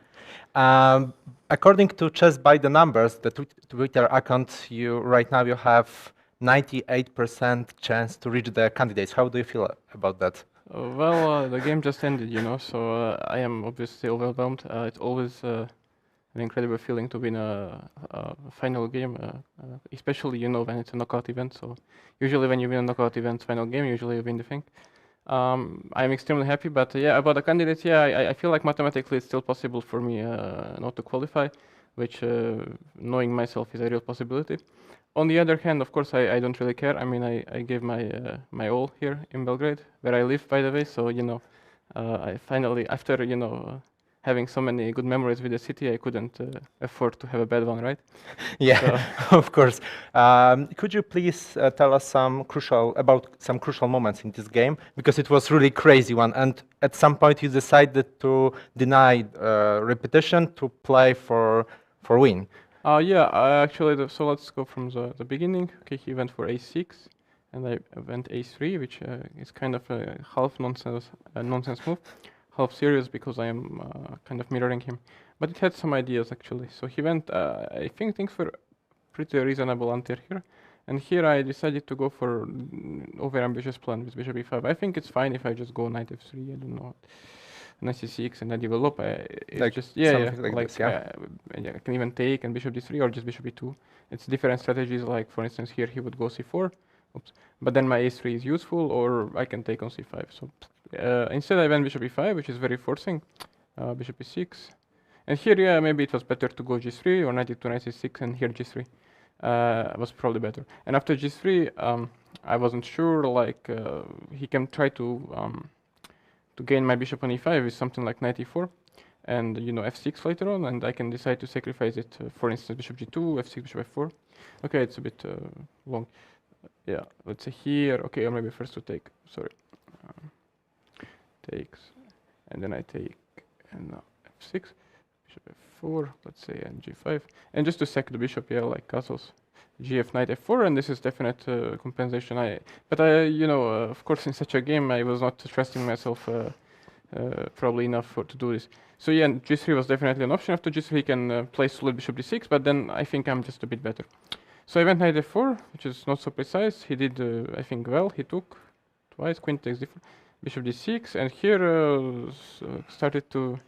the drama started to hit in slowly, because here I think bishop e2 I'm just a little bit better, probably nothing extraordinary, but fine position. So I went g3, rook c8 is strong, and here of course my last normal move was knight takes e6, which I did in the game later on. F takes, bishop h3, but queen e7 he's fine, yeah. Queen e7, yeah. Yeah, of course. For instance, he's completely fine. It's normal position. But I went rook d1, and suddenly things got pretty much out of hand here. And he could also have taken on f4, but queen a5 also extremely unpleasant. And here I decided, of course, out of desperation, to just admit that my mental level wasn't too high at this point, and just to play rook c1, which I played last move rook d1. So it doesn't take a genius to understand that this is not so good for white here. Yeah, so castles, knight takes e6, pawn takes, bishop h3. I just need to be on time to develop, otherwise things can get really nasty. King f7, castles. Where is this? Okay, I will just go like this. Yeah, I think so. Yeah, this is my usual jam. So king f7, castles. Okay, rook c4 is very forcing, so there's not much to add. Here, bishop e5 also pretty forcing, knight e2. And here this was, I think, first critical-ish moment in the game. Like I took rook takes c4, I was thinking to play rook b1. Also was an option. And just to try to hold on to the rooks and play for f4, knight d4. And the position is actually very concrete, because f4 is such a big threat with following up with knight d4. So maybe this was a better option, I don't know. Like I felt like this was maybe more principled. But after for some consideration, I decided to trade on c4 instead. And here the problem was that I originally intended f4. Bishop takes b2 is only move. Rook to b1. And here he can just trade everything. For instance, I don't know, like takes here. Takes. Yeah, and check. Rook b7. Yeah, and here he just moves with the king. I don't know. Maybe somewhere. And the a pawn is pretty strong. Yeah, so it's like I'm collecting g7 and d6, but bishop c5, a5, and I don't really see how I'm stopping this pawn. So this was my original idea, but I couldn't really make it work, so I played before. Queen a4 is strong because he wants some communication with the rook and queen c2 or rook c2. And knight f4 I think is almost like only move. Trade is forced. Takes, queen c6. So this was the first strange moment in the game. Like I went here. Like I was expecting a draw, let's say, with rook e4, queen d2, rook c4, and I don't really see what can I do, because he has an amazing structure, right? He just needs to dominate my pieces. My only play is against the king, that I get active somehow, and so I was expecting something like this, and he's threatening with g6 and my bishop to block, then knight e4. So I feel like queen e3 is logical, and not much to say.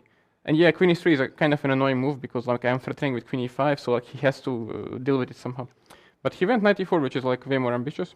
But like f3, and here only move is to repeat, right? So it's not like more ambitious, it's just a very strange sequence actually.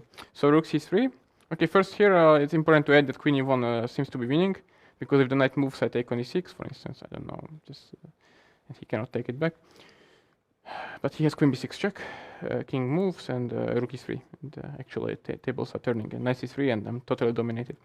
So queen d4 was, oops, sorry, again. Okay, we'll just go like this. Yeah, queen d4 was played, and rook c4. So we are repeating moves here. Yeah, and we then, were thinking like you are going to sign a draw. Yeah, Very soon. that would have been a reasonable decision because I went down to 2 minutes. But then I decided, well, I don't know how to put it. I decided to take my destiny into my own hands, let's put it this way, and gamble a little bit. Maybe this is the most accurate way of putting it, because of course I couldn't see all the lines till the end, and nor do I believe that white should be winning here, or, I mean, objectively. But queen e5, I played this very forcing, and knight d2 is only move, f5. And here already first interesting moment, queen b6 check or knight takes f1. Queen b6 check is very tricky. I have to go king h1, captures, pawn takes check. And here, ironically speaking, king e8 loses, like in the game it wasn't, because of this check, and I'm picking up the rook. Like king d8 is queen takes d5. Yeah, just to show to our viewers, Yes, like you're collecting this rook, yeah? Just completely It's working, yeah. So, but king g8 is the move. And we were discussing this after the game. Of course, I can perpetual, I think, I mean, I don't think I'm in danger if I take also, like, because king, I have rook c1, let's say, yeah, it's not working. Because king, okay, e7 maybe, and takes king g2, king h3. So I don't think I'm in danger after bishop takes f1, but also I don't see the win for white. This was one option. And also like e7, oops, sorry, king g8. Yep, so e7 was a very interesting line, but knight takes g3 check. This, and here actually I initially thought white is winning, but I blundered this check. It's very unpleasant, yes. Ah, okay, and very nice f7. one. Yeah, king f7, and he's on time. So like I cannot play this, so probably this was fine for him, queen b6 check. Of course, this is not so easy to see when you are play, like 10 moves. Yeah, like 10 from minutes. The best, yeah. You had only so 10 knight minutes. takes f1 also and check, and here king e7 was something that I wasn't sure about. But I take, and it's a really crazy line, king d6, check, king c7 I think is only move, and e7. And now I'm threatening, I mean, it's lucky for me because I'm not threatening to queen actually, I'm threatening with queen d8 checkmate, right? But check, and maybe, I mean, this actually I realized only like during the, like later on, like maybe in this position, the same idea what he tried to sacrifice the rook is going to work because my queen is not on the diagonal. So I think, okay, yeah. Like, but okay, this is, I mean, of course, you can be very smart about this after the game, but during the game, to calculate, yeah, during the game you just calculate king e2. He will not be able to mate me because I'm attacking the rook with next move, so there is no perpetual, and then something happens. But probably like rook e1 check here withdraws, right? Because the queen is misplaced. Ah, okay, very nice idea. Yeah, and so okay, whatever. Let's just you do this trick. Yeah. So we were here. Oh, sorry about that. Yeah, no This problem. is my lack of technical Magical touch. ability. Yeah. So queen b6 check, king takes f1, and suddenly I believe. Okay, I'm not. First of all, I'm not risking anything. Like I was very low on time, and of course it's hard to be in such a situation.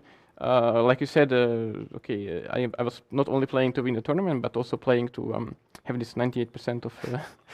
Reaching the candidates. Yeah. So it's just hard, but on the other hand, I figured that I'm not risking anything. For instance, okay, like check here, like maybe here queen d6 or something. I don't know. Just to move, I can play bishop to f5, and he has no checks against my king. Yeah, because c2 is protected. Yeah, he has like 0 checks. My queen is amazingly placed, and okay, I have this 2 pawns. So even materially, actually, I'm up. I mean, I don't say like I would like to trade queens or something, but just that I am not actually. I can always perpetual him if something goes really wrong. So he went for rook e1, which is of course first of all it's kind of desperate, but second of all it's kind of reasonable because it's kind of a gamble. He has, of course, we were both on second, so and there is no idea for basically for black to hold on. I mean to the rook, right? Because after move 40 I will just be probably winning. So he goes for rook e1 check, which is either draw, either just loses on the spot. But luckily for me, of course, I couldn't see it in advance. In this position after checks, I have this idea. Okay, I repeated once, and king a1, and king a1, and now he would need to give. Basically, the idea is that this is okay for him, and here, like in the game, funnily he went queen f1 check, so he would need to go queen f1 check without my bishop protecting the square. So, for instance, the idea was that if he would play here king a1 check, the difference is that I go to a2, and now he would need to go queen c4 check, which is not allowed by the rules, and queen c2, queen b2, and I'm covering all the checks, and of course. And after queen c4, there's just king a1, yeah. Yeah, and there is no check. And I'm covering all the checks, and okay, I have 2 pawns and the bishop, so that doesn't hurt. So yeah, it was very tense game, let's put it this way, and I of course clearly wasn't my best games ever, nor probably best game from this tournament, but usually these last round games when both players are trying you know, to achieve something are ending, at least in my experience, are bringing such a struggle, yeah, so of course I'm extremely happy that, you know, I got yeah, we can see that you are happy, so congratulations. And my final question, how are you going to celebrate? I have no idea yet. Of course, I also I would like to thank my wife, of course, and because basically, you know, I didn't really have a big team of people. Of course, some friends were writing to me throughout the tournament, but she was there with me from step one, basically, and already for a very long time. And finally, you know, we did it. So, you know, yes. So I guess I will celebrate with her, and yeah, we'll see. Then congratulations once again, and thank you very much for joining us. Our guest was Grandmaster Richard Rapport. And one more thing, after 1 minute we'll have a press conference, so please stay with us. Thank you.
Energy too. All right, good evening. We have Richard Rapport here with us, who just finished showing his game, his victory over Dmitry Andreikin, which sealed his first place here in Belgrade and sealed his place as the winner of the second leg of the Grand Prix. Richard, thank you again for doing this interview. Congratulations on your victory. First of all, how are you feeling now? Well, it's hard to describe, actually. Obviously, very relieved. Of course, lots of happy emotions combined. The game was extremely tense, and without a tense game, you know, these moments even at the end, like of course I know I'm completely winning for I don't know 15 minutes, but still you're never sure because it's so important. You're doubting yourself. So I was extremely glad when finally it was sealed. Let's put it this way. So when Dmitry shook your hand, what was the feeling that very moment? Like, did you feel like a weight fell off your chest, or? You know, I actually was thinking before the game as a strategy, because the first game was kind of okay, I don't know what is the word, maybe soft from his part, like he was very solid with white, didn't really test me in any real way. So I figured he would like to go for tie breaks, and I decided as a strategy to go kind of all the way today. Obviously this is kind of ironic because I got a worse position, I think, after like 20th move, so it's kind of backfired. But mentally I was ready for any scenario really, and therefore, you know, my first thoughts should have been something like, yeah, it was a good idea, or something like that. And also, like, of course, I know how it is to watch for people, for the very few who really care for me. Like my wife, for instance, I was very glad that, you know, I did it, and I hope she's proud or she's happy for it, because we had, you know, lots of challenges throughout my career and everything, and for the first time really ever, like some bigger result, let's say, happened, and it happened here in Belgrade. But this is still not, you know, my favorite thing about Belgrade. Yeah. Well, you're the native of Belgrade now for what, 7 years now, so it's a victory at home, so to speak. Yeah, of course. No, I actually throughout the event I didn't feel like a native actually, because I felt somehow like from some minor incidents and situations with organization and such, I really felt like, you know, they were trying so hard not to be you know, I don't know, impartial towards, you know, that they actually achieved, and I felt like I had a bit of a minus, let's say, from playing from here and things like this. But at the end of the day, yeah, I like living here, and I'm very happy that, you know, the tournament took place here, and I managed to have won it overall. But of course, you know, as a chess player, I travel all around the world and have different. Usually, for me, trips are connected to events and results. So of course, you have favorite places, but usually they connect to, you know, when you play well or when you have a nice time. So for me, Belgrade actually will not be influenced by this event, as funny as it is, even though this is probably the biggest success of my career up to date. But it will still be influenced by, you know, my love, my marriage, my life, really. Yeah. So I'm just very happy that, you know, this overall beautiful picture wasn't ruined by chess. Let's put it You this just way. added something to it. Yeah. A jewel in the crown, so to speak. Let me just get back to your love and your wife, if you don't mind. I've noticed in the elevator when we were coming down to the game, we were in the same elevator, and you and your wife were holding hands and kind of comforting each other just before the round started. How important is she as support for you, and who is your biggest support? Yeah, she's my only support actually. So you can name. I mean, you know, I have to thank her for everything, for putting up with me. I am very difficult. On normal days as well, but during tournaments I think it, you know, it goes to 100 times or something like this, the volume, and that she put up with me and she handled the stress. And of course I know how it is, because she's also a chess player, so sometimes and she plays chess and I'm watching her games, and, you know, I wish I was, you know, there to help her, to guide her, and I can only imagine how it is when, you know, she knows how much I work on chess and everything, and sees me making enormous mistakes, and it's extremely stressful. And I'm just very glad, you know, that at the end, let's put it this way, I got the luckier compared to Dmitry. You were luckier. Just getting back to the game briefly, when you made that move e5, I don't know if you were, Queen e5, sorry, we were all watching. You had 11 minutes on your clock, then down to 2 minutes. For us who don't know much about chess, the computer was showing that it was completely zero. So it was a question whether you should do a repetition of moves or something. And yet it seems that to us you've shown that computers don't actually, you know, their evaluations, for once at least, in this game, don't mean much. You know, Queen, I mean, that moment in the game was basically what, like I referred to it already before the game, it was a result of a mindset, because I'm really afraid of tie breaks. Even though Dmitry is extremely strong in playoffs, I believe. But I was just thinking that I would like to have my chances in classical.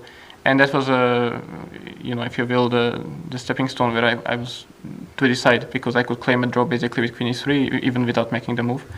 And I played queen e5, which of course I couldn't calculate till the end. And if you look at it with the engine, it's just the same good move.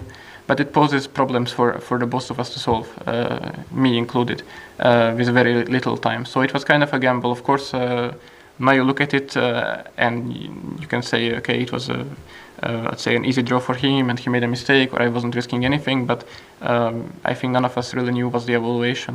And I just made this... I just took this leap of faith, if you will, just purely, from sporting point of view or whatever it's. Well, they say luck favors the brave, so yeah, you were brave yeah. in that case.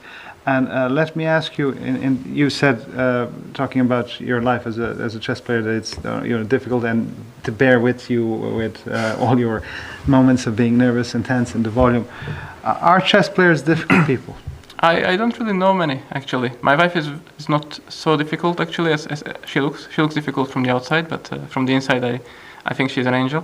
So, and others I don't really know. I mean, I'm not so close with them on daily basis. I have friends, of course, but most of my closer friends, let's put it this way, are not from chess.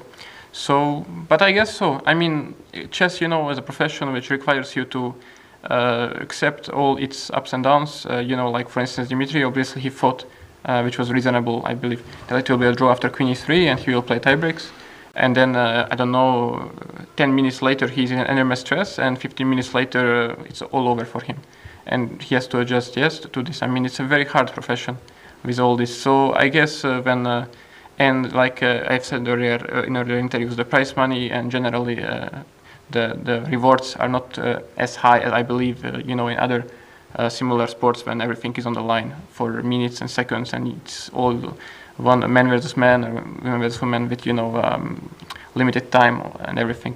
So yeah, it's very stressful life, and I believe because of this most of us might have some flaws in character, which of course you wouldn't have, or they wouldn't be so let's put it this way, they wouldn't be so highlighted if you had a stable or more stable job and more stable profession. Obviously, you live in an unstable environment, both geographically and in terms of your professional choice. But one thing that's brought certainty more to chess is the computers, which have sort of improved our knowledge and understanding of the game.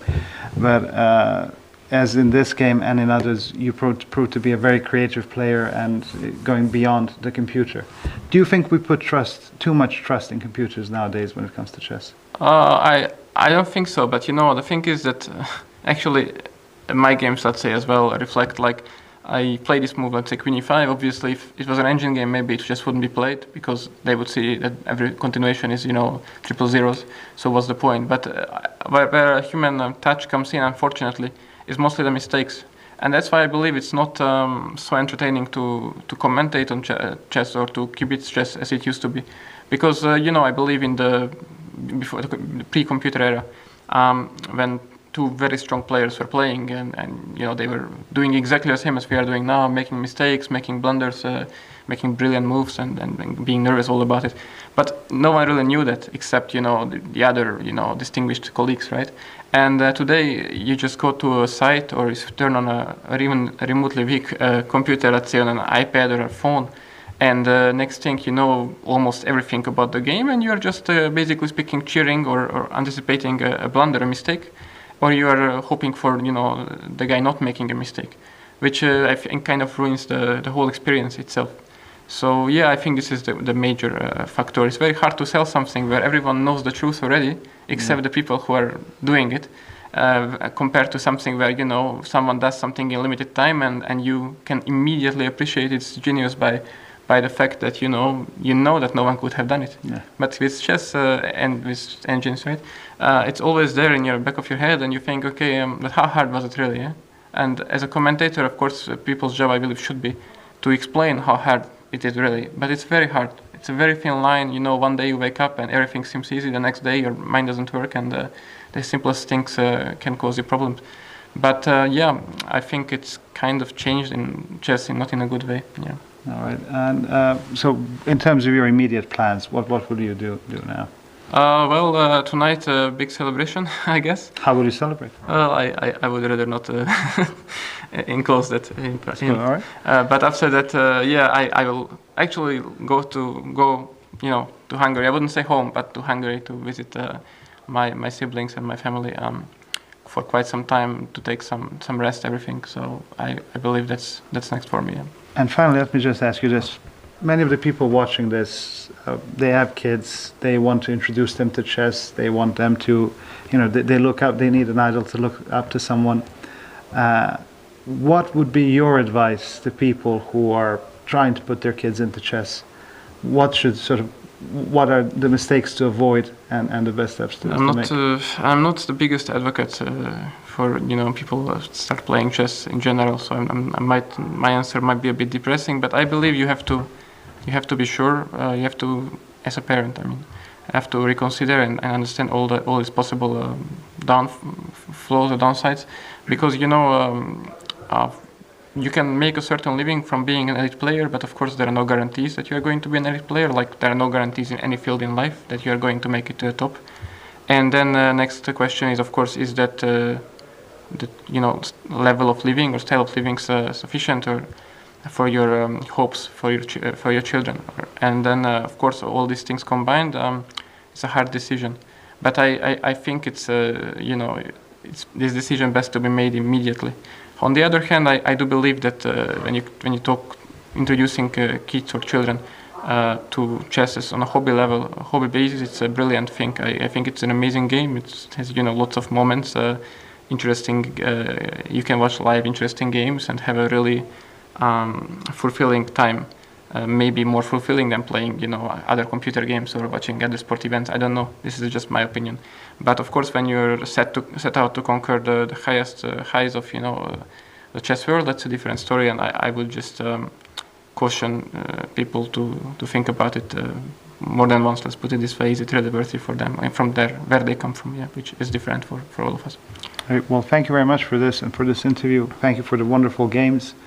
And just one note before you celebrate too much tonight, tomorrow at noon is the closing ceremony, so you have to just remember to get there. Well, thank you so much for everything, for the lovely games. Congratulations, the best of luck to you. And we're really happy that you are here in Belgrade and you won this tournament. Congratulations once again. Thank you.